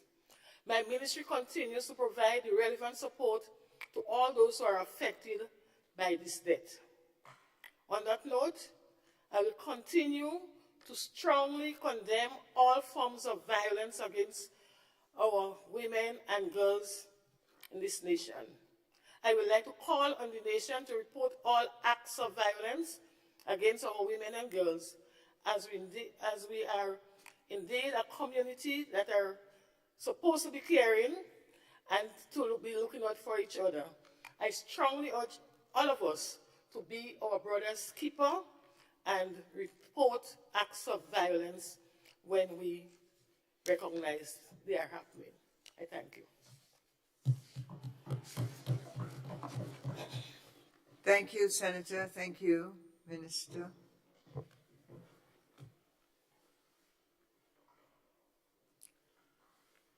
That is a request from, and I got it this time, Senator David Andrew. You're in the spotlight and on your feet. Yes, ma'am. Have the floor. Thank you, Madam President. Madam President, I just rise to bring a few statements and updates from matters pertaining to education. But first, I want to join my voice in offering sincerest condolences to the surviving relatives of the late Esther Patterson, 14-year-old, a student of from the Hillsborough Secondary School, who was laid to rest yesterday. It's always tragic when we lose young people, and in particular students, who by our normal thinking have most or the whole of their life, we would say figuratively, ahead of them. And to have them lost in these kinds of circumstances. Our prayers, our thoughts go to the families, friends, well-wishers, and the entire community in Carriacou and Petite Martinique who have been affected by her passing. Our ministry has been, we are happy we have been able to support some of our counselors from the mainland who were assigned up there the day, I think the Monday after the incident occurred, to assist with offering psychosocial support. So along with Sister Gloria's ministry, I'm happy that we from education were able to partner and offer that support as well. Our ministry condemns strongly every act of incest, every act of abuse, every act of violence, every act of intrusion against our women and girls, and in fact against anyone. Indeed, as a Ministry of Education, we will continue to promote respect for self and for others through our guidance and counseling program presided over through the Student Support Services Unit of the Ministry of Education. My heart goes out to the families of the fire victims at Shantimel. I know as members of the cabinet, we were able to show solidarity. We visited, we supported even financially, apart from what the minister did, and in terms of our presence. So we joined the member of the cabinet responsible for that area to show support. But it's really heart-wrenching because no amount of support will actually take away all the discomfort, the difficulty you'd have in adjusting to something new and knowing that you've lost all that you've worked hard for. So our present go out. And I can't help, while I'm on that note, to remember the families of the two bikers who tragically passed over the Easter weekend while we were happily enjoying the Carifta Games. May God grant all of the families associated with the above-mentioned incidences and events grace and strength to cope and to manage in this time. I move quickly, Madam President, to I can't allow today to pass without putting on record our profoundest appreciation for Grenada's performance, Grenada's Carifta team, as they performed in the 51st edition of the Carifta Games. I think it's a good place to knock the table. I think they made us extremely proud. I looked at the heart and the spirit inside some of these athletes as they competed just to see the Grenadian flag on the podium. And I felt, I mean, all of us there, you listen to the crowds, you listen to the feedback all over. We are tremendously proud of our athletes. Many of them are still students. And we will continue from an education point of view to keep pushing them, to keep providing all of the supports we can, both academically and sporting-wise, and to see them see the potential and the possibilities that exist in sport as a career. Not as something you do if you can't make it, or not as something you do because you don't want to, but to see the genuine possibilities that exist there. So we want to commend them and pledge our continued support. And I know the Minister for Sport isn't here, Youth and Sport isn't here, but he probably would have had some things to say about that. But in my capacity as Minister for Education, I take the opportunity to commend them. And now, Madam President, in relation to education, only yesterday, I'm happy to announce, and some of you may have seen it, that we've had this sod turning the groundbreaking ceremony for the commencement of construction of the Grenada Christian Academy in the village of Pearl St. Andrew. Yeah. This is something that I'm happy about because the construction of a state-of-the-art school in that community carries tremendous potential for transforming the lives and fortunes of the villagers there. And after we issued the contract and signed the contract last year, at the ending of the year, I think it was in November, just before the budget, we are now able to see the actual commencement of work as evidenced by the groundbreaking ceremony yesterday. But I want to say a few things here, because inside of that project, we ensured that while this project was worked on prior to us getting into office by the former administration, and we give some degree of credit to them for advancing that project, I want to say that we have augmented the project. We have improved the project to the extent that when we got in and we realized that from one of the bills that was nearing completion when we came into office in 2022, that of Nkariku, we found that some of the completed projects at Bishop's College were not fit for purpose. And whether it was a failure in the design, or whether it was a failure in supervision, or whether something fell apart at some point, we took the decision to have the designs reviewed. And in fact, at Carriacou, there was no water system. And that was one of the shocking elements. Because anybody who knows Carriacou would appreciate the need, and I'm sure Senator Cox would bear me out on that, would appreciate the need for a school, an institution like a school, to have a water system. That wasn't the case. So we commissioned a review of the designs to ensure that any 21st century construction that we're having in schools will be reflective of being constructed in this period. So they have to be climate smart. They have to be adaptable for energy harvesting, solar panel fitting up, for water harvesting. They have to be fitted with smart classrooms, the whiteboards and all of these things, because we are living in an era of artificial intelligence and technologies. And so this facility, this over $27.4 million facility that's going to be constructed in the area of Pearls, the Grenada Christian Academy, meets all of those standards. And we are happy that we were able to upgrade the designs. It may have contributed to some small degree of delay, but it's better to have a delay and to have a proper project than to have speed, and we are not sure how satisfied we'd be at the end of it. While I'm at this, I also want to put on record and give credit to the visionary behind the school. I mean, sometimes as politicians, we can pretend to take the credit because it started with us or it was augmented by us or something of the sort. But the gentleman behind this school, the Grenada Christian Academy, was a missionary, one Charles Carpenter, who came, and in his desire to do something for the community, he moved to the Dunfermline area, and the school was first located in the Pearls, in the Dunfermline area, in the Nook, the area called the Nook. And then it outgrew that area, and he sought to move his ministry. Then it was a ministry for persons who didn't make it in the school system at the time. And he moved it into Pearls, and I'm certain he probably he had to collaborate with government.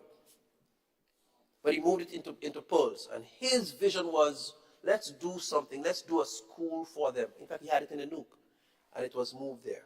He has since passed, but today I want to put on record our profound appreciation for his insight, his vision, and his love for Grenada that caused him to come and invest his time, his energy, his resources, that today, years down the road, even after he's gone, we can see the construction and we can see us get to the point where we had broken the ground to construct a facility that was born from his idea.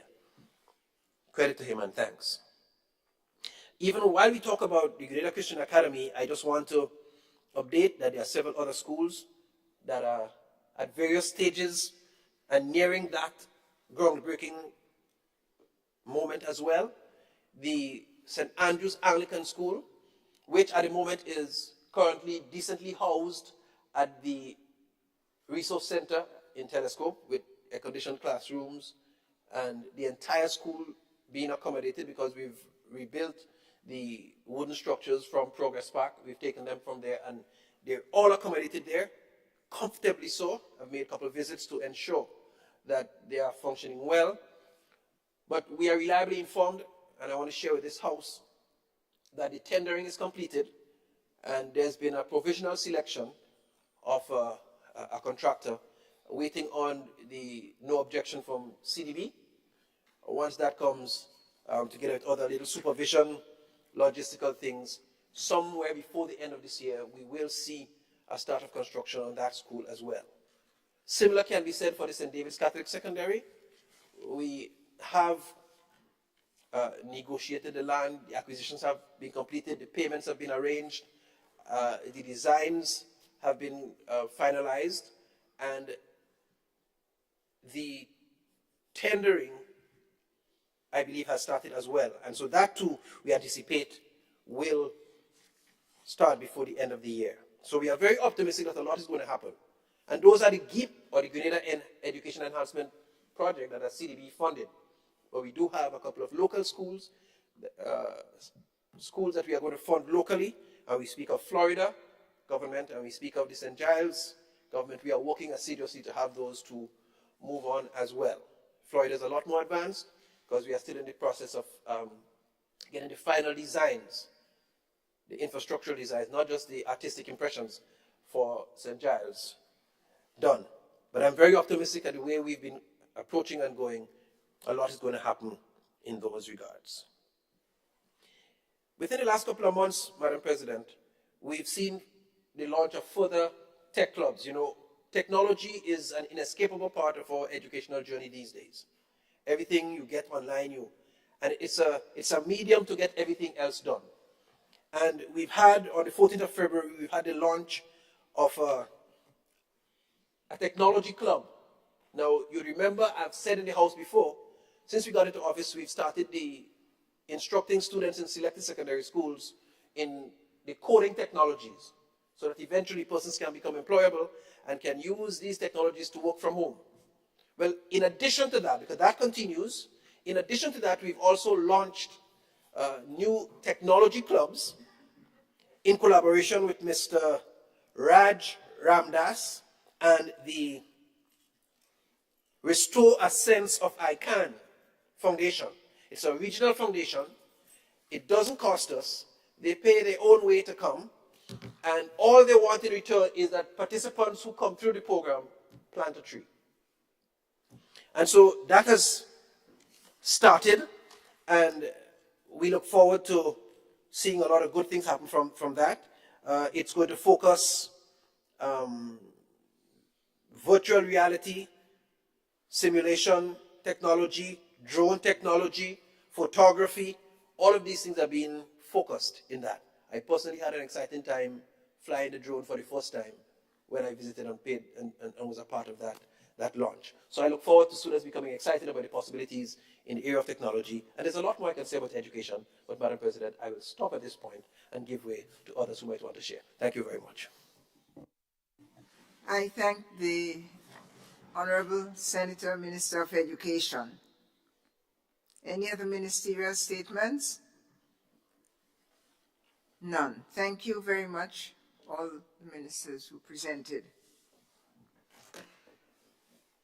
Item 9, presentation of papers and reports from select committees. The Leader of Government Business in the Senate, Senator Adrian Thomas.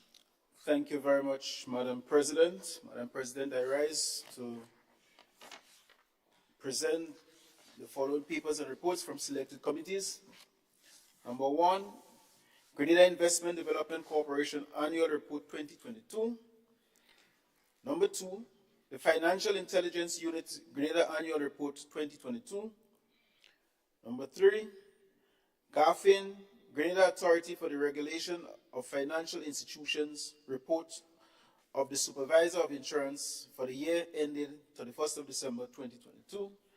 And number 4, Grenada Bureau of Standards 2022 Annual Report.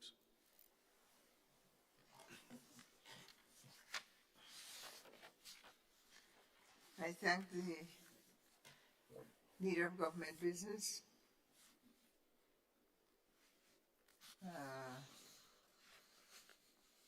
Are there any observations, questions, comments, recommendations regarding the reports? Because this is the Parliament, and we are not a rubber stamp. We are an analytic and presiding body. And whatever comes to us it does deserve and must therefore get our full attention.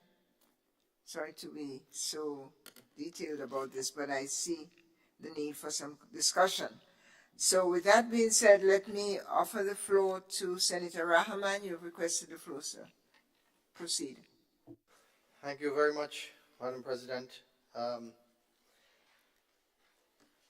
believe we can comment on all the reports. Okay. So let me start with the first, which is GIDC. I thought it was a very good report. I noticed, happy to see that under page 27, under key performance indications that GIDC, in conjunction with SIEP,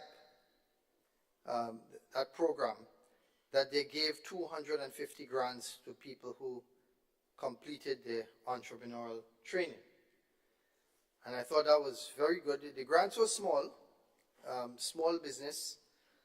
So from 2,688 to 6,720, but 250 grants is significant. My concern is about follow-up when these grants are given. And of the 250 people assisted, how have they fared? How has that money that government has spent? What is their situation currently? So a follow-through plan. I would like to suggest a follow-through plan on the smaller and medium-sized businesses needs to be part and parcel of any rollout programs to assist the small and vulnerable businesses. I did note that under accomplishments, the next page, page 28, I know that entrepreneurial and business development services were provided to 328, but the document said potential and existing entrepreneurs. So potential means that they do not exist yet, and existing means that they do exist. But the 250 that they did help did exist. So we don't know if the 250 is in there or not, because it is bundled together when it should be separate. One is potential and one is existing. So if you fund existing, we want to know what the additional training that you provided, was it for that 250 to help them to succeed in business or not? So I think that could be some improvement that they could, perhaps suggestion that they could make in their next report. I also like to see the fact that they provide training. And I have attended some of their trainings. One in particular was on custom entries. So for small businesses, it is really beneficial, and the training is really, really helpful because it is done by a senior customs officer themselves. They perform that training. So I'd like to commend them on that training and to encourage them to continue and to broaden the training. Private sector organizations like GIDC, GCIC, they do training as well. And so it is a good thing. But I would like to see some training being done for artisan skills. So we have our masons, we have our carpenters, but there are certain skills that are required now, for example, that we are remodeling our fort, that we don't necessarily have here. When we look at our existing building that needs maintenance, we may not have all the expertise here to maintain some of the buildings that are being built today. For example, when we look at the Silver Sands Hotel project, we know that the first project, we had artisans brought in from Egypt. And recently, I had the opportunity to meet 1 day ago with the new Egyptian ambassador to Grenada, who's based in Venezuela. He came here, I believe he's leaving today, to go back to present his credentials. So, and I spoke to him about that. And I said to him that and so perhaps the government, now that he has presented his credentials and we have that diplomatic relationship with them, perhaps, and we know that when the Silver Sands project was done, that Egyptians did come to help with the design and artisan work, more detailed work. We would like our people to benefit from that high level of work. So perhaps the government can liaise with him and invite some of those people across to train our people. So, and GIDC could be involved in that, so we can train Grenadians not only in customs entries and the regular run-of-the-mill training that we do, but we could get into more detailed and areas that are niche areas, such as high-end carpentry and artisan work. So that's just on GIDC. I'd like to move on to Green Bureau of Standards. So I noticed that they have 22 employees as of 2022. They have 6 lab techs and 8 lab staff in total. But when I compare that with inspectors, they only have 5 inspectors. And the inspectors of the Green Bureau of Standards, I served on the board at one point in time, many years ago. And I believe that having served on the board and seeing this staff complement, I believe that they should I hope by now that they have more than 5 inspectors, because when goods come into the country, they're responsible for checking all of the goods that enter the country in terms of automotive equipment, in terms of the quality of products that are brought in that say the labeling and all of these different things, from electrical appliances and so on. So they have to inspect, and you don't have many inspectors. And so that's something that I would like to see that they look into, Bureau of Standards, hiring more inspectors. I note that with regard to they did some training in terms of their standards on the Code of Hygiene, GDS 3 Part 1 of 2011, on page 11 of their report. Training was provided in terms of Code of Hygiene. And I would like to suggest that the training on hygiene and so on needs to be translated into our food production. We know that we have many small businesses that provide food, many of them on the side of the road, vendors and so forth. We need to make sure that we have standards. We need to make sure that they are registered. We need to make sure that they have hygiene training. So if the Bureau of Standards has standards for a code of hygiene, we need to make sure that our small businesses follow those rules, know what those rules are trained in them, and so that we can make sure that our people don't get sick when we speak about how you handle food and that type of business. The other thing that I would like to point out with regard to Bureau of Standards is that I've noticed that for 2021 and 2022, they had a surplus of 164,000 and 165,000 respectively. I also noticed that year to year, they receive about $900,000 in subvention. I don't know if that's the word to use, but in subvention from government. So what I'm saying is that if they are receiving, now statutory bodies are like, I look at them as children of the government, right? We don't mind our children forever. At some point in time, the children grow up and they handle their own affairs.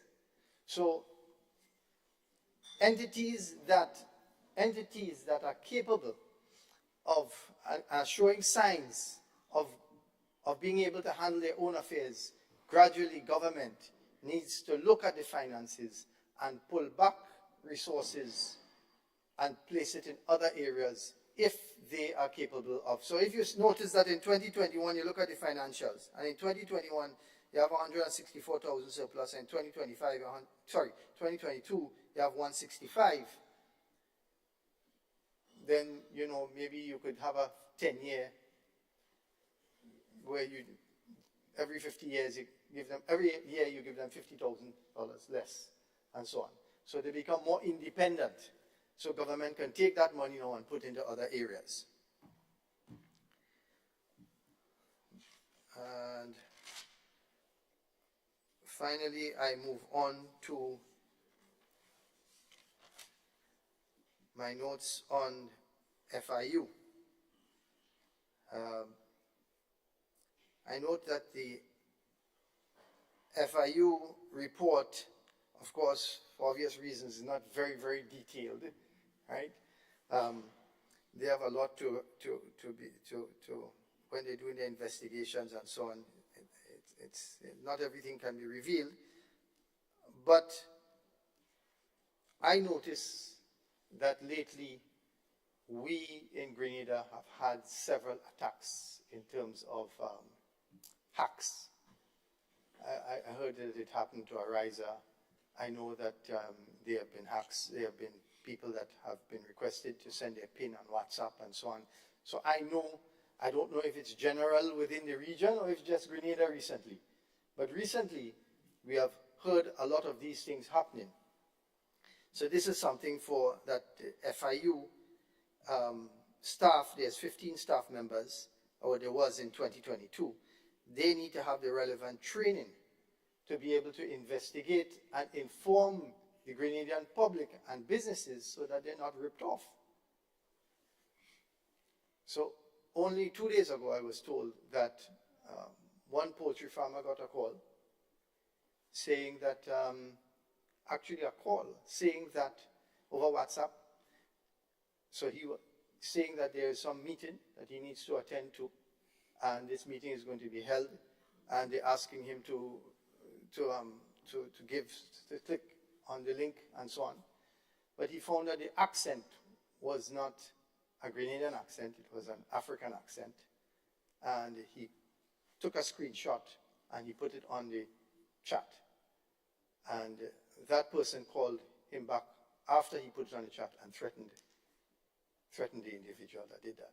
So what I'm saying is that people are trying different ways, and they are ahead of us out there. So we want that I've seen in the document that FIU staff receive a lot of training. We want to make sure that the training is relevant, right, to our part of the world and our challenges and what challenges we are faced with now. And we want to see more categorization of drug financing. So you see that when they speak about, when you have categories, they have categories under page 23. You see that there were 45 arrests for various charges as follows. They have fraud, they have stealing, you have money laundering. But money laundering is broad. So we want to see, I would like to see in the future more about drug financing and what they're doing in that area. I read there were 3 case studies that they gave in their report. 2 were on drugs. That was good.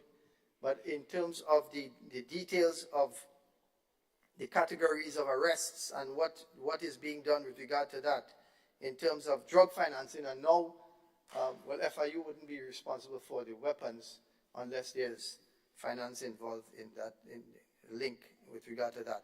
But drug financing is a huge aspect that affects our region, because we know that drugs make their way to the north many times through our Caribbean countries. And we also know that a lot of drugs is, the people that want it getting it, right? I don't know how we're getting it, but they're getting it. And the people, they need to pay for it. So there must be a trail. My point is that there must be a trail. So whereas in other countries there are issues like terrorism and all these things, and we have these laws, some of the things that affect, my point is that some of the things that affect other countries are not main issues for us here. The main issues for us here that our people are facing is what we need to focus on, and what I would like to see more of in their reports that focus on those things. And there's some more, but I'll leave it for others. Generally, the reports are good. Especially, I was particularly impressed with GIDC's report. I thank you. Thank you, Senator Rahman. I want to encourage you to follow up with the heads of some of these statutory bodies to go deeper on some of your observations and recommendations. Thank you for the discussion. Any other comments?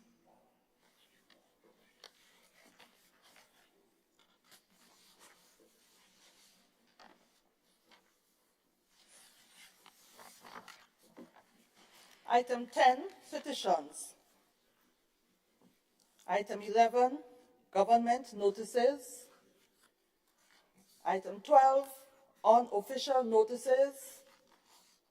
Item 13, questions.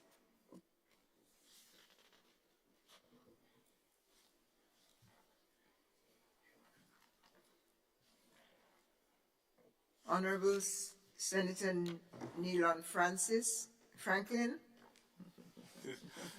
Thank you very much, Madam President. Madam President, I would like to retable this question,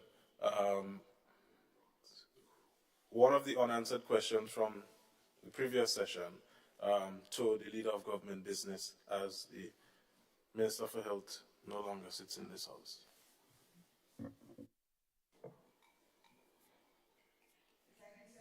You might have the duty to at least name the question. Question number 3 from. Or read the I'll shortest read the version question. of it. Okay. At the sitting of the Senate on June 6th, 2023, the Minister for Health stated, "So at this particular point in time, we did receive a stock of pharmaceuticals last week, I believe, and we have since distributed that to a general hospital and also subsidiary institutions. And we trust that things are going to be much smoother moving forward. Therefore, will the Minister for Health, well, in this case, the Leader of Government Business, and inform this House how many containers landed in Grenada with medicine and medical supplies procured by the government? B, what were the landing dates for of the containers, rather? What were the clearance dates for the containers? What medicine and medical supplies were procured? When were the medicine and medical supplies distributed to the hospital and subsidiary institutions? What was the cost of procuring the medicine and medical supplies? How much money was owed to the OECS PPS? And how much money has been paid to the OECS PPS, the OECS Pharmaceutical Procurement Service, to date? Thank you, Madam President. Thank you, Senator. Leader of Government Business. Thank you, Madam President. Madam President, while I recognize that the question was submitted and maybe was unanswered in December 2023, I think it's, the House must recognize that the first other people that were sent out, this question was not recorded. And therefore, the other paper was reviewed only yesterday, and it was only yesterday it was sent out. So the answer may have been prepared already and ready, but we don't have it here with us. So I beg and I kindly request that we defer this answer to the next sitting, or I will make it available to the members of the House as soon as possible.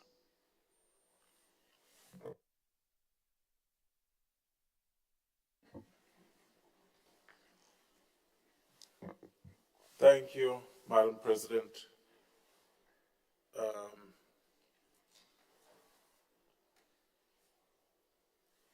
As this is a question segment, I would not engage in a back and forth.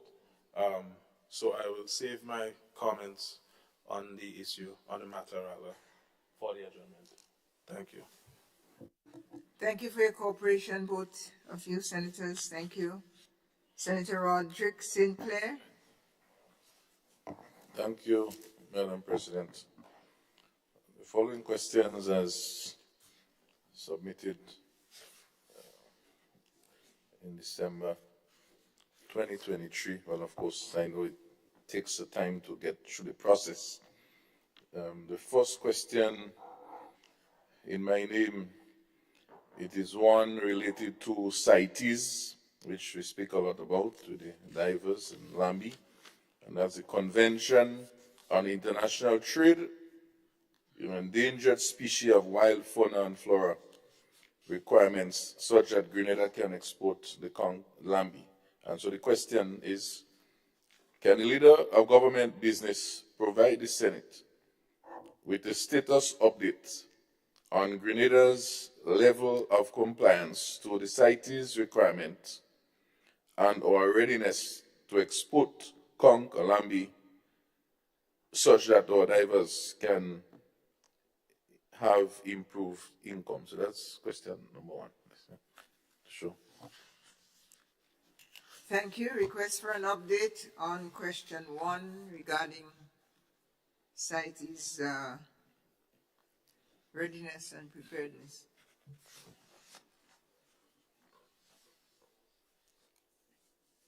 Senator Adrian Thomas. Thank you very much, Madam President. It seems as though all ministry are going to questions follow me. Madam President, I lead of government business in that capacity now, right? Madam President, I would have recalled that we did give an update in not in the last sitting, but the last time the question came. We informed this House that a lot of the groundwork has been completed, and we have submitted all the relevant information to the relevant authorities, international organizations. We don't have any information that will express the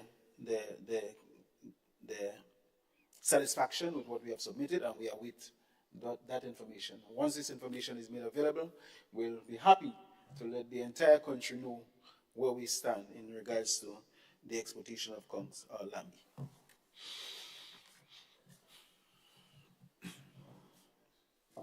Senator Sinclair. Yes, if I may, I'm not trying to help answer the question for the senator, because this was in December. The question came in, and some activities took place after, and I guess he would be officially updated and then update us accordingly. That's what I would say, right? So, because it would be not fair at the same time to having seen some progress after regarding particularly with the legislation and so on, but that came subsequent, and I didn't want to forestall the question in its process. No, never.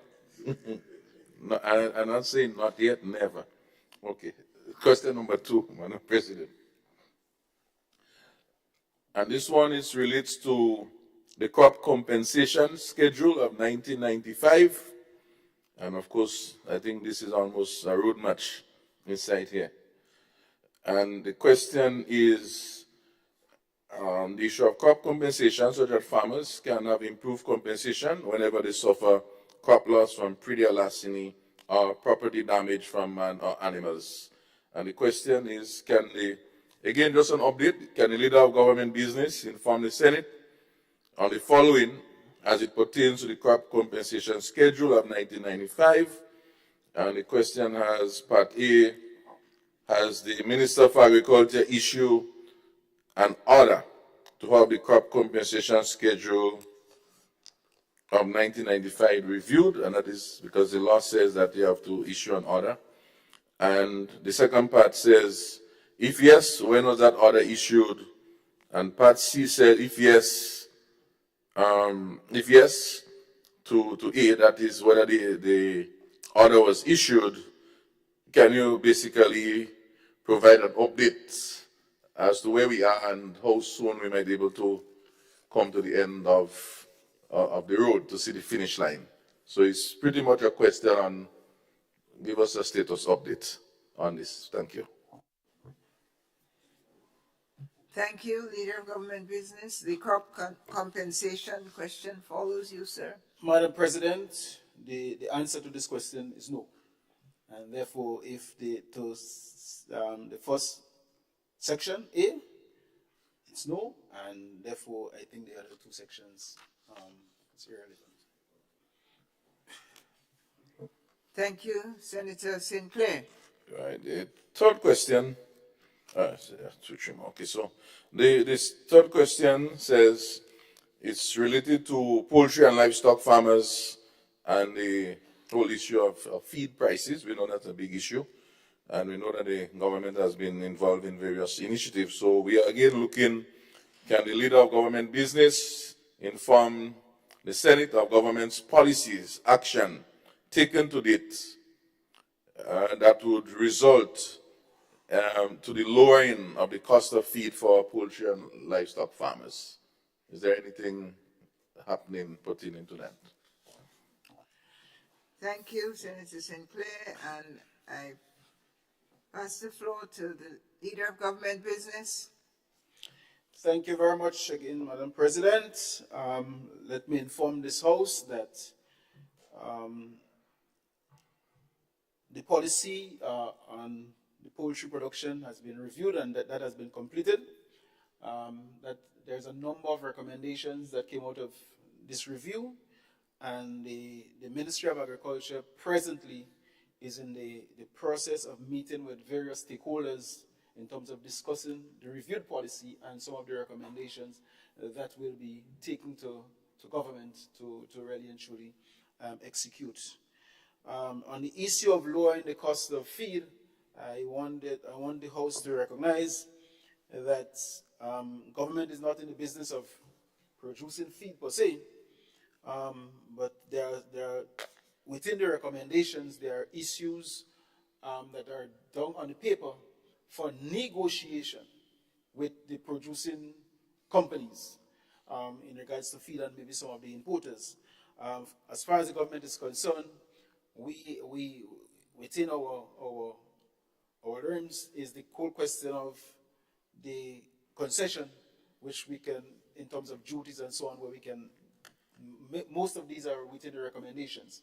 So once we are able to sit at the table with the producers, then we would not be able to give any definite word in regards to by how much we are able to negotiate and have a reduction in the cost of feed and ultimately the cost of production. So as we sit here, as I said, the Ministry of Agriculture, they are going around the country and meeting with the various stakeholders, and I hope that in the near, not too far from now, we'll be able to complete the process and make sure that we have something in our hands that is of substance, well done, and ready to be executed. No rush, Madam President. Thank you, Senator. I have never heard a more sophisticated nothing happening reply yet. Madam President, we are nothing happening on the cost of it's feed. It's a process, work in progress. Something is happening on the review. I compliment you, and I hope the Bureau of Standards and others are involved with you. But on the cost of feed, we want some action. Thank you, Senator. Thank you. Thank Senator you, Sinclair. Madam President. Very good observation. Yes. I guess that you looked at character very much, so you've been watching, making sure they stay in line, stay in the lane. Okay, but I understand. The fourth final question, it speaks of, can the leader of government business inform the Senate of the official designated locations for holding or impounding animals? This has been sort of a concern within the sector, even to myself, where the schedule exists, what is that official point? So we are trying to get some clarification. Thank you. Thank you, Senator, for your question. The Leader of Government Business, Senator Thomas. Thank you very much, Madam President. Again, the issue of impounded animals and the question of holding sites, history has shown that there isn't any official sites in Grenada for holding animals. Once you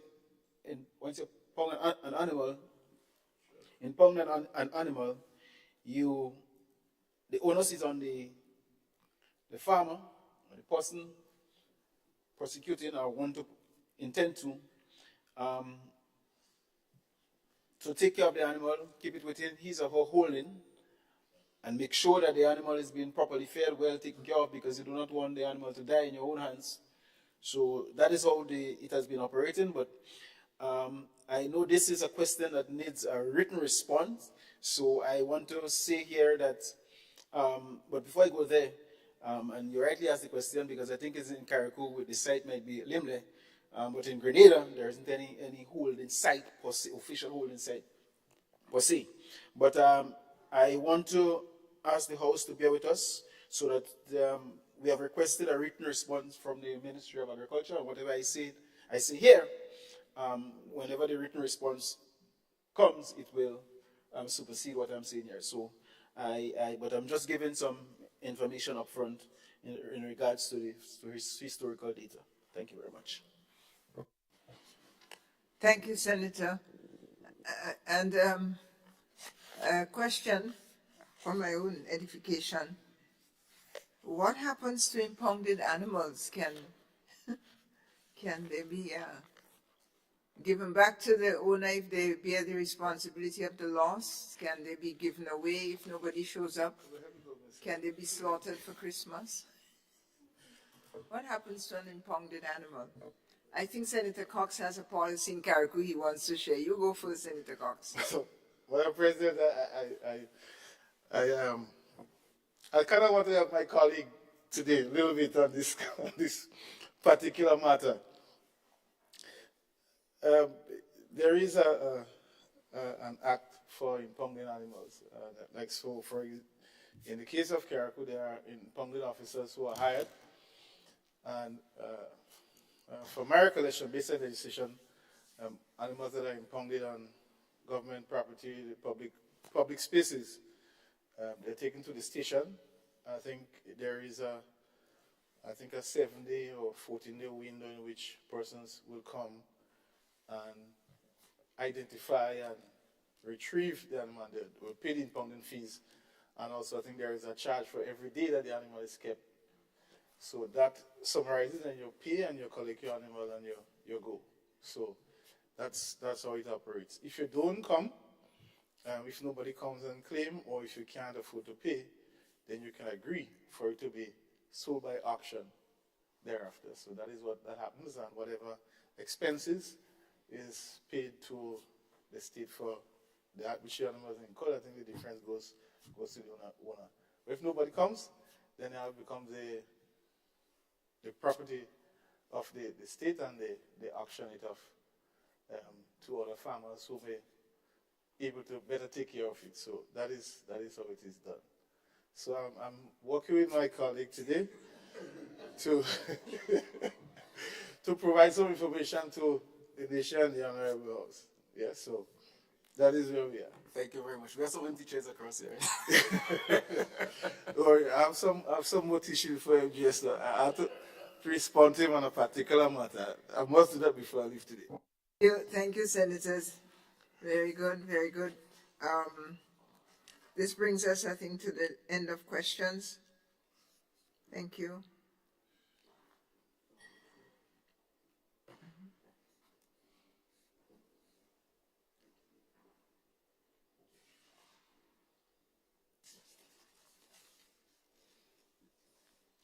Item 14.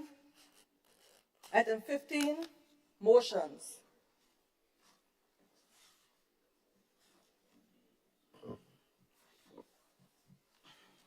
Leader of Government Business. Madam President, thank you very much. Again, I stand to present this motion regarding this regarding the Stamp Act. Madam President, whereas it is provided by Section 6 of the Stamp Act, Chapter 309, hereinafter referred to as the Act, that the Minister may from time to time by order amend the schedule by increasing or decreasing the amount of, or by annulling any of the duties therein mentioned, or impose duty on any instruments that mentioned in the schedule, or alter the schedule in such other manner as he or she may deem advisable. provided that before any such order shall come into operation, it shall have been approved by both the House of Representatives and the Senate by resolution. Madam President, the resolution continues. And whereas the minister proposed to amend the schedule to the Act to revise the formula for calculating the stamp duty payable on lease and agreements for lease so that where the annual rent is fixed, the stamp duty payable shall be 1.25% of the total rent reserved for the entire term of the lease agreement for a lease, and where the annual rent fluctuates, the stamp duty payable shall be 1.25% of the total average annual rent reserved for the entire term of the lease agreement for a lease. And whereas it is expedient that the stamp amendment of the Schedule Order 2024, which seeks to amend the schedule to the Act, be approved by the House of Representatives and the Senate. Now, therefore, be it resolved that pursuant to Section 6 of the Act, the stamped amendment of Schedule Order 2024, as set out in the schedule to this resolution, is hereby approved by the Senate.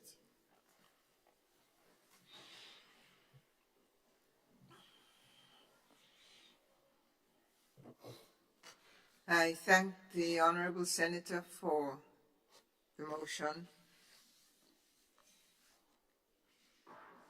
Honourable members, the question is that whereas it is provided by Section 6 of the Stamp Act, Chapter 309, hereinafter referred to as the Act, that the Minister may from time to time by order amend the schedule by increasing or decreasing the amount of, or by annulling any of the duties therein mentioned, or impose duties on any instruments not mentioned in the schedule, or after the schedule in such other manner as he or she may deem advisable, provided that before any such order shall come into operation, it shall have been approved by both the House of Representatives and the Senate by resolution. And whereas the Minister proposes to amend the schedule to the Act to revise the formula for calculating the Stamp Act payable on leases and agreements for lease, so that where the annual rent is fixed, the stamp duty payable shall be 1.25% of the total rent, that rent reserved for the entire term of the lease or agreement for a lease, and where the annual rent fluctuates, the stamp duty payable shall be 1.25% of the total average annual rent that is reserved for the entire term of the lease or agreement for a lease. And whereas it is expedient that the Stamp Amendment or Schedule Order 2024, which seeks to amend the schedule to the Act, be approved by the House of Representatives and the Senate, now therefore be it resolved that pursuant to Section 6 of the Act, the Stamp Amendment or Schedule Order 2024, as set out in the schedule to this resolution, is hereby approved by the Senate. This is the motion before you, Honourable Senators.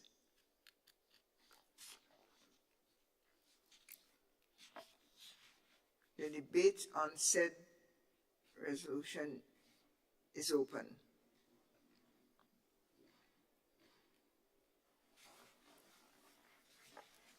Seeing no request, yes, there is one.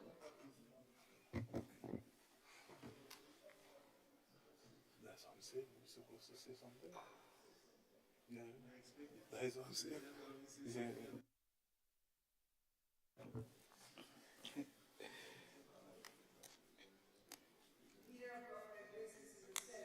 Thank you very much, Madam President. Madam President,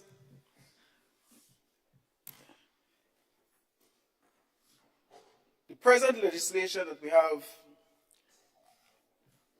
seems to be very cumbersome, laborious, tedious.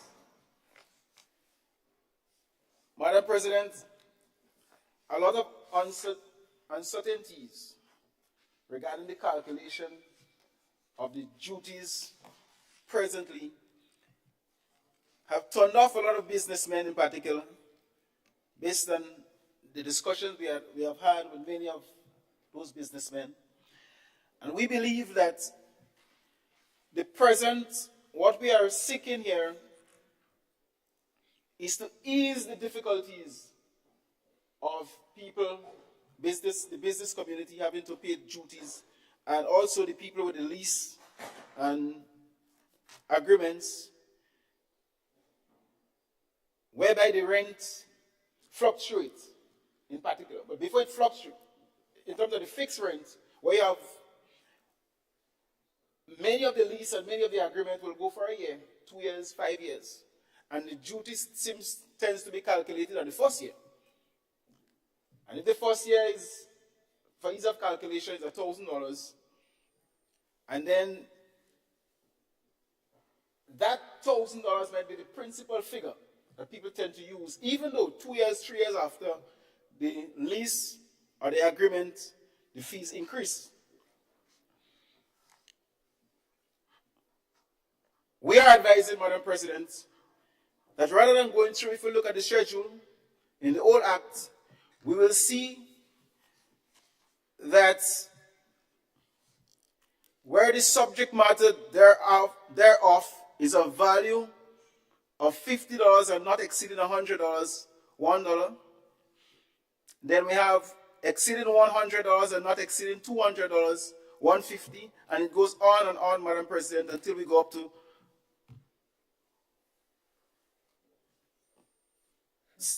$700, $1,000, and other figures, Madam President. We believe that if we could round it off, it will be very, very easy. And a lot of times, people calculate, do their own calculation, and when they reach the Ministry of Finance, the people in the Ministry of Finance do their calculation also, which really and truly does not synchronize, and it seems to be at loggerheads. What we are advocating, Madam President, that we use one figure, and in cases where we have the rent fluctuating based on circumstances, we will take the average and take 1.25% of the average and ease the burden. Madam President, we believe that the business community will welcome such. We believe that the landlords who are involved in those things will welcome such, and I now present this resolution to you, Madam President, and my colleagues on the other side, seeking the support.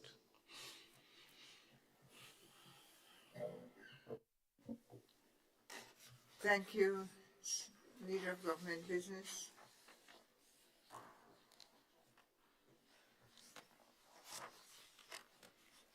Senator Neil and Franklin.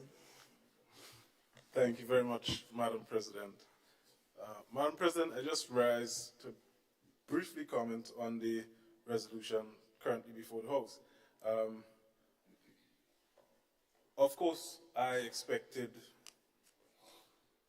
a more detailed explanation as to why this resolution is necessary.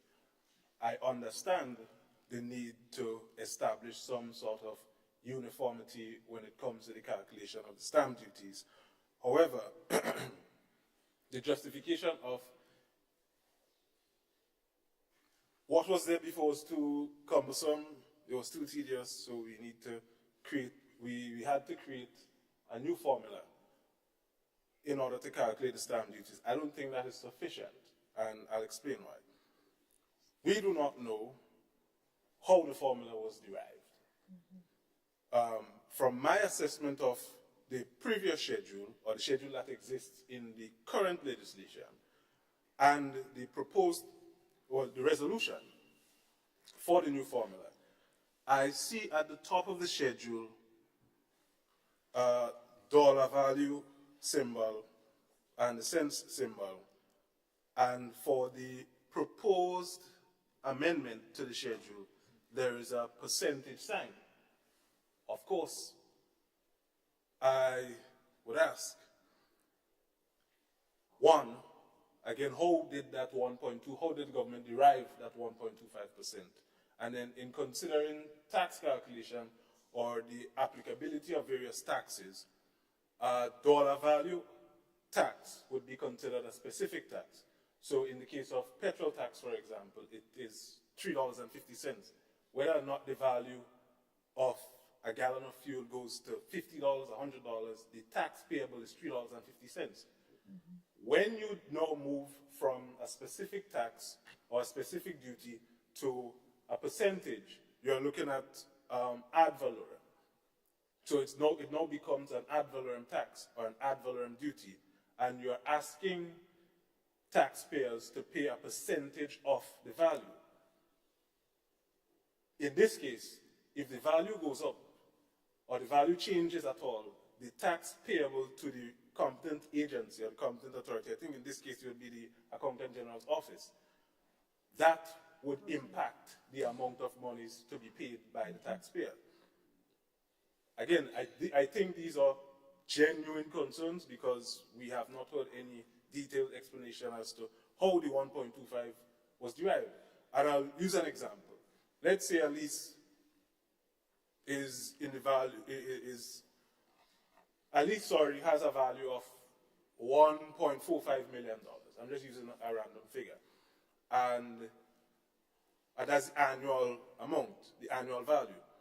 And the new schedule is implemented and that taxpayer is asked to pay 1.25% of that. It would be 1.45 million times 0.0125. That is $18,125, around that. Now, you could correct my maths if I'm wrong, but and if that value now changes to let's say $1.55 million, and the same 1.25 has to apply, of course it would go to the tune of just over $19,000, $19,300 and something dollars. That's a big change, in my view. So my question is, from that explanation, has the government assessed whether or not the change in the calculation or the introduction of this new formula would adversely affect taxpayers or the duty payers, the stamp duty payers? And how do they intend to deal with this? And again, I would like some clarity as to how the formula was derived. I wouldn't want to think that the government just randomly comes up with a figure out of the sky. We have competent staff in the Ministry of Finance. I know a lot of them, especially in the Accountant General's office, in the Inland Revenue Division, competent tax administrators and tax collectors. So I would like the government to at least explain how this new formula was derived. There is no opposition to uniformity, but at least some clarity as to how this 1.25 was derived. Thank you, Madam President. Thank you, Senator Franklin. Leader of Government Business? Before you reply, Senator Sinclair. Go ahead, Senator Sinclair. Because once he speaks, then the debate closes on this matter. Okay, thank you, Madam President.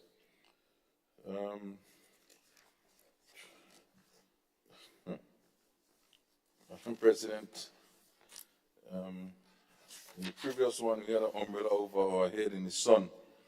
And this one is, I haven't figured it out yet. Maybe this one is a glasses with bifocal lens and some other magnifying in the end. I stand Madam President, to make my contribution to this resolution to propose, with the proposed amendment to Section 6 of the Stamp Act Cap 309. And essentially, this resolution is asking us to agree to move from what is termed a very complex series of calculations to determine the stamp duties that a leaser, that's someone who wants to rent from somebody, whether they want to rent land, they want to rent a boat, they want to rent something, they want to lease something, they want to lease some lands to farm, etc. The person who is leasing would have to pay that cost. And this motion is asking us to sort of eliminate, remove this complex, what is referred to as a complex series of calculations to determine this, and to go to a very simplified version. And I heard the question as, how did we get there? And for those of us who went through little mathematics, sometimes there's a long board with all sort of plus and minus, open bracket, close brackets, and before we get the answer. This year, presenter schedule. Generally, I want to make some preliminary statements, Madam President. The issue about this complexity, that the business community, talking about complexity with this schedule, not can be the business community. Senator Rahman is laughing because his office has capable persons to do these calculations. But that's not really the real issue. Generally, Madam President, when leases are prepared, you go to lawyers, you go to a law office. Inside there, they are trained, fully competent how to handle these things. They've been handling this thing since before even this act was present. So when I hear in business community, I'm kind of worried if the business community don't get tricked in this process. I heard the word trick since I come here, and I heard it about twice afterwards, and I have to use it because it's very fitting here. Because the law offices know how to calculate this thing. They're doing that for years. And if every time they keep going to the Inland Revenue with this thing that they're doing it wrong, and they're coming back and I don't see them doing that over and over. Many leases are prepared every day. If you go in the registry, you would read hundreds of leases are prepared. So I don't buy that narrative about this thing complex and business community complaining. If you tell me the law community complaining, I could say, well, maybe yes, because they are the ones preparing the leases. Business community involving much more complex calculations than this. Mr. Rahman said, Mr. Rahman just said he come out in a training to deal with custom brokerage. That is a complex, very complicated. I don't even want to watch those forms about CT, SIE, all kind of calculations. And I don't hear the business community complaining and say we want simplified custom entries. Instead, what the government has done, and not just local government, many governments in the world, they computerize this thing. They computerize this thing in the days of technology, and they punch in, and the information is right there. In fact, if you want to take a loan in a bank or a credit union these days, you just go in on their website, and they have a calculator to tell you what this interest will be. Our government is a very smart government. In fact, I think even for this period, has been speaking about doing your tax thing online. So it means, therefore, that there is some capacity in having relevant technologies to do a complex series of calculations, much more than about 8 lines of calculation here that even an Excel spreadsheet could work out. So I don't buy this story about complexity. That's basically a zero-rated matter. And for the business community to say that it's complex, it's not for them to say it's complex because they are the one calculating it. They go to the lawyers, the lawyers calculate, and they say this is what it is. If you doesn't know how they end up with the figure, you say, how did you end up with this figure? And law firms want the business, they will go and explain, whether to the farmers or whoever is listening. So I don't buy that. But it's always good to try to find simpler ways to do things. And nobody's saying no. And if the question is, have we tried some computerized approach and say that is difficult? You see, because sometimes I wonder, sometimes, Madam President, to what extent we really try options? Or we just reach on the first trade and say, well, let me see how that goes, not realizing there might be another answer on the side trader or just the next trader upward. And then we may lose other opportunities. But again, it depends on what is your goal. So, for example, when I speak about the business community, may not understand what has happened to them or what will happen to them shortly. Senator Rahman is worried. I'm not a big mathematician, so I cannot speak like Senator Franklin, 1-point-something million. I stay in thousands. I count in thousands, Madam President. So, let us look at the practicality and the impact. Because when we bring this discussion, always we have to remember, what is the impact on the people of this nation? Are we putting a burden? Are we creating a complexity? Are we creating a safer environment? Are we making business? So always look at that. And if you do a matrix and see, how is this duty approach? And I'll say, because the proposal to us is not to increase these duties, you know, like how we will increase the road tax in a while. It's not that. It's to find a more, less cumbersome approach. So if at the end of the day, you are putting in less effort, I should expect at the end of the day that I might even get discounts because the input, the effort is less. And if you want to service the country, I don't think it's like Senator Rahman saying, I don't think the government is into making profits, but it's to provide goods, at least to recover its costs. So, I don't expect that at the end of the day, the resultant is an increase. Now, if we want to increase it, then let's speak about that. So let's see what is the net effect of this, Madam President. My little research shows that, let us suppose you have a rent of $1,000 per month. This is going to work out to something like $12,000 per year. Okay? Based on this complex formula that is being proposed, or that is being suggested that we have, when you speak to the lawyers and those different firms across the country who does these calculations, they will tell you that if you are the person who doing the leasing, the leaser, you will have to pay somewhere around $143 in stamp tax, stamp duties, for this $1,000 monthly. So again, to appease persons, it's not $1 million you have to pay, like Senator Cox, Senator Leland, maybe like those big enterprise. Now, Madam President, here is the catch. Generally, someone don't really lease for a year. Generally, when you speak about leases, like 2, 3, 4 years. So what is the current practice, based on my extensive research, stand corrected, is that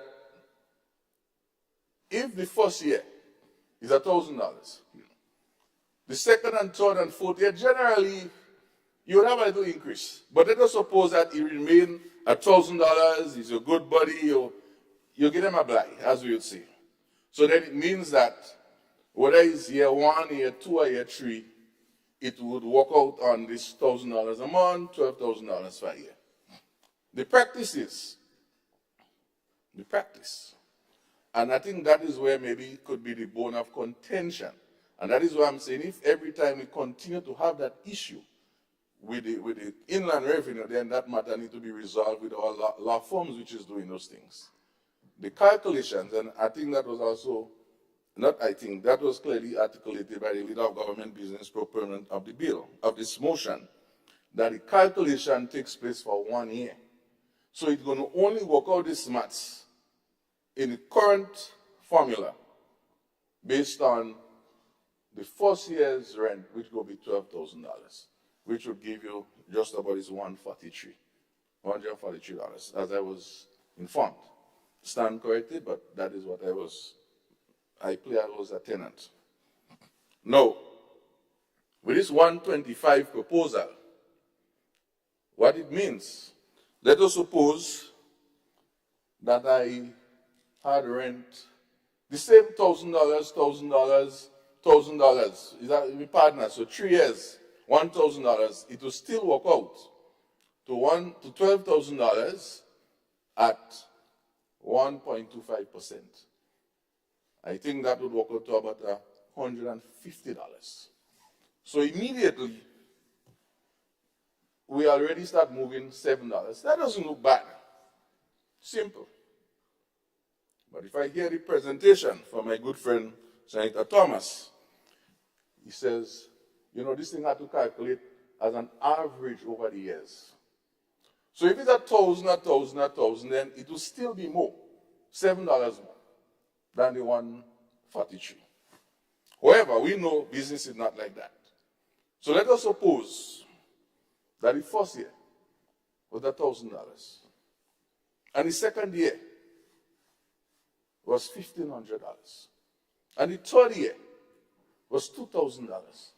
When you work out the maths, based on the memory of my learning from being taught, I would have about $54,000 as a global. And when you do the average, and divide that by the average to get the average, you would end up with about $18,000. Now, I don't even have to go to the complex formula that is presented, because we already know, based on the premise, the new approach is always higher. Sorry. Okay. Thank you very much, Madam President. Madam President, I really do not want to disturb the senator, but I really want to follow the calculation so that I can respond accordingly when my time reach. I'm getting some figures there, and I'm not sure. I cannot go through it in my own head, so I'm trying to use the calculator. But the calculator seems to be contrary to what you are saying. So I don't know if we could.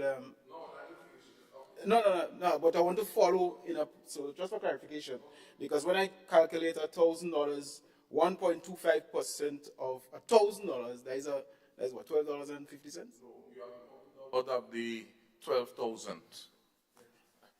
No. It doesn't matter. I mean, 1% will always remain 1%. If you calculate, if you say $1,000 at the end of a year, that will be $12,000. It will still 1.25%.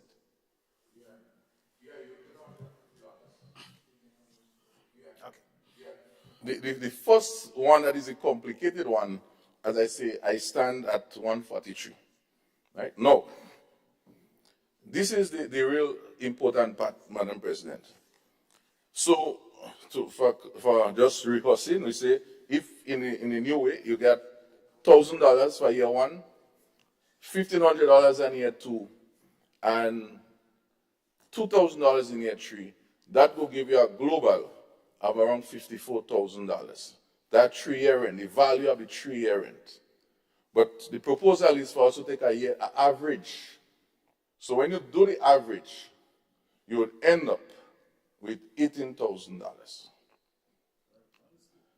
I will start by the people who are doing it, who they say is complex. And then, Madam President, when I put the 1.25 on the 18,000, the answer is $225. So the point is, here we have to take another interruption around the 18,000. So if you total 54,000 for 3 years, and you want the average for the 36 months, my understanding is that you divide 54 divided by 36. The other way around. Oh, by three. Three, so we get our 18. 3 years, so it's in a yearly. I thought it was monthly. Thank you. No problem, no problem. Thank you. So when you take this 18,000 and you multiply by the 1.25, you would end up with $225. And this is what you'd have to pay because it takes care of the average of the 3 years, of the lease period. And so if we use the old way, what is going to happen in this case, you would only pay $143 because normally the practice is to be only paying 1 year. And so I just hope that the business community, which saying that this is complex, understands the implication of this. I don't have a problem with that because I believe that I was shocked to know that it's only 1 year that is being treated. So I think this is a very good point. But if the government side understand that this is what we have to do because we have to pay for what the situation is, I don't think people have a problem with that. So I do hope that the business community, which see it as a complex matter, understands that with the simplicity we can all see the figures better.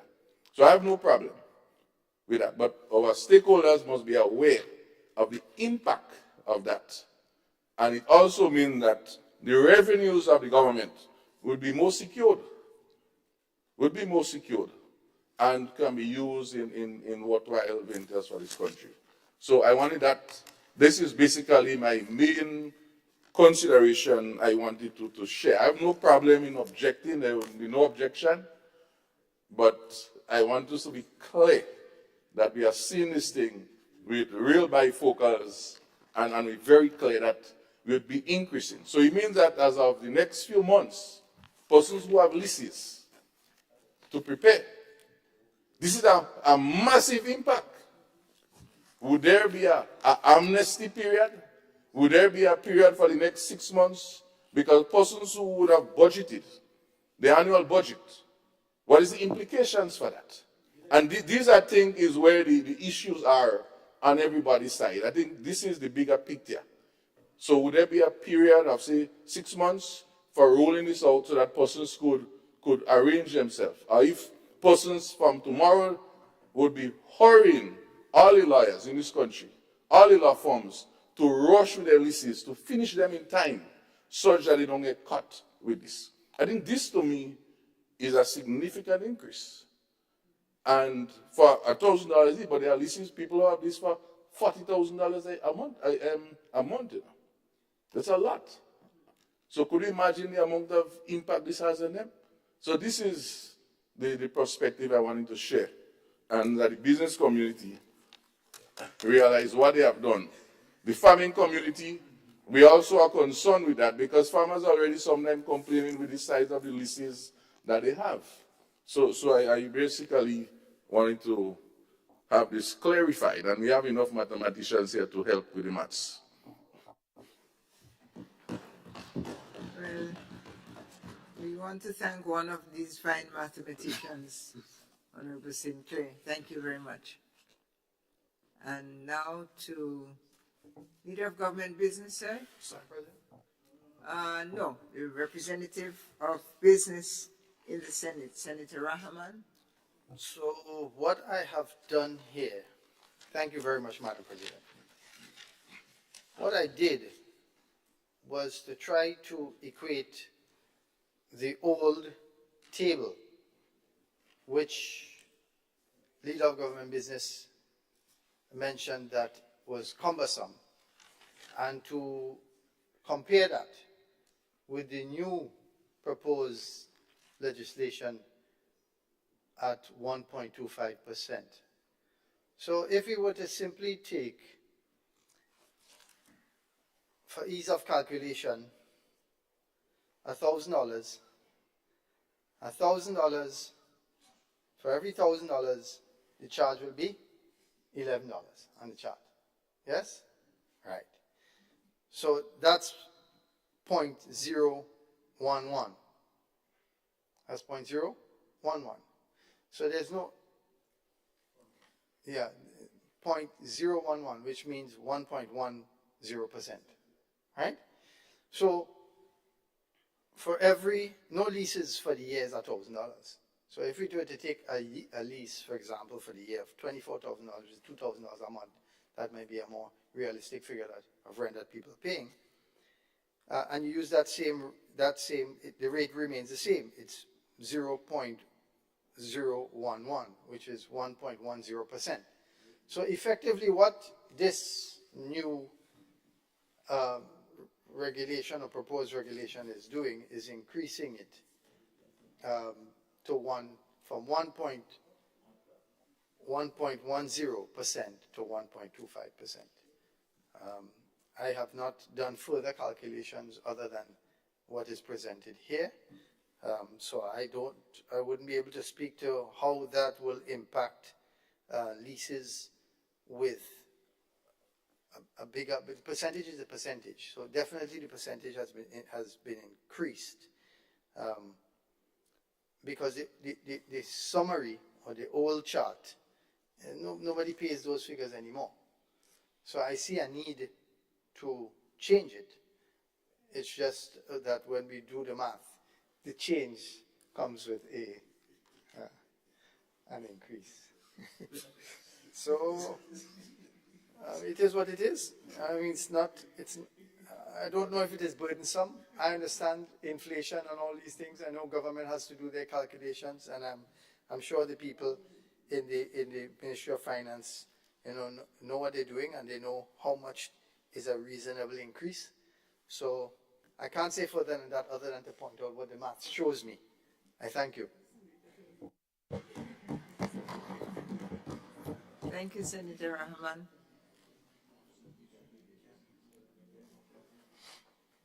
Senator Cox. Yes, Madam President. Just a short comment on this motion. And my colleague and I, we had extensive discussions on this whole likely impact this will have for persons who are renting properties and so. No, Madam President, I would just say this from my standpoint. I understand the requirement for the change. I understand the justification given. But from this motion, what I deduce is a pattern of the government looking and implementing in a quiet way measures to increase revenue. That is what I'm picking up. We can start with the $50 for license of vehicles. I'll talk about heavy vehicle on the road. We have heavy vehicle on the road good 10 years or more now. Yeah, we had that. So we see that. Then we see the upgrade of the license, which we all recommend. That in itself would be a revenue-generating initiative at the same time. And now we see this, and I say this because I know my colleague, the leader of government business. Anyhow, this measure had some savings. He would have been standing on the table, Madam President, thumping his chest and saying, "Oh, we're fighting for the people, we're fighting for the business." And so from the time I see come very quiet, I realize something and right. Yes. So, Madam President, we understand. We understand, and we just want to highlight and to let him know that we know what he's trying to do. So, I rest my case.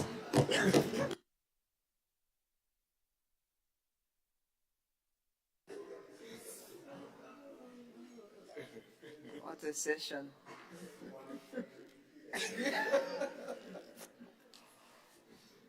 Thank you, Senator Cox.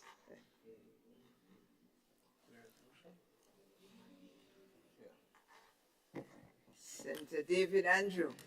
Yes, Madam President, thank you. Thank you. I rise to offer my support to the resolution. Notwithstanding all of the discussion, I have absolute confidence in our professionals and practitioners within the Ministry of Finance to ensure that whatever adjustments were made were carefully reflected upon and won't be onerous on our people. And even the preliminary discussions so far don't necessarily point to it being outrageous or anything that will not be manageable, given that by and large leases, for the most part, particularly for lands and those things, are often not as huge. And I don't see this as becoming too onerous, and I trust the professionals within the Ministry of Finance. But additionally, I think this will help to make stamp duties, given that there were some that were fixed and some that fluctuate within years. The predictability, doing this allows for greater predictability in the process, greater consistency in the process, and I think that augurs well for even, it may have implications for the Grenada's Ease of Doing Business Index. You're getting things like that, these processes standardized and making it easier and less cumbersome to facilitate processes like that, which are routine processes that businesses would always have to endure. So I offer my full support to the resolution. Thank you much. Thank you, Senator Andrew. Leader of Government Business, finally, sir, here you are.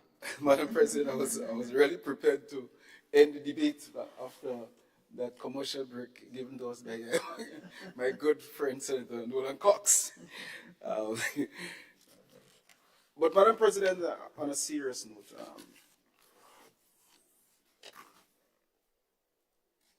there are many landlords in Grenada, and we all know them.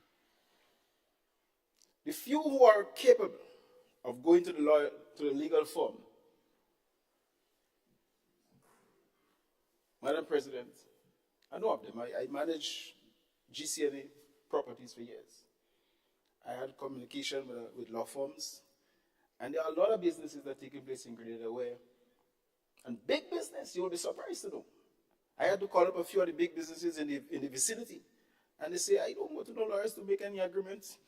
Myself and the tenant, we sit side by side, and we sign our document, and then they register. So, and the senator is quite aware of that too, because I've brought those things to his attention over the years. So, Senator? Yeah? Can you verify? Very quiet. So to come in this house, Madam President, and split here over these simple matters, I think maybe really and truly we're talking about what? A few dollars? If it increases? But our intention, Madam President, is not to create any avenue where we would create any extra burden on the business community. We have consulted with the officials in the Ministry of Finance, as Senator David Andrew just pointed out. We are the politicians. We have technicians in the ministry that have been working there for years.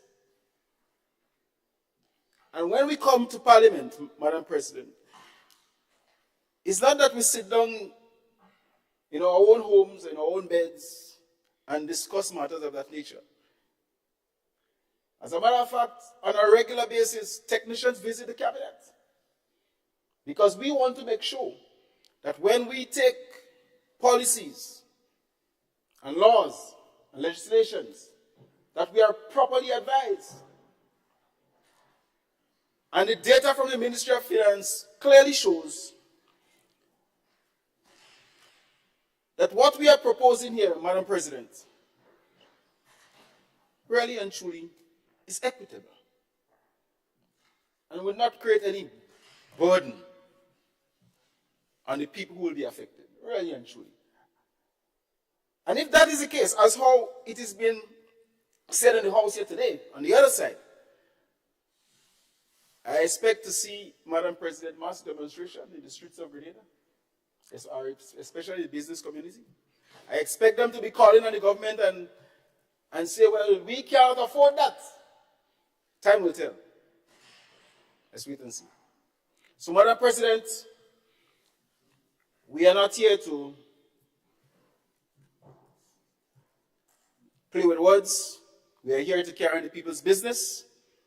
And we believe that this resolution will be a breath of fresh air to many people who have had the burden of sorting out themselves and making sure that they comply with the business of our country, with the business that they are carrying on in our country. Madam President, it hurts me even when people go to the port to clear goods, and they have to go from one point to the next, bam, bam, bam, bam. Yeah, those are the matters we have to address also. Not only stamp duties, we have to address all those things. But again, we're not on a 60 meters dash. We got to take our time and make sure that we get it right. We ain't going on a 5,000K either. We ain't going so far. But a little 200, 400 meters will surely take us there and make sure that we do the right thing. So, Madam President, I am happy that people deep down in their heart, I think they support this, and I now sit by and ask for the approval. Thank you, Senator, Leader of Government Business in the Senate.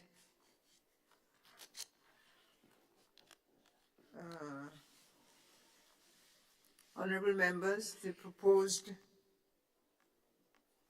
motion is before you, and it is as follows. Now therefore be it resolved that pursuant to Section 6 of the Act,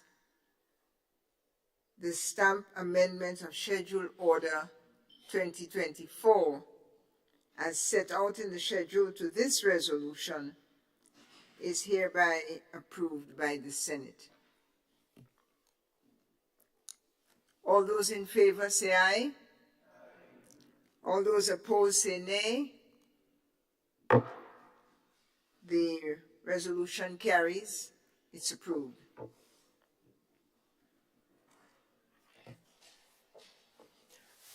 Item 16, public business.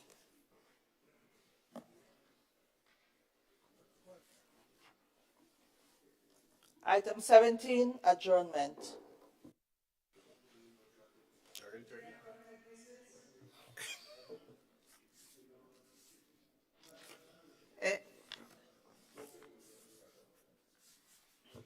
Private business?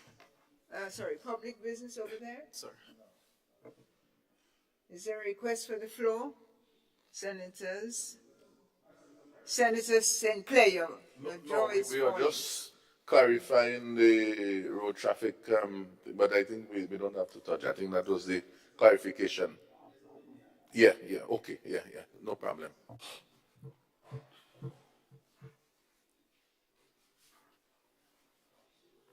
Before you move for adjournment, I just wanted to make a quick remark. President, I want to say something. Yeah, move the motion. Yeah. Thank you very much, Madam President. I now move the motion that this House be adjourned. Signed by Senator Cox, you have the floor, sir. Yes, Madam President. I just wanted to bring some clarification to a matter that was raised in Senator Andrews' ministerial statement regarding Bishop's College, Carriacou. I think it's important to not let that remark just go idly by. I want to put it on record in terms of correcting it. That has to do with Bishop's College. So we did make some reference that the school was constructed without consideration for a water tank, and given Carriacou's climate condition, you see that as being irresponsible or something to that sort. Can't remember exactly. But I want to clarify this for him to know. And seeing that he is currently working with CDB and maybe there might be some World Bank projects, that for you to understand how those institutions work. And sometimes you don't speak too quickly because sometimes your turn may come. So I wanted to bring some clarification. So, Madam President, there was a long drawn-out negotiation on Business College, numerous assessments, even before I became the Minister for Infrastructure. And they finally agreed that they're going to build a new wing for Bishop's College and renovate the existing primary school, which had a water tank below the building. And so it was agreed with the contractor, with the bank, the government grader, that the infrastructure of the tank and the existing school was satisfactory and suitable for renovation and not demolition. And so the project commenced, and the new wing commenced. And when they attempted to do the renovation works on the existing building, it was deemed and found to be unsuitable when work started. Now, what does that mean? It means now that that entire wing that was housing a number of classes upstairs and downstairs had to demolish, including the water tank. So the project initially had all that. There was no need to include a water tank because the water tank was assessed to be okay and suitable and that building. And so when work started, physical work actually started, everything had to come down. And hence the reason why the tank was no longer there. And there was a long discussion in terms of the additional funds and where the additional funds are going to come from. And so what happened, the monies that they had available additional, including contingencies and whatsoever, could have only built the bill over the wing, not inclusive of the tank. A decision was taken that because we have potable water in the town of Hillsborough from our desalination plant, that can suffice, and thereafter a water tank for emergency purposes and other things were going to be constructed thereafter. So I wanted to bring some clarification to this honorable House and to the nation so that it doesn't seem as if some irresponsible decision was made in terms of just excluding a water tank for that project. So that is what actually transpired.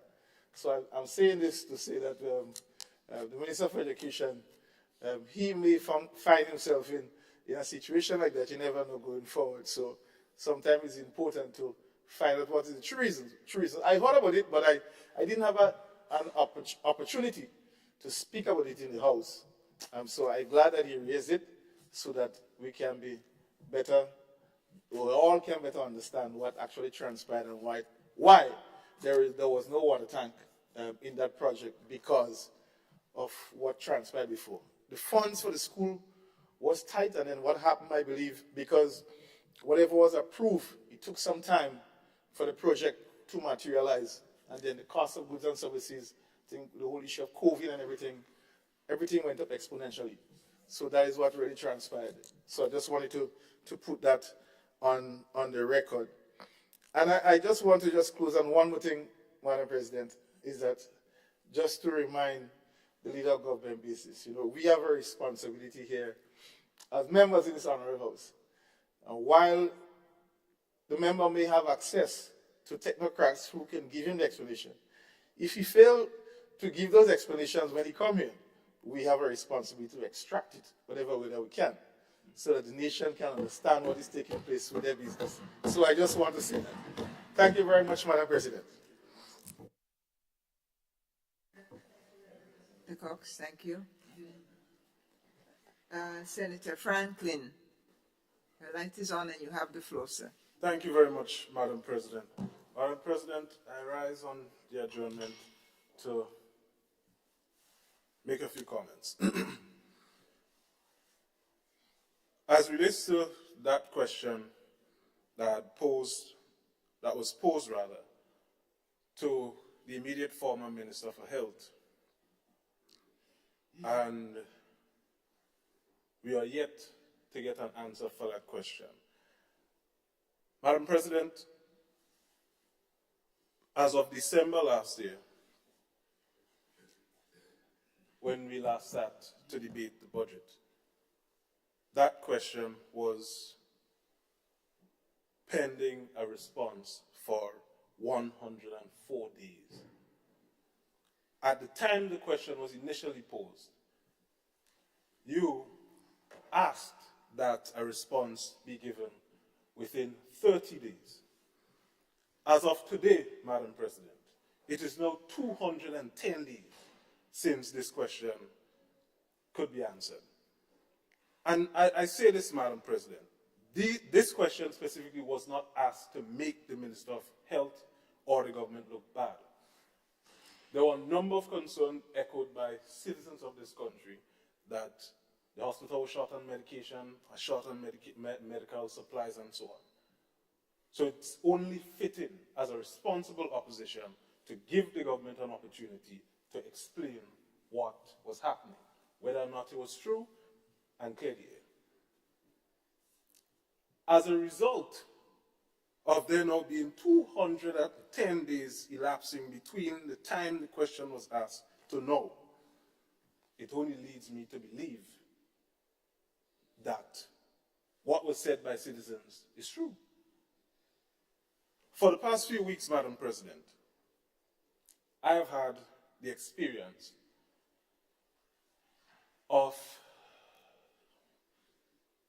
having both my parents, one after the other, admitted to the General Hospital.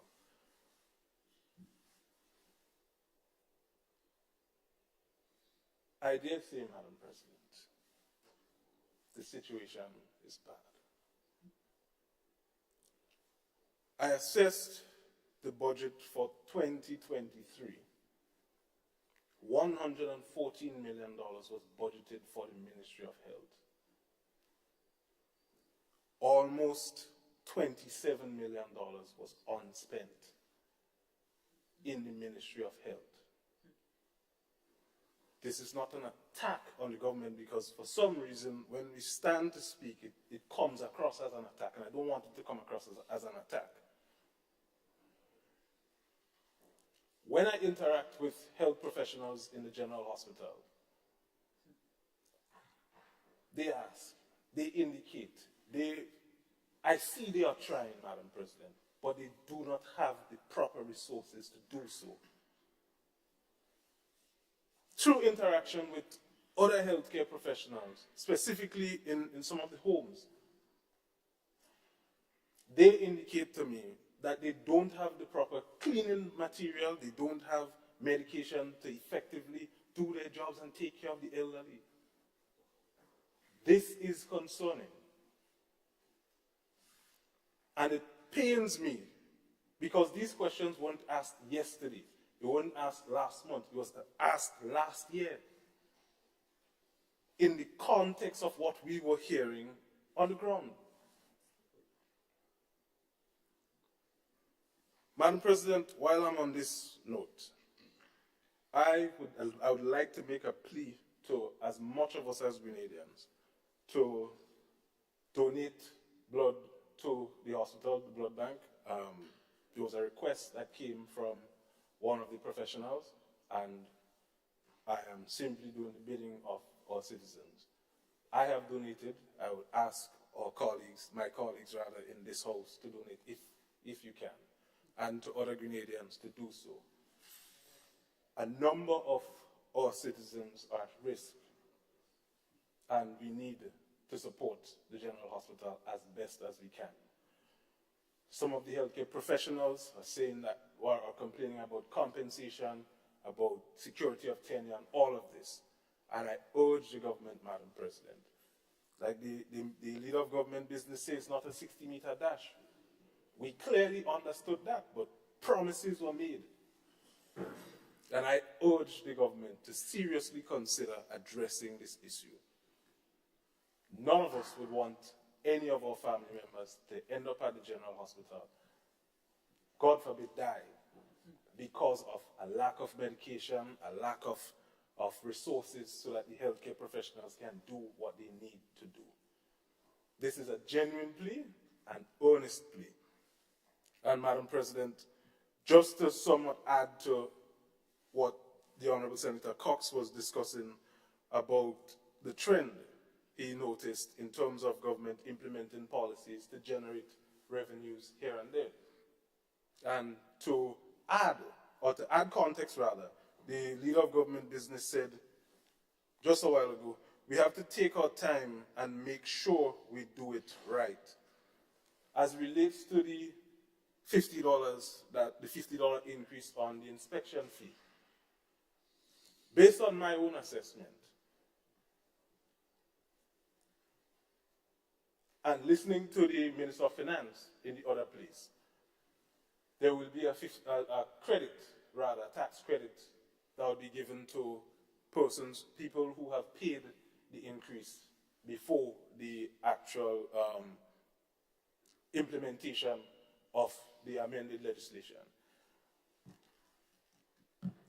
Last year, for the excise tax increase, the government delayed the implementation of the increase. It moved it from February 1st to March 1st. That, Madam President, I could refer to as taking your time to do it right. But the government took their time to do it right in respect of commodities. But at this particular time, in respect of its citizens, it didn't take your time. They didn't take their time. It was I guess it was less than 60 meters. There must be some level of understanding when it comes to social implication on our citizens, Madam President. We were not appointed into this house to look after ourselves or machines. We were appointed to do the business of the people of this country. And I say this for what it's worth, Madam President. Thank you. Thank you, Senator Franklin. Thank you very much. Senator Rahman. Thank you, Madam President. Just a few, just closing. Our Attorney General spoke about a new Office of Consumer Affairs, and she said that they're already fielding calls and so on. It's a good thing. However, we all know that we can buy an electrical appliance that is fault-free, that is good, and have an electrical surge or a power outage, and that appliance would get damaged. Many of us have experienced those types of things with appliances that are on when the power goes, and when it comes back there's a surge and it damages a board and so on. So along with, if I were to buy, for example, an air conditioner or refrigerator, and it is on, operating, electricity goes, it comes back and there's a surge, I don't have the proper surge protector and so on in my home, and it blows a board or something like that and the unit stops working. I'm at work, didn't know that it happened, I come home, see that it's not working, I just buy this fridge from so-and-so business 2 months ago, and all of a sudden this thing ain't working. I call them and I say, well, this thing ain't good. You're selling defective products to the public.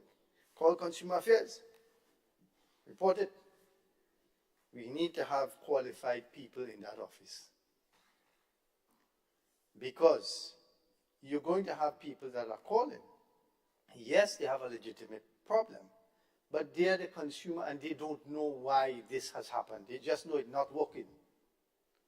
And they call in to complain.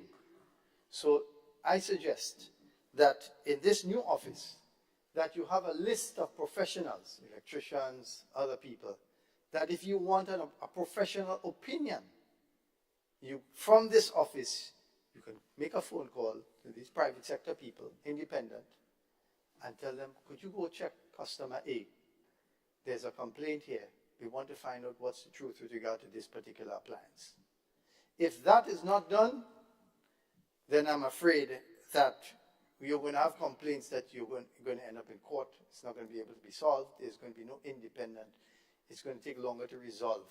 Same would apply with, for example, with a tire or a battery, any electrical product, right? Anything that's used in service, that is being used on a daily basis, right? Sometimes it's damaged by the habit of the consumer, where you didn't know. Sometimes you have your vehicle and you leave a light on in the vehicle, and when you come back in the morning, the battery can't start, right?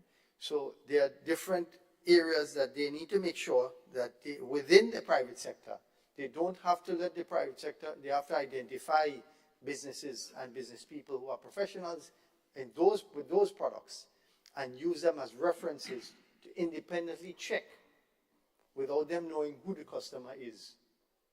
You know, they can go and they can do a performance test on the product. And also with regard to doctors, I forgot to mention that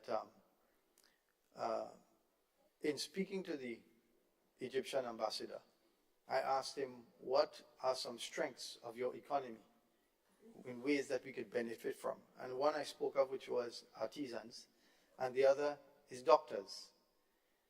They also have a medical school, and they train their doctors in English. And when we look at economies, you know, a doctor from the United States may not come back to go work in Grenada unless there's a lucrative opportunity. But when we look at economies, we are currently benefiting from Cuban doctors.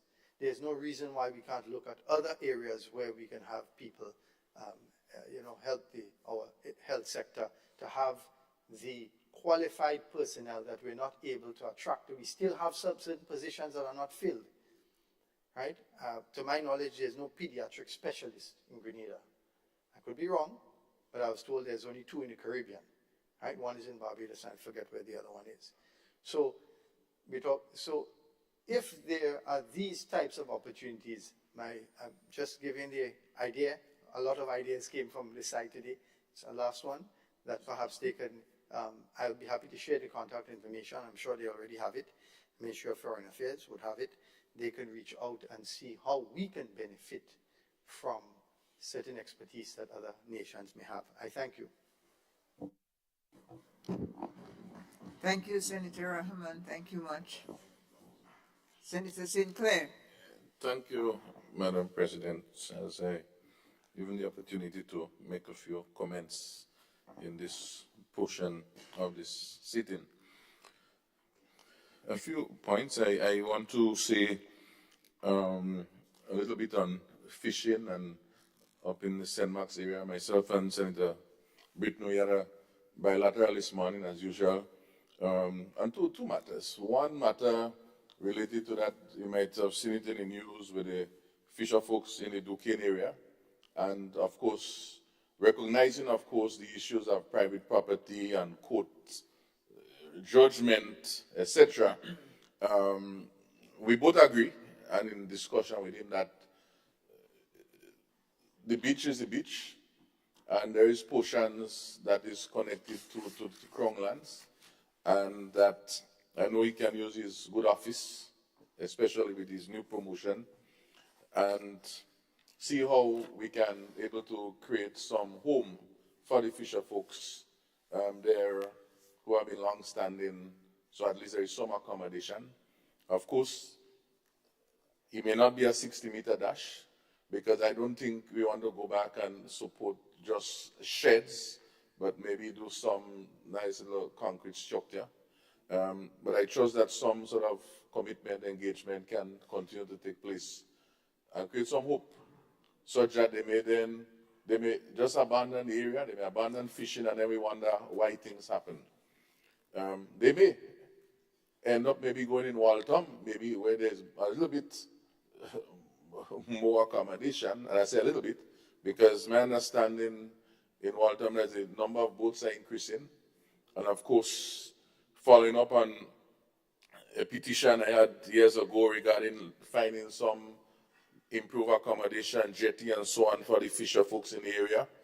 I know Senator Britton, of course, shared that same concern, and I trust that some resolve can happen to create the confidence for these fisher folks. Plus, the issue of ice is a big issue because their fish come in sometimes 2 in the night, 12 in the night, and ice is very limited in that area. So we need to find some way, especially with fish being a major export and a good protein source. So I wanted to share this concern, and I know it's in good hands once Quincy is on the ground, and I'm not worried. But we need to note that. The issue on food security, sometime I think in October, November last year, I've brought a motion again to discuss the matter of having a national multi-sectorial committee to look at food security, Madam President. And of course, at the time, I think the government was saying, well, how do you strengthen food and nutrition? I was amazed and extremely happy to be part of a session yesterday organized by the ministry in collaboration with this well-renowned World Bank Food Security Project, and understanding from the declarations there and other documents that it's literally almost mandated that such a committee has to be in place to support the whole framework for the project implementation and continuance, such that in the next 2 years, 5 years, 6 years, we build some capacity to look at early warning, monitoring, response, and not come back and say, well, we're in trouble again, based on all the shocks that continue to happen almost on a yearly basis. So this, I was pleased to learn of yesterday, that again, is about 6 or 7 months, we see something happening. The pre-deal lasting, you know, that's a big issue. I keep speaking about that. But this matter, I know the police need to be resourced, and I'm making a clarion call because we have seen recently the police has had some new recruits, but these new recruits going to go straight into be some sort of CID or FIU or some sort of thing, but none going towards pre-deal lasting. And so we'll continue, if we don't be careful, just as we come and speak about the gun amnesty and all of those things here today, we may find some new issues emerging around pre-deal larceny that I don't think we want to confront. In fact, over the weekend, I had some call from a farmer inside the Mount St. John area in St. Andrews, and he had his melon and he discovered he was being stolen. He did the correct thing. We say, get cameras. So he put in cameras, Madam President. Cameras saw the men. He sent it to the police. And as of up to Saturday, Sunday, Monday, Tuesday, thereabout, nada. Even if those photos are very clearly identifying who those people are, etc. I personally contacted the commander and he said, okay. And I trust that he would follow, but we haven't heard nothing up to now. In fact, what was scary for me is that this farmer went back in the night to stake out his farm. And when you look at the timeline on the photos from the camera, that this person was in his farm, he was actually in his farm too. So I warned him and I said, please don't go to your farm alone. And you know he doesn't have a firearm, neither one illegal. So I'm very worried for our farmers and their safety. And of course, Madam President, the last point I want to make, and I wouldn't elaborate too much because our dear sister, the Attorney General, Minister of Labor, is not here because it's a burning matter that has emerged pertaining to the minimum wage, particularly to the agriculture workers, in terms of the contention of, you know, we say we want to have more productivity on the farm. We need the workers to stay for the whole 8 hours. Not we, but the government says, look, there is no hourly rate, 8 hours, work out your maths. You know, they always leave us in the rain to work out everything for ourselves. Everybody else had a schedule, work it out. And so there are cases where farmers are saying the workers were, when 11 o'clock, 12 o'clock, they do their normal, what would have been a normal work at the $45, $50, now at 60. They go in the same time, and the farmers say, well, we need, the government says 8 hours. And so when you do the maths, and I sit down again with my good friend, Labour Senator, and you do the maths, if you want to speak about the increase, the minimum wage was supposed to end up with an increase for the workers. when you do the maths, at $60 divided by 8, compared to $40 or $50 divided by about 4 or 5 hours, you could see where the minimum wage is. The minimum wage, well, is a lesser wage right now. Not that we farmers don't need more output, but we know at the same time, some of this work is intense work to continue on the farm. So what we are proposing, if we put the hourly rate and we increase the hourly rate, then the worker can be more incentivized to be more productive. And he may say, well, I don't mind working an extra 3 o'clock because you know he's getting more per hour. Right now, the worker is getting less per hour, so the farmers are suffering, who is speaking on wanting to import labor and all of those things. Do we need to get there? I think this is a conversation and a review that the technical team and the government need to look at, and I just wanted to flag it for some concern. So these are my immediate remarks, and I thank you for your indulgence on this matter. Thank you so much. Thank you, Senator Sinclair. Thank you very kindly. I want to begin by saying to Senator Neelan Franklin, I'm very sorry your parents are ill. The only silver lining perhaps is that you will have to become a better caregiver. Something as a young man coming up you could clearly benefit from doing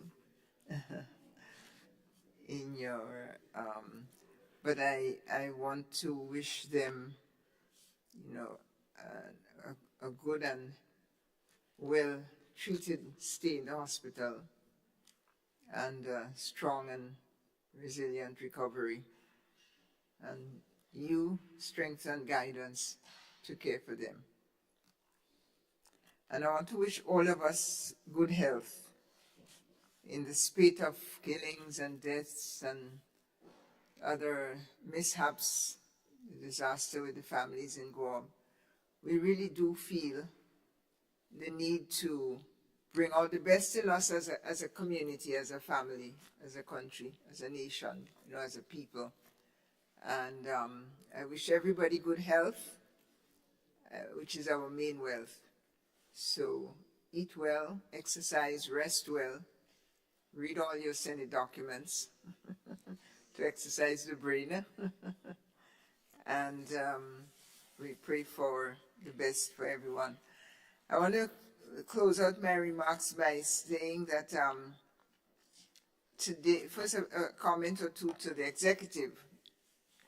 And those of you who are ministers of government and give reports and so on, my own observation is that there is really a show of interest in what you reported for the well-being of the people.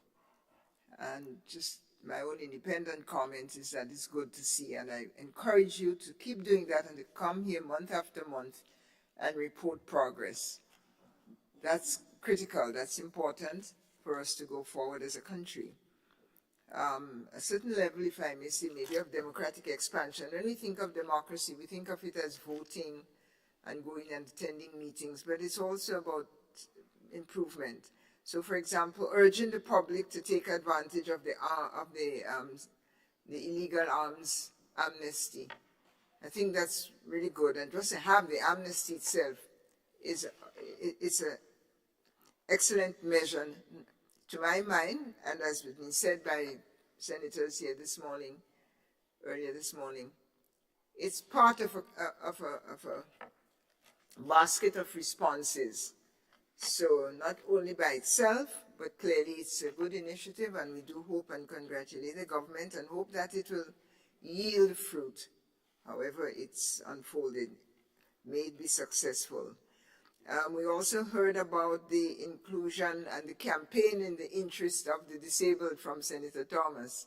You know, that the disabled is not just doing things for them, but building up their capacity to define their needs and to help implement what they identify as their needs. I think that's empowering. That's very democratic. That stood out for me. the Consumer Affairs report, the starting of the office. I remember in the 80s in Jamaica, they used to be talking about the Consumer Rights and Consumer Affairs Office, and I always felt jealous. And from the 80s to 2024, we have one in Grenada. I'm encouraged by that, and I'd like to encourage the Consumer Affairs Minister to work with the Bureau of Standards. I think that there's a natural synergy there, as has been said even by Senator Rahman, that the Bureau of Standards, the Consumer Rights Affairs, I think that they can support each other with, analysis and technicals, reviews and staffing and so on. And several other, someone said regarding violence, we are our neighbor's keeper. And I think those sorts of sentiments are very valuable and very encouraging. The construction of the school in Pearls, that's really touches me as a person from the rural area. In fact, I border on Pearls, if you will, and it's important for rural communities to have a high grade, sustainable, innovative, technology savvy institution for their learning. I want to recommend that our parents in education really focus on removing violence and gender-based violence in the home. I don't know what your syllabus looks like, but parents in education has really to take on board this pervasive and persistent violence that comes from inside the home. Parents, step-parents, and so on, and the International Family Day, and those kinds of opportunities, we have to stamp out gender-based violence. We have to stamp out violence against children and against young girls, sexual violence in particular. So we have to make sure that we, when we get our parents, whether it's in the PTA or in the Parents in Education in communities, that's on the agenda. Let me congratulate all senators today for the meeting. I thought that there was a real sense of rigor, yet collegiality, that there was common ground around a number of topics that came up.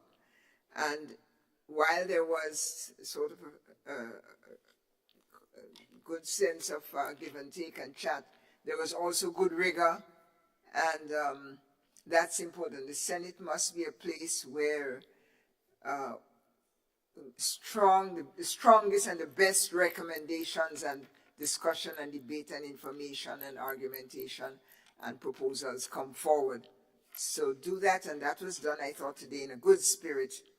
And I'm glad and encouraged by the appeals from senators to the public to take advantage of the amnesty. That's good citizenry work, and let's all go out and encourage the country around that. Do our homework. Leader of government business,